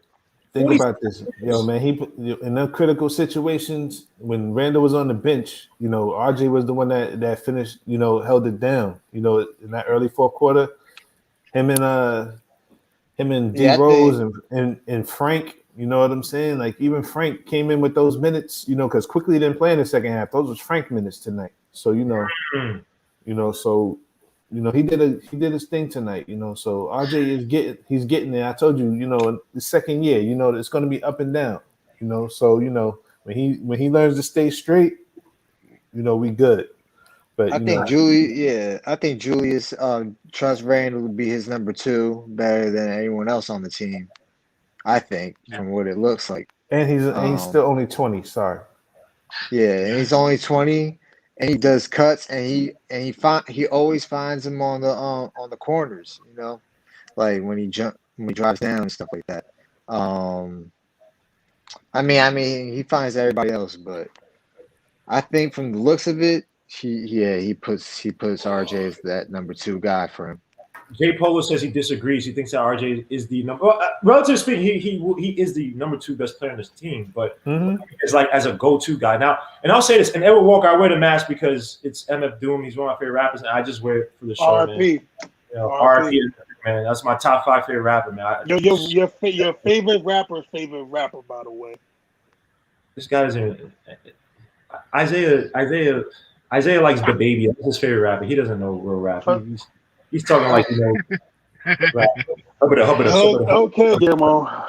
Because you bought the mask, you're the number 1 fan. So. No, not MF Doom. No. There are people. I'm not the MF Doom. I'm kidding, Guillermo. Name me 3 MF Doom songs. MF Doom. Exactly. See? You see how he likes to talk? You don't know 3 MF. Come on, bro. Come on. Man. This guy. Thank you, Ace of Kings. This guy is bugging me. No snitch. Yo, J Polo. Yeah, I don't know about it. But J Polo, we need to have you up on the show, bro. Get a camera or something, man. Please be on the show because you have some good points. But he disagrees. He thinks that RJ Barrett's the number 2. I'll say this, man. RJ Barrett, in terms of development, 46 minutes on the floor tonight. Learning how to control pace. These are the important things. Learn how to play where you're not the primary scorer, right? Moving off the ball. When they went into zone the first time, I think they used Obi. They sent Obi up top of the foul line. But RJ Barrett's been doing that all season. I'm proud of it. I'm not saying I have to go back and watch the video. But I did a video on RJ Barrett where his cut numbers have gone up. Cut into the basket, cut into the paint, cut into the foul line, flashing. RJ Barrett is becoming that type of player. I mean, I'll say one thing about RJ Barrett that he still needs to develop, at least for this year, picking your spots on the floor. Too many times he tries to get like that one extra step, and it's like a tall defender he switches onto, and he gets mollywop blocked. I mean, I want RJ Barrett to pick out the mid-range shots on the floor a little bit more aggressively. You know what I mean? Get that shot up. He has a good mid-range shot, at least the form is. So again, RJ Barrett right now, he is vital to the team. Let me ask you guys this: are we re-signing Noah Well next year? It's looking like it. I'm not even gonna lie, Guillermo. It's looking like it. I would say that's a priority. Timely blocks. Those timely blocks is you need them. It's crazy because look, he's flashing right now as a starter, but if you had that off the bench, that's why I said it's a priority because you can't let him walk. But you're gonna have. Let's think about competition. I don't care. Unless he's going for a championship. Unless he's going for a championship, which is cool. You understand what but if you're gonna have to give him some bread to stay. Like you're just gonna have to. Shoot to my guy Ronald Miller. Okay, how much you paying him though? What's he making now? 5, 6? Yep, 5 for 1. I think 5 for 1 and 6. No, I think it's 5 1, right? It's $5 million. Yeah, so and he's only still 26. Let's say I give him 3 for 24. 3 for 24. With a player option, with a team option after the first year, and he can have a player option after the next year. And you're gonna have to pick because he's gonna be. I'm a little scared because, again, right? Everybody noticing Noel's. And there's probably a team out there that thinks he's a starting caliber center. There is, and I don't know. They might throw a little more at him. And remember, that's cool. He might have that big deal though. Like he might have in his mind, like if I'm playing, like granted, I'm not saying the Knicks. Obviously, Knicks give him money, he probably would stay. But he might have said, if you have some team that gives him big money, not superstar money, but like who's this guy? The one from Utah with the no eyebrows went to the Pistons. When he got those stupid deals, when freaking, they might overpay for him, and he might be like, "Look, I missed out on that Mavericks deal. I effed up. This is my time to make my one big contract."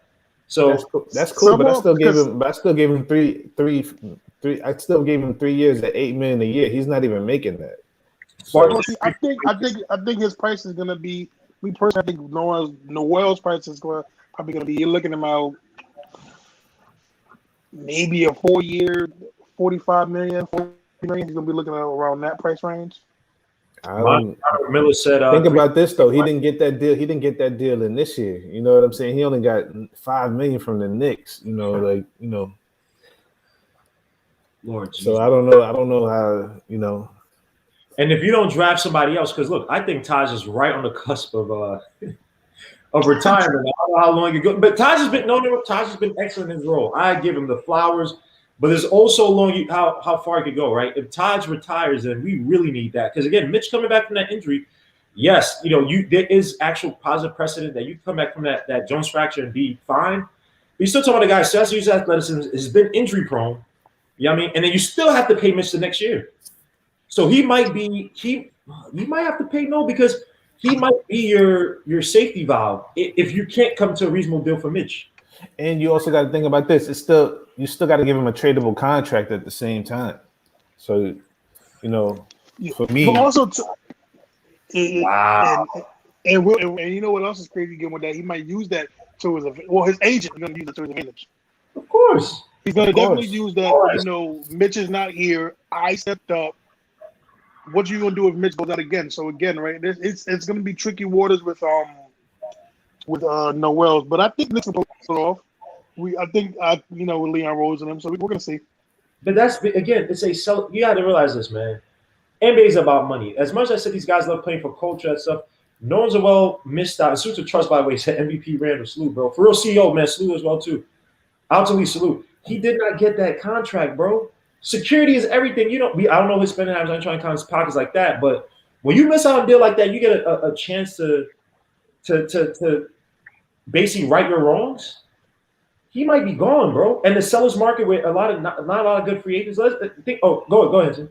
I just wanted to say, I know we're on Noel, but I wanted to change course with this.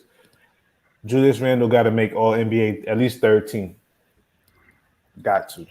Well, let me say this. Here's the obstacles. The people who are voting are not the Yeah, I know they're not Knicks fans, but these national TV games, he had 40 tonight. Right. Forget about we got to start putting some pressure on these people as fans to all NBA. We got to start doing that. Well, here's one thing though. Maria Taylor, and she's been enjoyable on TV or whatever for ESPN. As some people say, I don't really watch ESPN actually not a highlights on because I've been turning to TV for baseball. Maria Taylor did not vote 80 to any of the 3 All NBA teams last year. And then it wasn't until she got called out by other journalists and she tried to make it a sexist thing. And they're like, nah, it's not about us calling you out for you don't care if you're a woman. That's just asinine. You didn't put 80 on any of the 3 All NBA teams. And then she apologized. These are the people who are voting.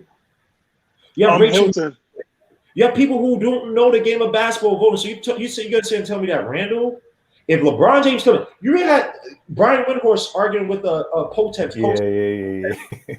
For a guy, I'm sorry. If you want to say who's an MVP, it's Jokic. That's not even. It's a no-brainer right now. But see, I wouldn't even say that because they're in 4th place. For me, actually, the MVP for me is actually Chris Paul because it's what the Suns are doing. But it is what it is. Hilton, I just counted. They're going to snubble. Here's the 3.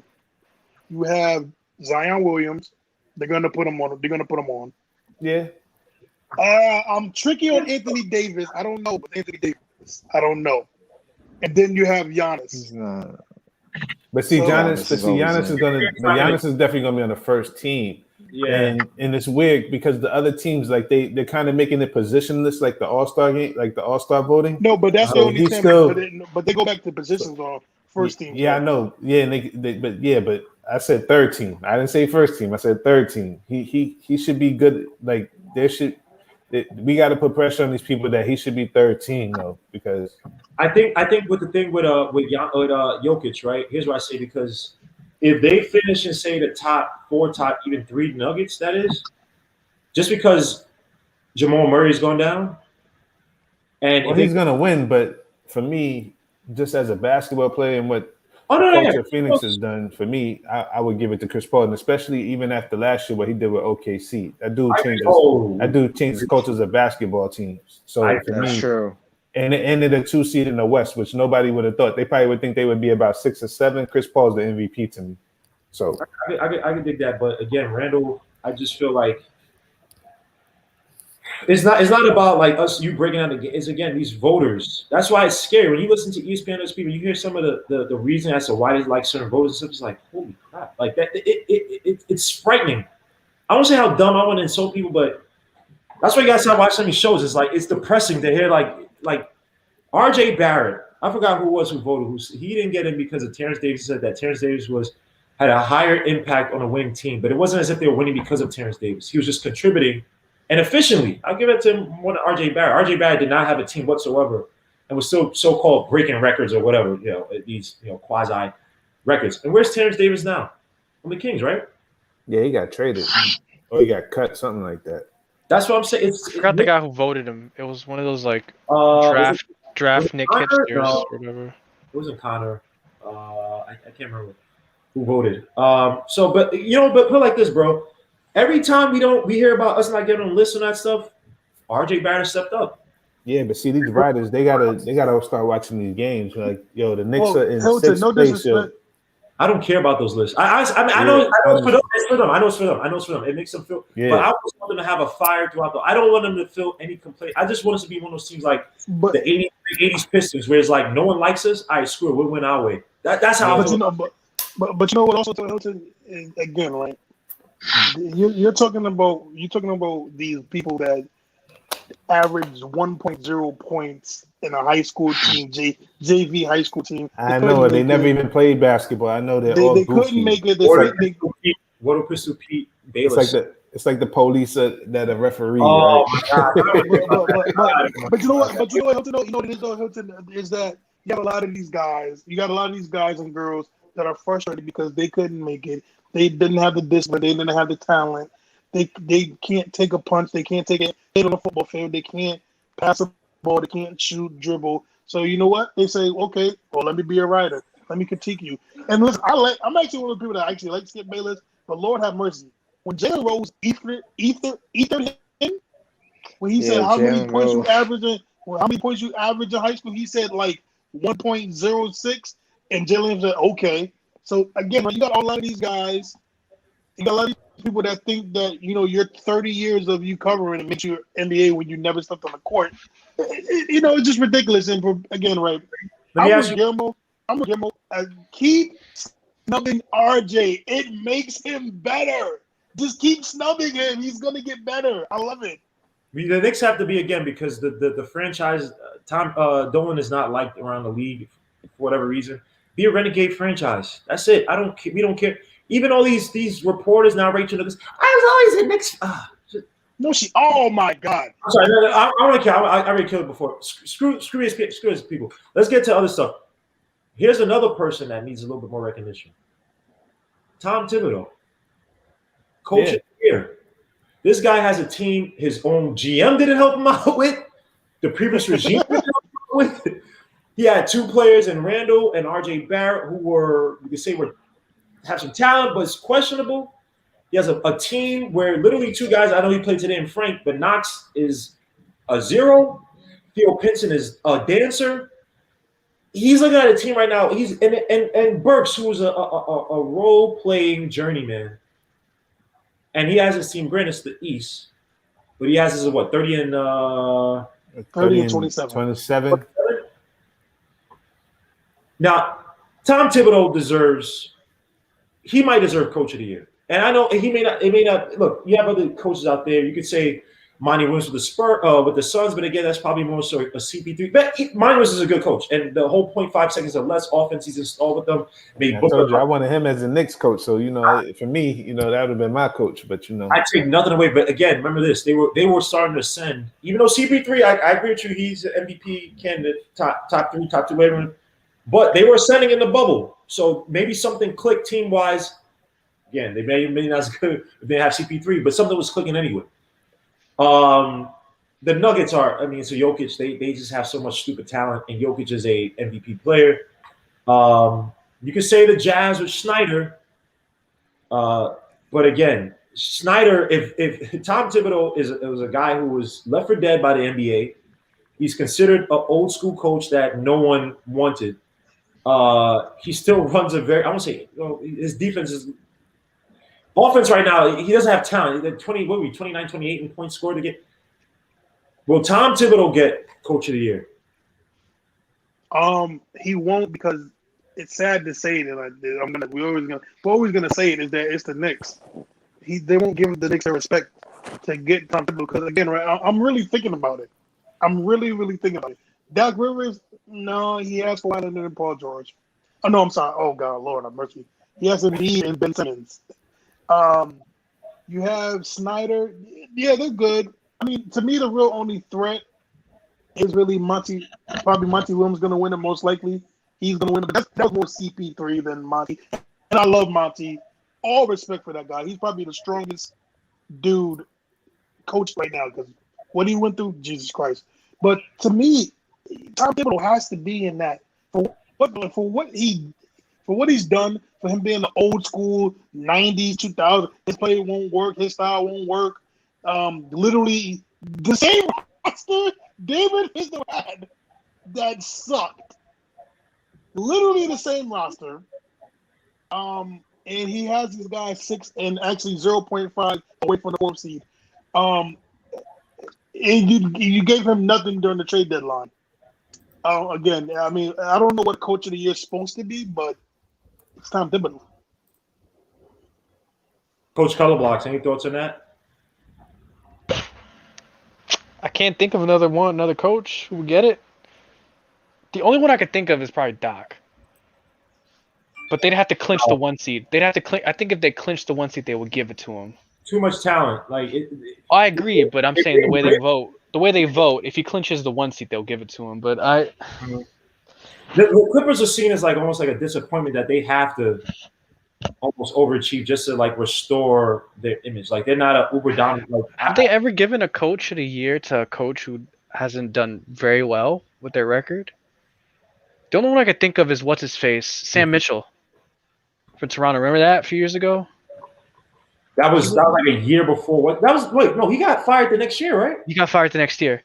But that was the year. I think it was last year of Bosch, maybe, or he had Bosch Bargnani, I think, and he did pretty well with them. But they were like a 7th seed or something. You know what I mean? It wasn't any. Budenholzer, Dwayne Casey, Mike D'Antoni, Steve Kerr, Mike Budenholzer with the Atlanta Hawks. They lost in the second round of playoffs, right? Or was it first round? Second, I think, but they got they were pretty good that year. 60 and 20. Yeah, they had that was like THJ and those guys. Greg Pop, George Karl with the Denver Nuggets 2012, 2013. That was when they played the Lakers in the Yeah, I think Chauncey just kind of died out at the end there, right? Was that year or no? I think so. Scott that Brooks, was OKC, Mike Brown, LeBron, yeah. Byron Scott. Oh yeah. Ooh, Hornets. Oh, 07-08. Was that Chris Paul, Tyson Chandler, David West, those guys? Yes. Yeah, it was. They lost to the Spurs, I believe, that year. They had no firepower. They just had nothing there. But okay, what else? Hubie Brown, Memphis Grizzlies. Oh, that 50. That was a good team. That was a good team. That was Gasol, yeah. That was Gasol. Yes, that was 50 and 32. That was a solid team. Greg Popovich, Rick Carlisle with the Pistons. In 2001, 2002, Detroit Pistons 50 and 32. What was that? Who the hell do they have on that team? Wow. Over Popovich? And who's on that team? Wait, hold on. Who's on that team? Hold up. Detroit Pistons. Hold up. What? Detroit Pistons 2001, 2002. Who the hell was on that team? That Carlisle won Coach of the Year? You did have 50 wins. I give him that. Hold up. So on this team was Victor Alexander, Chucky Atkins, Dana Barrows. Oh, Stack. Oh, they had Stack. Okay, that makes sense. Corliss Williamson, Rodney White, Ben Wallace. Oh, Jerry Stackhouse. They had Stack. Yeah, they had Stack that year. Robinson. Holy crap. Damon Jones. Wow. Nah, yeah, he should have been Coach of the Year. He won 50 games with that. Holy shit. Yeah, he won 50 games with that team. Damn. Wow. Mickey Moore. I loved Mikey Moore, dude. Yo, just the fact that you said Chucky Atkins, yo. Oh my gosh, that Dana Barrow. Brian Cardinal, Damon Jones, Cliff Robinson. Was he good then? Was he one of his good years that year? I think so. Because rest in peace to Cliff Robinson. Rest in peace, Cliff Robinson. Yeah. Wait, he played Jordan in the finals. That was 92, I think. Yeah, 92, 90. I think that's 92, 93. No, it's 92, 91, 92. That's 91, 92. 92, 93 was Suns, yeah. Corliss Williams was on that team. Yeah. It was stacked. He has stacking a bunch of dudes. Nah, yeah. He has stacking. Yo, a what was bunch of going on dudes. in the East that year? Yo, that's bad, yo. Oh, that was the Iverson year. 01, right?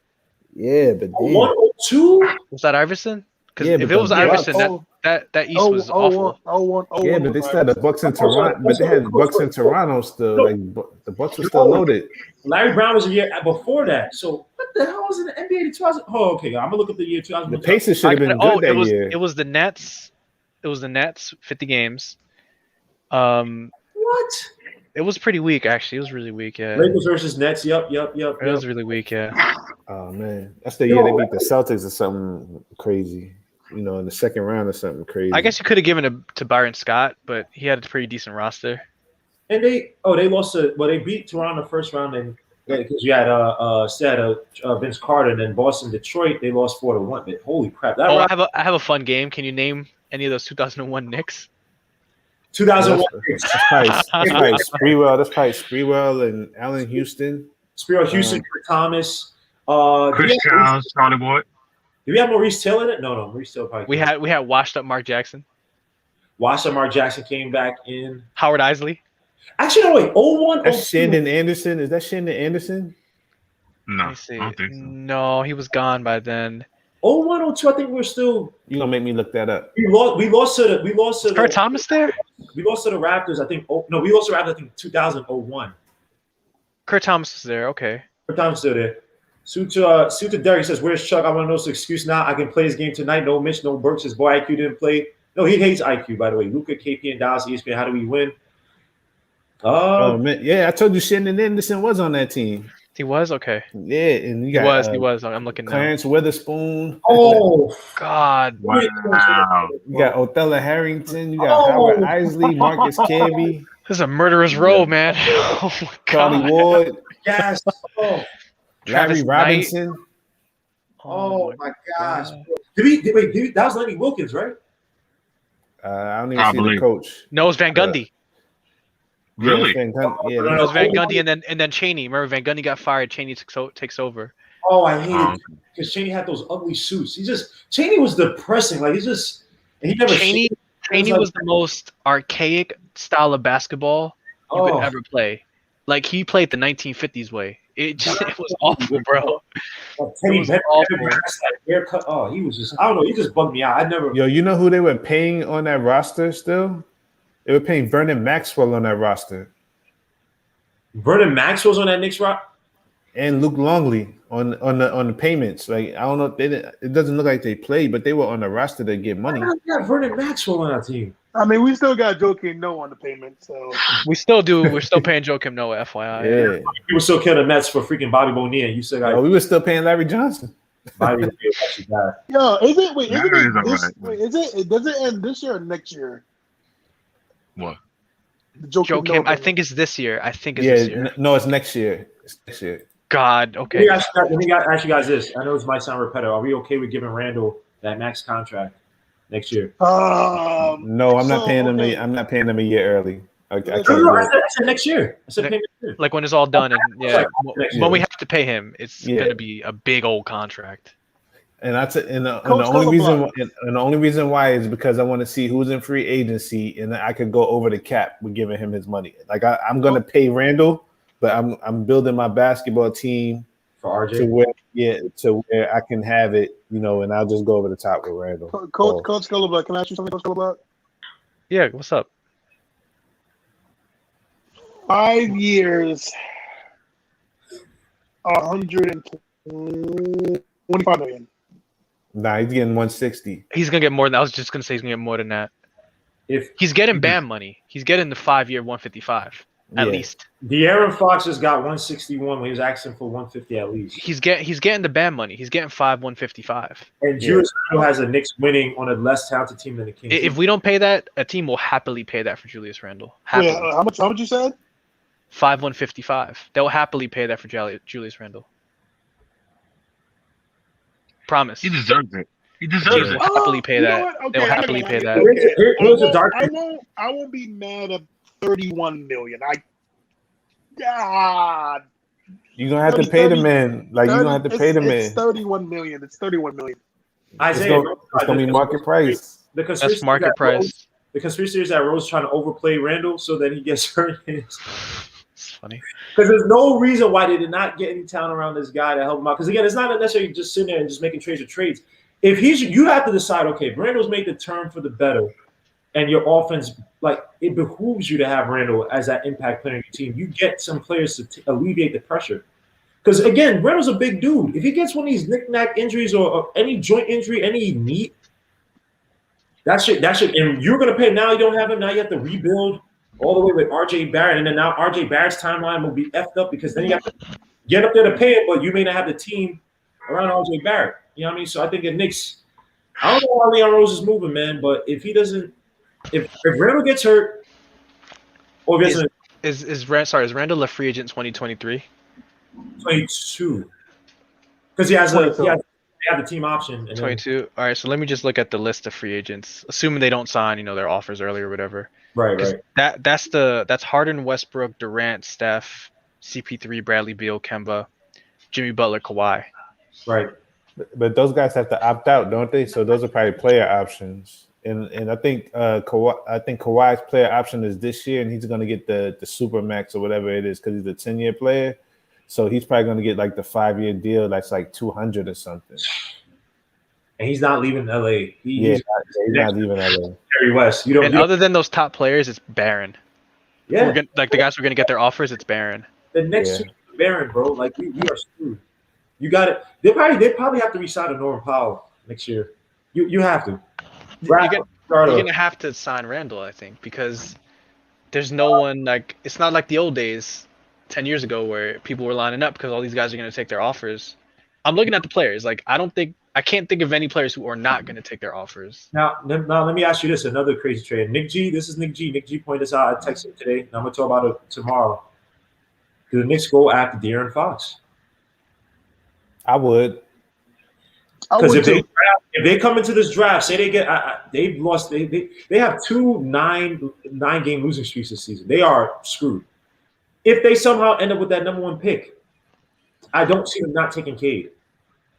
And you have Cade. I would love for that to happen. I would love for the Kings to get the first pick. Does De'Aaron Fox now? They have to trade guys like who's this freaking shooter? Buddy Hield. Thank you. But a guy like De'Aaron Fox who seemed to be, and I know it's one game here and there, but if they get a guy like Cade, they can say, look, we can reset. You get rid of that big A contract. You get him on the team. The Knicks, is he a viable guy? Ronald Miller's asking, what's the package for him? Yeah, see, that's the question I was about to ask. I know you guys are gonna keep getting at me for this, but it's not De'Aaron Fox. It's gonna be D'Angelo Russell is the guy. I'm telling you. Yeah, I know exactly one. Yeah, because he's definitely gonna be available. D'Angelo Russell. Close. It's not De'Aaron Fox. It's D'Angelo Russell. I'm telling you. Coach, I respect you, but I'm just not a big D'Angelo Russell. I'm not saying I like him. I'm not saying I like him. I'm just saying that's the guy. That's the one that makes too much sense. Is he CAA? Let's see. Mike M. Salute. You say you can start a deal for Fox and Barnes, and that's a solid starting 5. If you can make a deal, but you have to give up the house for him. Yeah, but the thing is, I think in any of those deals, they're probably gonna be asking for RJ in those deals, like for real. Like, for Fox, I'm literally asking for RJ. Yeah, it's not even a conversation. Yeah, it's not even a conversation without losing RJ. Yeah, that's not happening. See, but here's the interesting thing though, because I just had to pass on that because you want to pair Fox and RJ and Randle. That's what you want to do. Yeah, of course, that's the ideal deal. But think about the Kings, and also here's the thing though, Isaiah. Say if this was like OKC, maybe like, you know what, just give us a ish load of picks, right? D'Angelo Russell, CAA, by the way. The Kings, and the Kings, I'm telling you, and he's UK too. But the Kings have they have a weird roster where I feel like one right move here or there, they could be competing. Like if you get rid of Marvin Bagley, they like Rashawn Holmes. Rashawn Holmes is actually solid. If you could trade Marvin Bagley, get a big who could defend, run the floor, probably find a way to get rid of Buddy Hield. Like I think they're a good player here or there, but they could possibly be sniffing playoff contention because they actually were playing contention I doubt it because here's the thing, though, right, Guillermo? They were 37 and 40 something 2 years ago with the same squad with less talented players. Like they were right there. I think it's under Eughhhh, whatever his name is. Like so Guillermo, let me say this though before you go here real quick. This is why I don't believe that. I'm looking at the Western Conference, right? I'm looking at it right now. Are they 1-2? They could be, but they're not going to be better than the Jazz. They're not going to be better than the Suns. Not going to be better than Clippers. Not going to be better than the Nuggets, the Lakers, Blazers, Mavericks. And you still have the Grizzlies who are going to be coming back with Triple J, and the Warriors are going to be coming back with Clay. And they still have the Pelicans they got to face. No, the Kings are not. What are the Pelicans doing? I mean, they're 25 or 31. But I'm just saying. They're not doing it. I mean, they'll be better than them because they have Zion. Coach, I have a question because, Coach, I was going to ask you is because I know you're on the internet. Is Rashawn Holmes a free agent this year? He's gonna get paid. Yeah. Yeah. So he's gonna get paid. They may lose him. Yeah. But I mean, if you're De'Aaron Fox, if you're De'Aaron Fox, you want to get out of Sacramento because they're gonna fire Luke Walton. Like you said, Holmes is gonna be gone. Buddy Hield doesn't want to play there. And Marvin Bagley stinks. So it's like De'Aaron Fox. I mean, listen, I would never be mad at a young black man for getting a bag. Get your money, but now it's time to force your way out of Sacramento. I'm not gonna use this time to rub it in towards Gmo, but I'm gonna take a little cheap shot here. We had this talk a long time ago about how why I'm so all about culture over draft picks. Oh my god! Because look at Sacramento. They've had 15 first-round picks in 15 years and have not made the playoffs in 15 years. But here's the point that you were trying to argue. You said a guy like Luka wouldn't have changed the culture. No, I didn't say that. Yes, you did. Yes, Luka? you did. Yes, you did. You can go back. You said that's why we're arguing. What's the? I agree with you on the culture thing. You said that Luka Doncic would not change the culture with the Kings if he was drafted by the Kings. Oh yeah, no, I said Tatum. No, you said Tatum. Luka. You said Luka, bro. I think literally. Yeah. Okay, fine. I'll give you Doncic, but you know what? My point still stands. I wasn't, but bro, me and Isaiah been arguing about this or talking about this on Cade 2-3 years ago. I agree with you. Culture is important. When you said culture over Cade, I agree with you. That's why people turn around. TL said Cade over culture. I was like, I'd rather not sit there. Would I want Cade? Obviously. But then fair enough. But I'm just saying, like, look at the solutions we're posing for Sacramento right now. Get lucky in the lottery again. But I mean, also, but your coach Clutterbuck, right? Because I'm gonna go back to what because me and Guillermo, 2 or 3. It was remember David Fields got in 2017, if I'm not mistaken. 2017. Bro, we literally said, "What is he doing? He's just doing a bunch of nothing. We're like, where's the culture? Where's the accountability? Where's all this stuff?" Me and Guillermo used to get killed. Oh, I don't know what y'all talking about. They will disrespect the black man. He finally got a position. Bro, let the kids play. Let the kids play. Like, I wasn't here for that. Again, I mean, Coach Clutterbuck, right? And you know the old saying, Coach. If you give a kid a choice to eat ice cream in the morning and cake, well, he's gonna have rotten teeth. So again, right? These people that want this, and look at the T-Wolves. The T-Wolves are gonna have the number 1 pick again. And they have again. And they have Cat Anthony Edwards, D'Angelo Russell, and they're most likely, if not going to get the number 1 pick, they're going to have a top 3 pick. A player will never realize their potential if they keep getting drafted to dumpster fire franchises. And I mean, you could look at the Knicks as an example of that. Like, how many players have we let go in the past 15 years who ended up doing better on other teams? Just because they're usually in better spots than are here. The extreme example is like Sacramento, who haven't made the playoffs in almost 2 decades.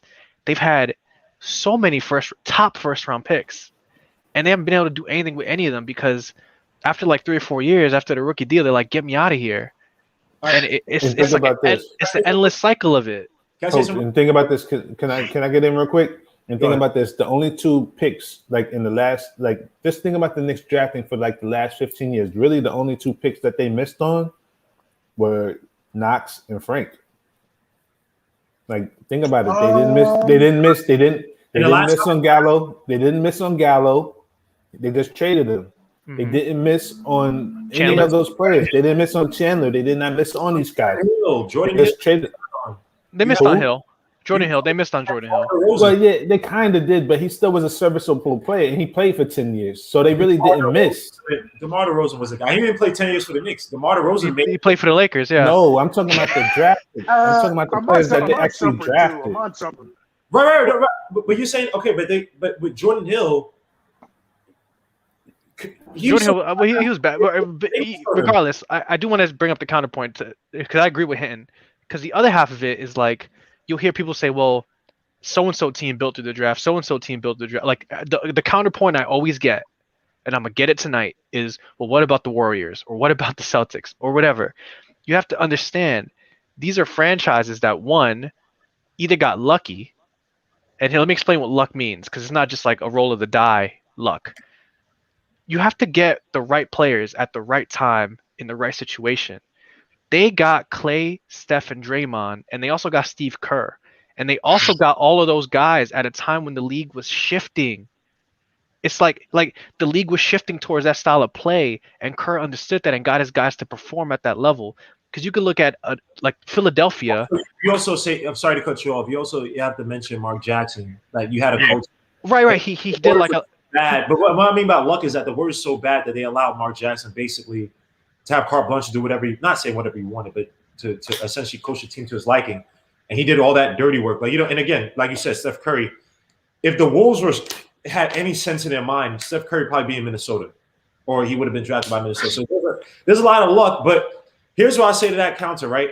I don't disagree with you, but it's almost you almost have to also be lucky too, because you have so many mismatches regarding the front offices and coaches. That's what I'm saying. All of it has to hit at the right time. But I'm saying that even on the flip side, when you talk about actually, I guess I'm saying it for you because I guess build organically through coaching. Yeah.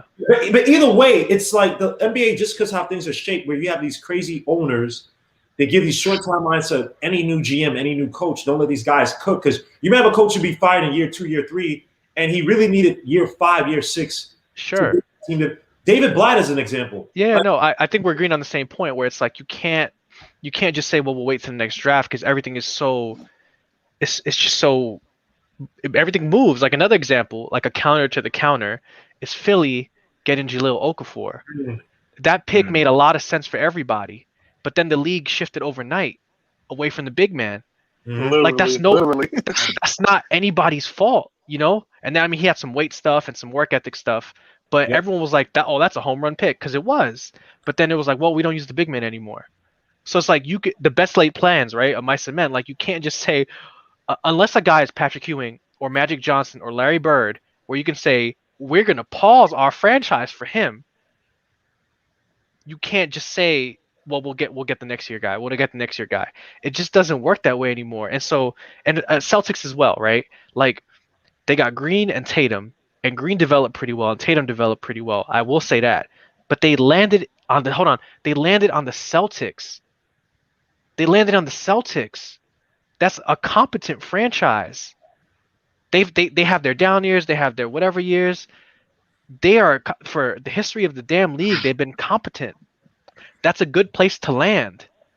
You'll know that people will take care of you there. Like that level of competence matters. So it's like the extreme example is Golden State, who was always kind of middling and dumpster fiery, and they hit the lottery, and they know they did. But in general, you can't just say we're going to bring a guy in and he's going to change everything, or he'll develop the way we like. Development is not an NBA 2K game.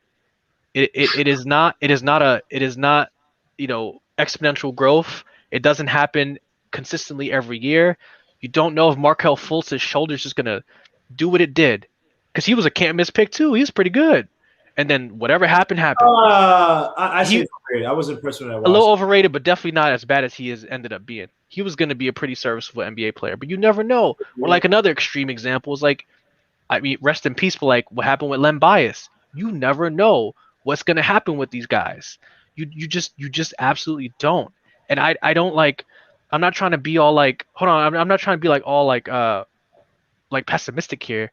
I think when you do draft, you have to make sure that there's a plan in place for getting the most out of that player. It's not like the NFL works that way too, or I guess the NFL doesn't work that way because NFL you just take BP and you stuff them in somewhere and you'll find a place for them. It's basketball is too I can't find the right word. Yeah, just go. I'm talking a lot. So let me just say, We're listening though. let me just say something real quick. Why? And I'm gonna get back to Isoma because I just want to say this, Coach. This is why you should not watch ESPN. Because it's on right now. I can't. Oh, my remote's right there. Julius Randle had 44 points. I'm talking about Luka. They spent one segment showing that he had 15 points in the fourth quarter. They showed the last two shots at the end. They broke down Luka Doncic's vision in that second quarter, whatever. Like as they did that whole little zoom in and the 360 thing. Like it's God's greatest thing on earth. They literally. This is why he should not pay attention. And again, they went after he spoke. Then he went to Dwayne Wade buying the what's name for the Jazz. I've seen other players where they'll do a 5-minute segment on ESPN when they show that night, whatever the hour-long segment, bringing out all these guys' game. Nothing on Julius Randle. But Gilmore, you know what it is, Gilmore? I just love it. That's what I'm saying. Do not stop supporting, and I'm supporting right now, so I'm gonna turn it up. Stop supporting these clowns, bro. Stop. Like Julius Randle, another guy, he should also be considered for most improved player in the league. I think it's his actually. Yeah. It's his. I don't see who else wins that award. Yeah. But Gilmore, but here's the funny thing. This is the funny thing why you didn't know the clowns is when you're in New York and the number one sports person in the world is a Knicks fan, and he can't talk about the Knicks on his own show, and we all know what I'm talking about. We're talking about Stephen A. Then you're a clown. This ESPN's a clown. Listen. Even last year when the Knicks picked, everybody else got a normal. It was the pickers in. No, the Knicks got a whole segment of them being clowns, them being laughed at. ESPN even put on their Instagram a freaking meme of the Joaquin Phoenix Joker saying Knicks fans getting ready for disappointment. You had De'Aaron Fox, who's on the freaking Kings, Gilmore voice, laughing about the Knicks, and they're posting it on ESPN. These dudes are the biggest jokes. They're big mad that the Knicks are winning, that they're not falling through their usual LOL Knicks, and they're mad that they're going to be in the playoffs. They're mad because the Knicks are getting more coverage than the Nets. That no one cares about the Nets, even though they have Kevin Durant, Kyrie Irving, and James Harden. No one cares. No one cares because the Knicks are winning. And they're mad about it. I don't care about I just don't care. I just want to watch it for that. And it's like the campaign is out, but screw them. I don't give a damn about them. Here's one thing I say about what you said, Coach. Though, is that because you said Luka, I know you take that back. But and it's rare that you find that because even in your first picks is just basically who's the most talented guy in college, typically, or in the crazy Euro prospect or whatever. Yeah, a franchise player. It could be an uber talented player, but it may not be a franchise changing guy. So I don't disagree with you in that case. And I don't want to sit here and tank it and pull off the Sixers. The Sixers drafted out of those three bigs, only one of them really came out because Noswell, I mean, he's a guy for us, but he was expected to be a lot better. And then same thing with Jahlil Okafor, is a beast at Duke. Download beast. It seemed like a home run. I thought everyone was in agreement with that one. Right? I actually thought it was actually a good pick for him because I thought he was he's a beast. He's an actual beast, and the league was like, we don't do big guys no more. So it's like, I'm not like a defeatist. I don't want to be defeatist. I'm just saying like. No, I feel you. But I guess I'll say this to kind of like, sorry to interrupt, but like to just like bring it all back home. It's like the NBA teams themselves have told us in the past 4 or 5 years that they don't really value first round picks anymore either. Because if you look at the trades that have gone down for these superstars, they're just giving these picks away, and that tells me that front offices aren't holding the first round picks to as high a value as the fans are. Compare that to like the NFL where you don't let go of your first round pick. Like I think there's a big disconnect to how we're looking at these draft picks. It's a like the Clippers are like take all of our picks for Paul George because we know that these next 4 years of Paul George are going to be better, or to them are going to be better than whatever picks we're going to do. Not because of the talent though, but here's the thing: it's not because of the talent. It's because of the infrastructure needed to harness and allow picks to grow and thrive in a team. it's a full-on effort to do that, and I'm just like, well, football is such a different sport because your second round pick is like gold. sure, your first four are really good, right? Yeah, It's like, well, Coach Cullen, it's so hard because in the NFL, and I talked about this on the other show, the makeup of the Seattle Seahawks, for example, the Super Bowl Seattle Seahawks, they weren't first rounders. You had Russell Wilson in the third round. You had Richard Sherman that I believe was either third round. oh yeah, sure. So it's kind of harder in the NFL because again, like and I hate using the Your Tom first Brady. four picks are good. Yeah, your first fourth I round hate picks are using good. Tom Brady, but Tom Brady was in the 6th round, and we all know it's hard. Or I'll even say, you know what? Because even that's an extreme. Just think about this: like an Alvin Kamara was in the 3rd round. Yeah. He's one of the best. He's probably one of the best offensive weapons in the NFL. It's just NFL is different. Here's what I want to ask one last question about or maybe one last point, right? And I guess this goes into develop. This is why Tom Thibodeau, the Spoelstras, it's not, you can say Quinn Snyder, but essentially Carlisle, I was gonna say. Carlisle's different though, but that's my point. But the reason why I say is because what Tom Thibodeau represents is coaching being important again. Because all the teams you're about to mention, like even the Heat have talent, but Spoelstra's been having that team stiff in the 8th seed even when they didn't have people. They have basically Dragic. He's a great coach, yeah. Himself, right? Great coach, but also great system with front office, right? Him and Pat Riley have done a great job for years, right? Tom Thibodeau, why it's so important because Tom Thibodeau, again, he's an old school coach, and this is a players' league where these guys are allowed to do anything they want. If they're a superstar, they get to pick their own coach, which is terrible for the league. Right, one of my friends works at St. Francis. Now he's actually in the freaking at Mission, or not Mission, but the top office. Right, he's an assistant coach for the St. Francis. And I was always asking like, why don't you want to go? Like, would you ever think about going to NBA? And he's like, it's more like a relationship thing. Like you're better off in college, just having like your seat, building the team that you want, getting your glory there. Because in the NBA, it's like this. The coaching is just not as the value is just not there with coaching. It's basically a players' league. But what Tom Thibodeau, and this is why I don't want the Nets to win, because that whole big three thing, it kind of poisoned the NBA, where people kind of chase that same kind of, let's just get 3 superstars. Not saying you don't need stars on your team, you do. But to at least build up the team or build up your organization, Tom Thibodeau is so important because I think that he helps bring back value to coaching. Tom Thibodeau is an old school coach, having guys run through a wall, discipline, learn where you're supposed to be on spots on the floor, understand your opponent's numbers, the spots on the floor. Nice coach. Tyronn Lue's not teaching that or instilling that in freaking the players on the Clippers. I understand they have Paul George and Kawhi Leonard. Well, they got Zubac. They're not doing that. It's basically Kawhi Leonard and Paul George show. Same with the Nets. So that's why I think Tom Thibodeau is probably him, the Spoelstras. These coaches are so important to kind of changing that tide in the NBA. Because again, think about this: in 2023. You're going to have a flood of young kids coming in, and they're probably going to need that. They're going to be in the G Leagues. To have these kids provide you any value, you're going to need legit coaching that they should have been getting in college, should have been getting probably in the high school because the AAU is such a poisonous system. They're going to need the Tom Thibodeaus to kind of get them, like guide them along. So that's why I'm saying Tom Thibodeau is so important to change the tide of NBA. Go ahead, I see. But Gmo, to your point, we talk about this too. You don't even think he might be here in 2 years. So Leon Rose is the most important Knick employee because his pride and hubris could destroy something. So even with all that and what you're saying, like you one of those guys. He might not be here in 2 years.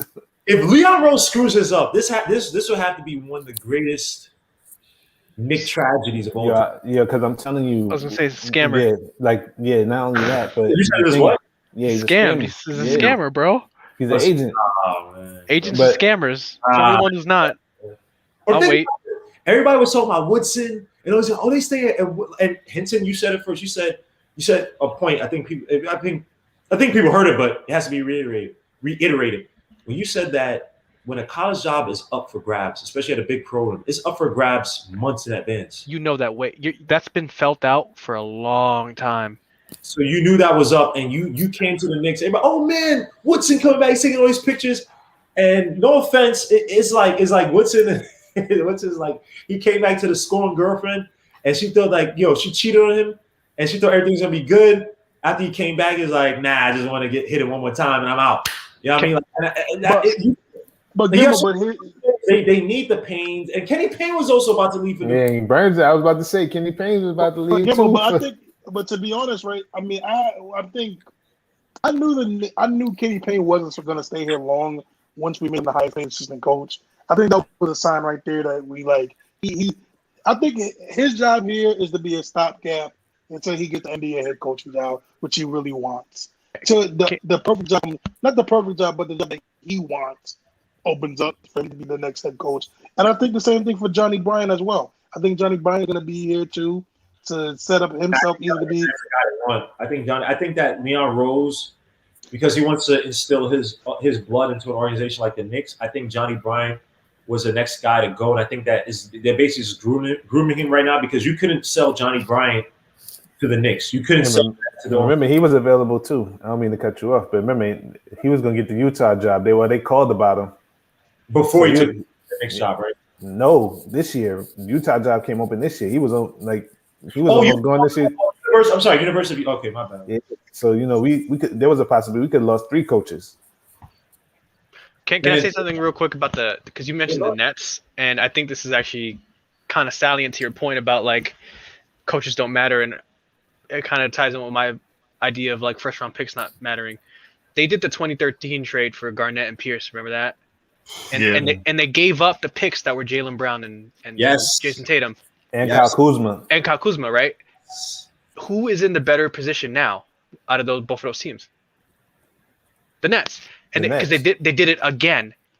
You see what I'm saying? Like, but you see what I'm saying? Like when they mortgaged that future, everyone was like, "Oh my God, the Celtics gonna do this," and they got all these first round picks. And look, they took Tatum and Brown. They took Tatum and Brown. Listen, they took Tatum and Brown, and Boston has done probably as good of a job developing Tatum and Brown as you could possibly get. Like they're really good players. They're both 20+ point a game guys. Yet the Nets did it again.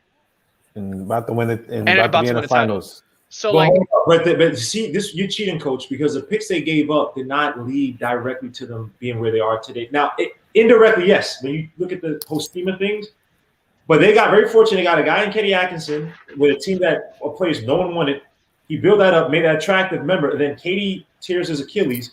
I still think about heart. Katie would have came to New York if he didn't tear his Achilles, right? It was just way too. I'm with you with that too.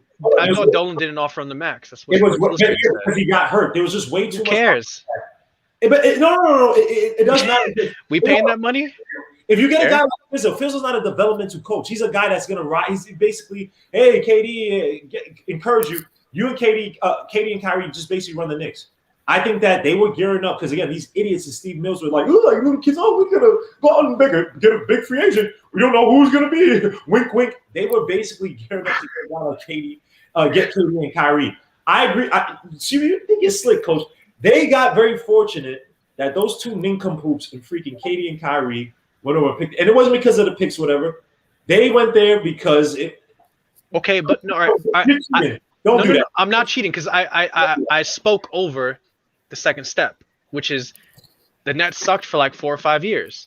Okay, but that doesn't help your point. If you're trading, it does help my point because look, they were pretty much bottom feeding for 4 or 5 years. They got some assets again, and they did it again. Yeah, that's true. But sir, the picks, them selling those picks for those guys didn't help. It did. 2013, they give up everything for Garnett and Pierce or whatever. Okay. And then 2014, 15, 16, they suck and they rebuild and they gather assets. And then they make a little late playoff run as an AC or whatever. And then in 2020, 2019, they take their stash of stuff again and redo it and get initial trading of those picks to the Celtics did not help them in any way. They still had to rebuild and clean out everything that they thought they were building. But how long did it take for them to rebuild post Garnett to getting KD and Kyrie? 4 or 5 years. Yeah, but you're making it seem as if because you said that when they trade the picks or whatever for Tatum and Brown or whatever. Yeah. Who's a better team? And you said the Nets, but it's not as if them trading Tatum and Brown were now the Celtics, to your point, talking about, oh, you trade these players. The first round picks don't mean nothing. It's like that's not a fair sense because again, if you take out, it basically encourages that the league has told us that it pays to go for a get rich quick scheme versus doing it the long and slow way. Yeah, but sir, That's what they've told us twice they've done it. And Twice the they've Lakers, done it. and the Lakers done it. But weren't you just making a point that these picks aren't as valuable? Like sitting there trying to build. Yes. Because look. All right. The Celtics got Tatum and Brown out of it. They're still figuring that duo out. They're still figuring. That's the long and slow process. You compare that to this team now, you can't do that because the circumstances with which KD and Kyrie came were kind of extreme. Just like you say that sitting there trying to draft the right guy could be a crapshoot. Expecting KD and Kyrie to come to the Knicks and then they draw in a guy who's their friend in Harden, who then, I mean, granted, there's also always a disgruntled star, but Harden's one of the best players in the league. And they got him for nothing. That's not common. Now you coach what I think it's not common, but I think it's more reasonable an expectation of front. Listen, it's more reasonable because here's why. It's more reasonable for a front office to think that way versus doing it the long way of developing players. The Lakers just did it with AD. Yeah, that's what I was just saying. They did it with AD. I gotta have okay, but put like this: what do you think is more reasonable? You having what happened with KD and Kyrie and the extremities that happened in that case, or the AD, I count that too. And the Paul George, I count that too. They traded Melo for these picks. Yeah, and the Paul George coming to LA, I count that too. But that's more. But how the Nets built is more extreme than you sitting there and you picking, because you can still. I mean, there are other teams out there. I want to say the Nuggets, but Nuggets got their picks again. The Melo trade, right? But that was a. I mean, that was a rebuild. I don't think they were looking to say they hit a home run with Jokic. Yeah, but then you have Jokic, you had Gary Harris, you had Jamal Murray. Yeah, those came from the Melo trade. Right, and but there's still picks though, so it's like if you sit there, without Jokic, that team is borderline 8th seed. Fair enough, but without freaking KD, Kyrie is not. I mean, by himself outside of Harden, I'm saying outside of Harden, Kyrie's not leading that team to any glory. He's struggling with that team last year. He got the Celtics to the playoffs when he was with them. He got the Celtics to the playoffs, really? Tatum and Brown weren't that good. Brown wasn't that good. Tatum wasn't. Brown wasn't good. Was that Brown's first year? Brown was less than. He was like 15, 16 a game. Was that Brown's first year? No. Brown was good by his second year, bro. Go look up his official. He was. I'm not saying he's world beater. He wasn't world beater yet per se. That's 3 year. But Brown was good his second year. His first year. No. His first 3 years: 6 points rookie year, 14 points sophomore year, 13 points third year. Let's just see his second year. Second year, 30 minutes a game, 14.5 points a game. It's like RJ numbers, bro. What was his efficiencies? Because again, he wasn't the main guy. Remember, he had Marcus Morris. They also had Al. I can't talk. Al Horford. They had Terry. Right, but the point is that Kyrie did enough to get them there. Kyrie, didn't Kyrie sit out like part of the second? No, Kyrie was important. He was important to that team, but he wasn't the. They had talent on that team. I'm not going to just give it to Kyrie, but seriously, say that again. The Nets that was extreme, like a mother effer. Like, but they did it twice, and both times it bore fruit for them. Yeah, but the second time, okay, but put like this: the second time that you talking about the Atkinson time, right? All right. Let's stop the Nets real quick because the Lakers did it right. They got Ball, they had D'Angelo Russell, they had Randle. Those and Jordan Clarkson and Kuzma. Those are all their guys. They stashed all these picks, and they dumped them to get Anthony Davis. No, fair enough. And they're in much better situation than it would have been. And they also had all these guys. But they also had here's the thing though. They also had a trash coach in Walton. They had basically Pelinka, Matt Johnson, and Walton all on a different page. That team, that organization was in a race. So I agree with you. If you don't have the right organization, you can draft as many you want. And ain't gonna win. So I'm a culture guy, just like you said, culture, Ricky, whatever. I am too, but I'm also saying like the long haul. You can't sit there and wait for you. This is what I'm saying is more extreme. You can't sit here and say trade these guys and keep flipping them because you know who did that? The Knicks kept flipping picks. We did it to the wrong players is the issue. But it didn't bear fruit. But that's that's the whole thing, Coach. As a Knicks team, you can't sit here and say I expect us to get LeBron. I expect us to get these guys. Keep flipping these guys until we get the right people. Because again, teams, we got some of these guys because teams like, oh, you want to take Eddie Curry? Remember Jim Paxson was actually saying Eddie Curry. Yeah, because we were doing dumb stuff. We did it the wrong way. We went so, like if you get that guy, or if you're in a position to get that guy, Thank you, SJ the third. Thank you. Brown's efficient. Thank you. if you're in a position to get that guy, you have to go all in on getting him and just don't even think twice about whatever quote unquote assets you may have attachments to, because no one cares about them. But coach, the argument is which one is more. And the examples you use. Now, if you're talking about saying that and getting the player that you want after you build the team, sir, I don't have a problem with that. But to say that net situation, that they got that through just trading and flipping, no, that's an extreme situation. Put like this. I'll give you this, coach. If you want to say, okay, the Lakers, I'll give you that because they had LeBron with that team. Before he actually got hurt, they were actually like fifth or something. They were fourth. He saw those bums and he got rid of them. Right, and I'll agree with you that where it's like, all right, I know I'm not going to reach a certain there's certain plateau you can reach these guys. Trade them for the AD, right? And the NBA talk about, I don't disagree. I'm with that, but to say the Nets, that is not a good example because that's extreme. To have Harden, Kyrie, and KD on one team, and they weren't all drafted by one team. Though Harden and KD were drafted by one team. Harden and KD were drafted by one team, but I can't do it because if I try to use OKC, which is probably one of the best drafting maybe the past 15 years, that's an extreme. Because for you to draft KD, Harden, Westbrook, Jeff Green, Serge Ibaka, Steve, that's just absurdly good drafting. So there's something in the middle, but let's not use the Nets, man. I'm just saying, like, they were able to do it twice without any like quote unquote without any like reasonable punishment, more or less. You know what I mean? The worst thing they had to endure. Coach, I'm gonna kill you right now. When they did with Atkinson, right, and they had that success with Russell, that was a rebuild. Yes, there were a bunch of unwanteds. Yeah. That was a rebuild. That wasn't them sitting there saying, "Yo, we're gonna." Now, granted, they ended up doing that, but then they didn't have Sean Marks before. Who's the GM? They had Sean Marks. Oh, Sean Marks had the Billy King. Okay, I take that back. Sorry, they changed the owner. Petro, whatever. Yeah, Billy King was the Garnett stuff. Oh my gosh, but in that case, they were still now. Sean Marks, obviously, he probably saw ahead and say, "Hey, look, we probably want a KD or whatever." But actually, I take that back. I can't call when the whole KD. But when the opportunity rose, they struck. But again, that Atkinson thing, if KD and Kyrie weren't there, they probably wouldn't keep going with them. They kept Atkinson there, and Kyrie was like, "Nah, we could do without this coach." If Kyrie and KD are not there, they probably would still have Atkinson and Joe Harris and D'Angelo Russell. Because remember, D'Angelo Russell wanted to stay in Brooklyn. And I think he had a deal that came up, right? No, they pay him. They did pay him. They paid him and traded him to Golden State. Yeah, they paid him and traded him. So again, I'm just saying you can't use that because I think they were. The Nets thing was something in the making with those. I didn't see it that way, man. But they have done it twice in less than 10 years, though. That's the thing. Like they only had to endure like 4 or 5 mediocre seasons.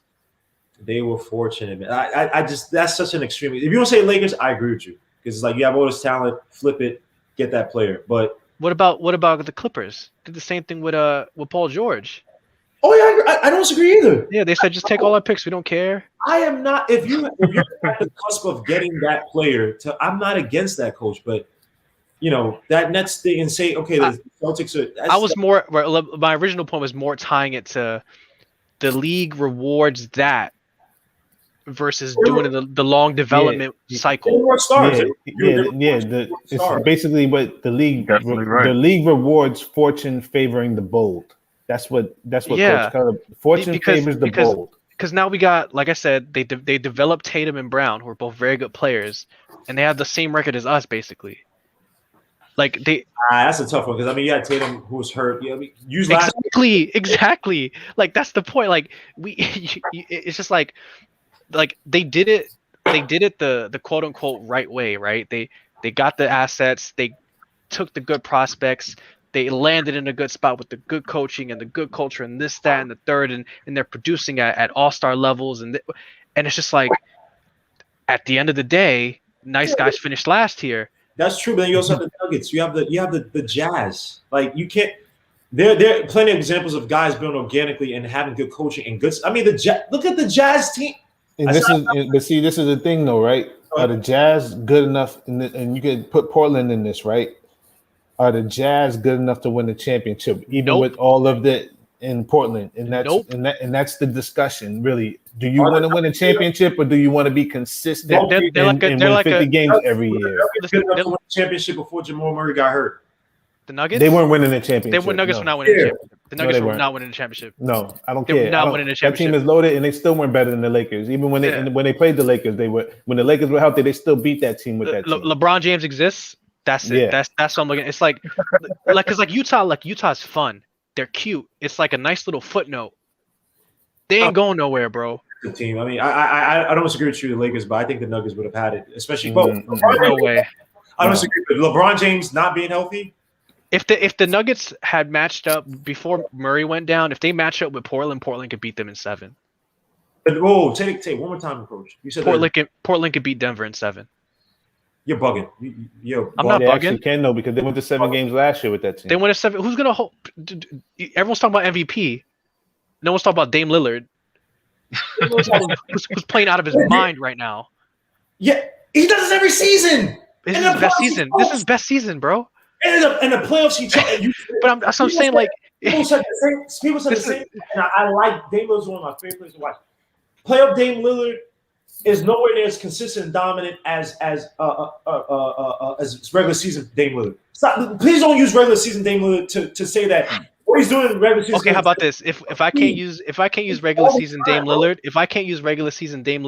then the league cannot use bubble Jamal Murray to tell me he's a top player. Same logic, because listen, everyone told me how good Jamal Murray is because he had a good bubble. I wouldn't say, and that's dirty, by the way, because that was my dude. he went hard with bubble, man. Get out of here, man. He ain't leading no team to no. He's not. Sorry, I didn't hear you. Is he one of the best offensive players in the league, sir? In the bubble, yeah.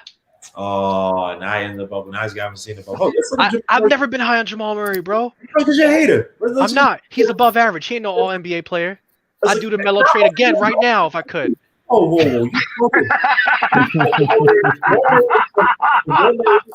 Bro, Melo's jab stepped his way. He's drunk wine straight to the Hall of Fame. I don't care about Jamal Murray, bro. I don't care about Jamal Murray. Ain't nobody wearing Jamal Murray jerseys.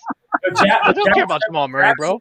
Jab said that everybody loves that when Carmelo Anthony does against weaker defenders, everybody loves to talk about it. When he's playing actually good defenders and he can't get past them, he can't create space, he tries that stupid drive to the basket, bobble his head 13 billion times. Don't talk about Carmelo Anthony. By the time Carmelo Anthony does some beautiful stuff in the post, he still has it against us defenders. Everybody wants to put up there. Jamal Murray this year versus last year, 21.2 points versus 18.5 the previous year, 40.8% from three. Versus 34.6% last year, 47.7% from the field versus 45.6% last year. Stop playing with my son Jamal Murray. Can you name me right now? Can you name me right now? No looking at, no cheating. No. Can you name me 3? What are the 3 Jamal Murray games, bro? Versus what are the 3 Jamal Murray games? 2 of them were last year. Exactly. Get out of here, man. Get out of here. Tell me the Jamal Murray games, man. I'll tell you for every Jamal Murray bubble game you tell me, I'll tell you when Melo dropped 50 on Shane Battier. Come on. Come on, man. He dropped 50 on Shane Battier and LeBron James in the same game. He dropped a 50 piece on him. He knows my memory of shots, so I can't remember what Come I on did. now, man. Jamal Murray. Don't do that. Get out of here, dude. Jamal Murray. Lord. T-Mac says, I wear Jamal Murray's, you plebs. Coach Colorbox. Yo, Coach, we're gonna fight, man. Yo, C-Mac. Off the top of your head, what number does Jamal Murray wear? Oh, exactly. Nobody knows what Jamal Murray's number is, man. Get out. Jamal Murray, bro. He's an offensive beat like coach. Wow. Yeah.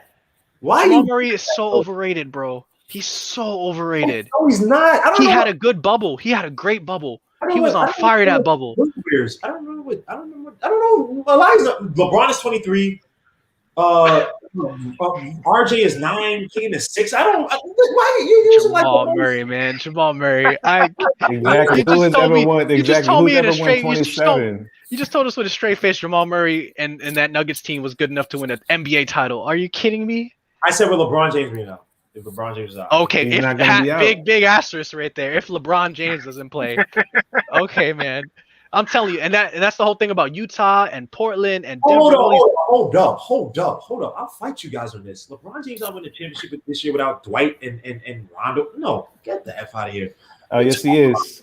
He's the defending champion. Yeah, all roads go through the defending champions. That's how it works. They're going to be healthy and they're going to win. I promise you. LeBron's in like one of his like a hydroponic, time chambers or whatever, where he gets like all the fancy $1 trillion treatments, bro.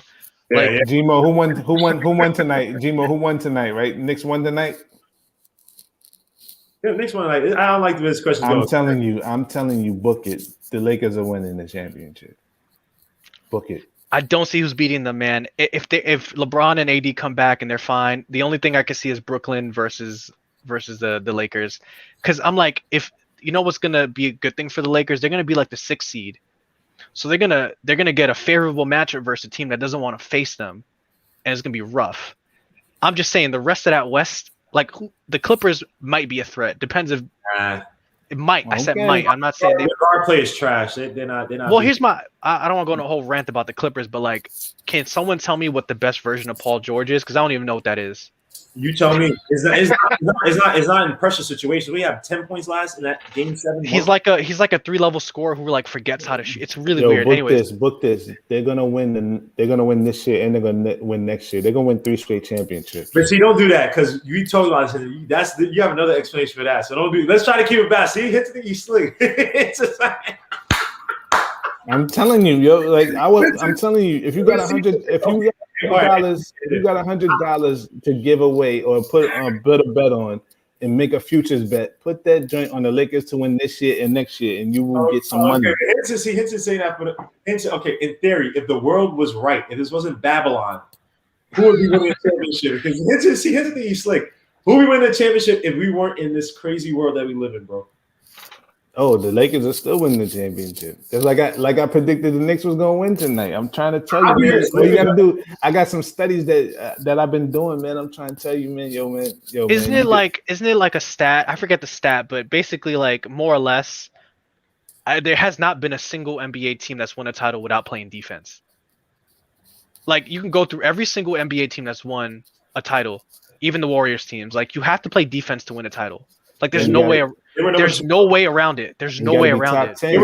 The only thing is this: I don't like they are number 2, right? But that element with Dwight Howard and Rondo, like they had a ferocious zone defense, man. Like I just don't see it the same way. I know number 2, but it's just not like Dwight Howard. Dwight Howard's a weird player because he has Hall of Fame level talent that he can deploy at any time. But it's like obviously offensive, and they're not going to dump it to him. It's not the early 2000s, so. Him on the defensive end, he's still a problem. Like to have that for 15, 20, 25 minutes and you're playing alongside AD, and AD could go out and play out on the wing and play Butler, play Jamal Murray. Like that same element, this is not there, bro. Like Marcus Gasol's not doing it. They have issues with Marcus Gasol, even Schroeder. Rondo had a purpose on that team. When LeBron James AD was there, Schroeder many times plays like the third wheel where it's like, all right, the play didn't work. Get it out to Schroeder. Like KCP fits that team probably better than Schroeder when those two guys are healthy. If that makes any sense. Oh no, I still think that I agree with you what you're saying. The looks are different, but they're still better than other teams in the West. Like I don't. You saw how they played. They still play defense, man. Here's the thing, though. Hold on. Let's look this up. Because the Lakers were once they went down with LeBron and AD, they were number 28th in the league in points scored. Like they were terrible offensively. Right? So when you're one of the top teams outside the Pistons, right? Maybe even some of those Spurs teams. But Spurs were weird. They had like stretches where they were like mid, like sniffing top 10 offense, and then like bottom rung. It depends if like it's weird. It's like these Ginobili got hot or whatever. Yeah, it's like the Ginobili get hot, and then they'll score some points. Because I was looking throughout all the years, like I was just going back on Basketball Reference. I'm like, what the hell is like a weird ebb and flow, like 20-27, then 15, 10, 10. It was like some of the Lakers. So I'm just looking at the Lakers right. Oh, the Spurs. So I'm looking at the Lakers right now. They were at the points per game. They were 11th out of 30. This year they're 28th. That's without LeBron and AD though, right? No. Because I checked with them. They just lost LeBron and AD. So I mean, I think played this year. Yeah, AD's played. Yeah, of course. Like what, 20, 30 games? Dude is so injury prone. He's only played 20 games this year. Played 20 games. Yeah. LeBron James, a guy again. He's a guy who facilitates and everybody eats off him. Right? Pause. LeBron's played 40. You would think they'll be better than 28th, right? Oh sure, yeah. They need some buckets. Well, they got Macklemore. Maybe that'll help them. I actually wanted Macklemore, but I wanted Macklemore too, but no one comes to these. no one's gonna come to New York, man. Macklemore would be good. He's averaging 10 points for them. Yeah, just space out the floor and drive. Whatever, man. But guys, look, we've been there for freaking 4.5 hours, man. This is fun. This is fun. It's fun. I'll be here tomorrow at 8 because the Mets are gonna be playing. The only way Utah wins the title is if Dwayne Wade gets on the floor. the only way they win the title is if he actually suits up, bro. There ain't no way they win the title without him. If the Lakers don't get 80 and LeBron back fully healthy, who's winning the West? The Lakers. Clippers. Wait, say it again. Say it again. If they don't get healthy, James and AD are not back healthy. Who's winning the West? Phoenix Suns. The Lakers are going to be playing the Phoenix Suns in the Phoenix finals. Suns. Yeah, it'll be the Suns. Hinton has his thing. I ain't gonna say, but Hinton has his thing. He is not moving off of it. I'm not. See, I'm dead serious. Yeah, Hinton. See, my vote is on the Phoenix Suns. And I said if they're injured too, the Phoenix Suns might. Well, I think it might be a problem. They're playing playoff style basketball right now. See, you guys love the regular season stuff. CP3 always melts down. He does. It's gonna be a weird physiological. He has a physiological issue. It's either an injury or he does a boneheaded play. I still remember last year, 1-on-1, this dude called for a pick up top. Instead of taking this guy to shoot the mirrors, it only been down by 1. He passed it out to SGA in the corner, who's already well guarded. Like his brain is just he has a weird fear of. The only thing I could think of that he's gonna have to like consciously make an effort to do is give the ball to Devin Booker in these situations. Because the thing that sucked when he was in Houston was that Harden at the end of the year was always gassed up. You know what I mean? He was always too tired to play. But yeah. I'm sorry, man. I'm laughing at something totally different, man. Hinton's my guy, man. That's my guy. Man. This guy.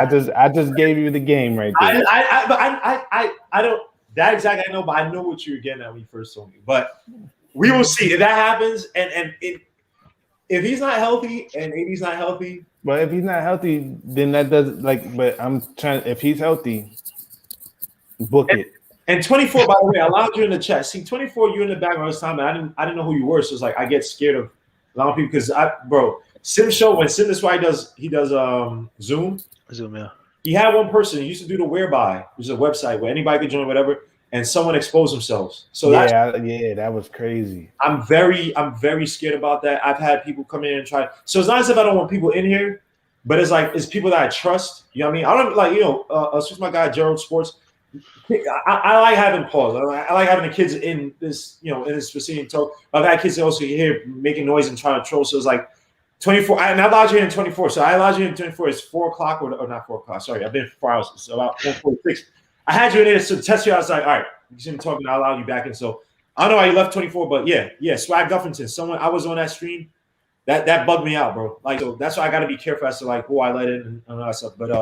But yo, guys, this has been extremely fun, man. I'll be here tomorrow for a Knicks Weekend Warrior. I'll have some topics. I have the Mavericks game to break down.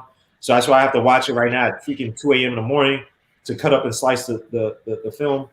We also talk about the draft. We talk about some other topics. Some of we actually already talked about tonight. But guys, if you guys can join me, I think it's I set for 8 p.m. tomorrow. So if you have time tomorrow, please join me.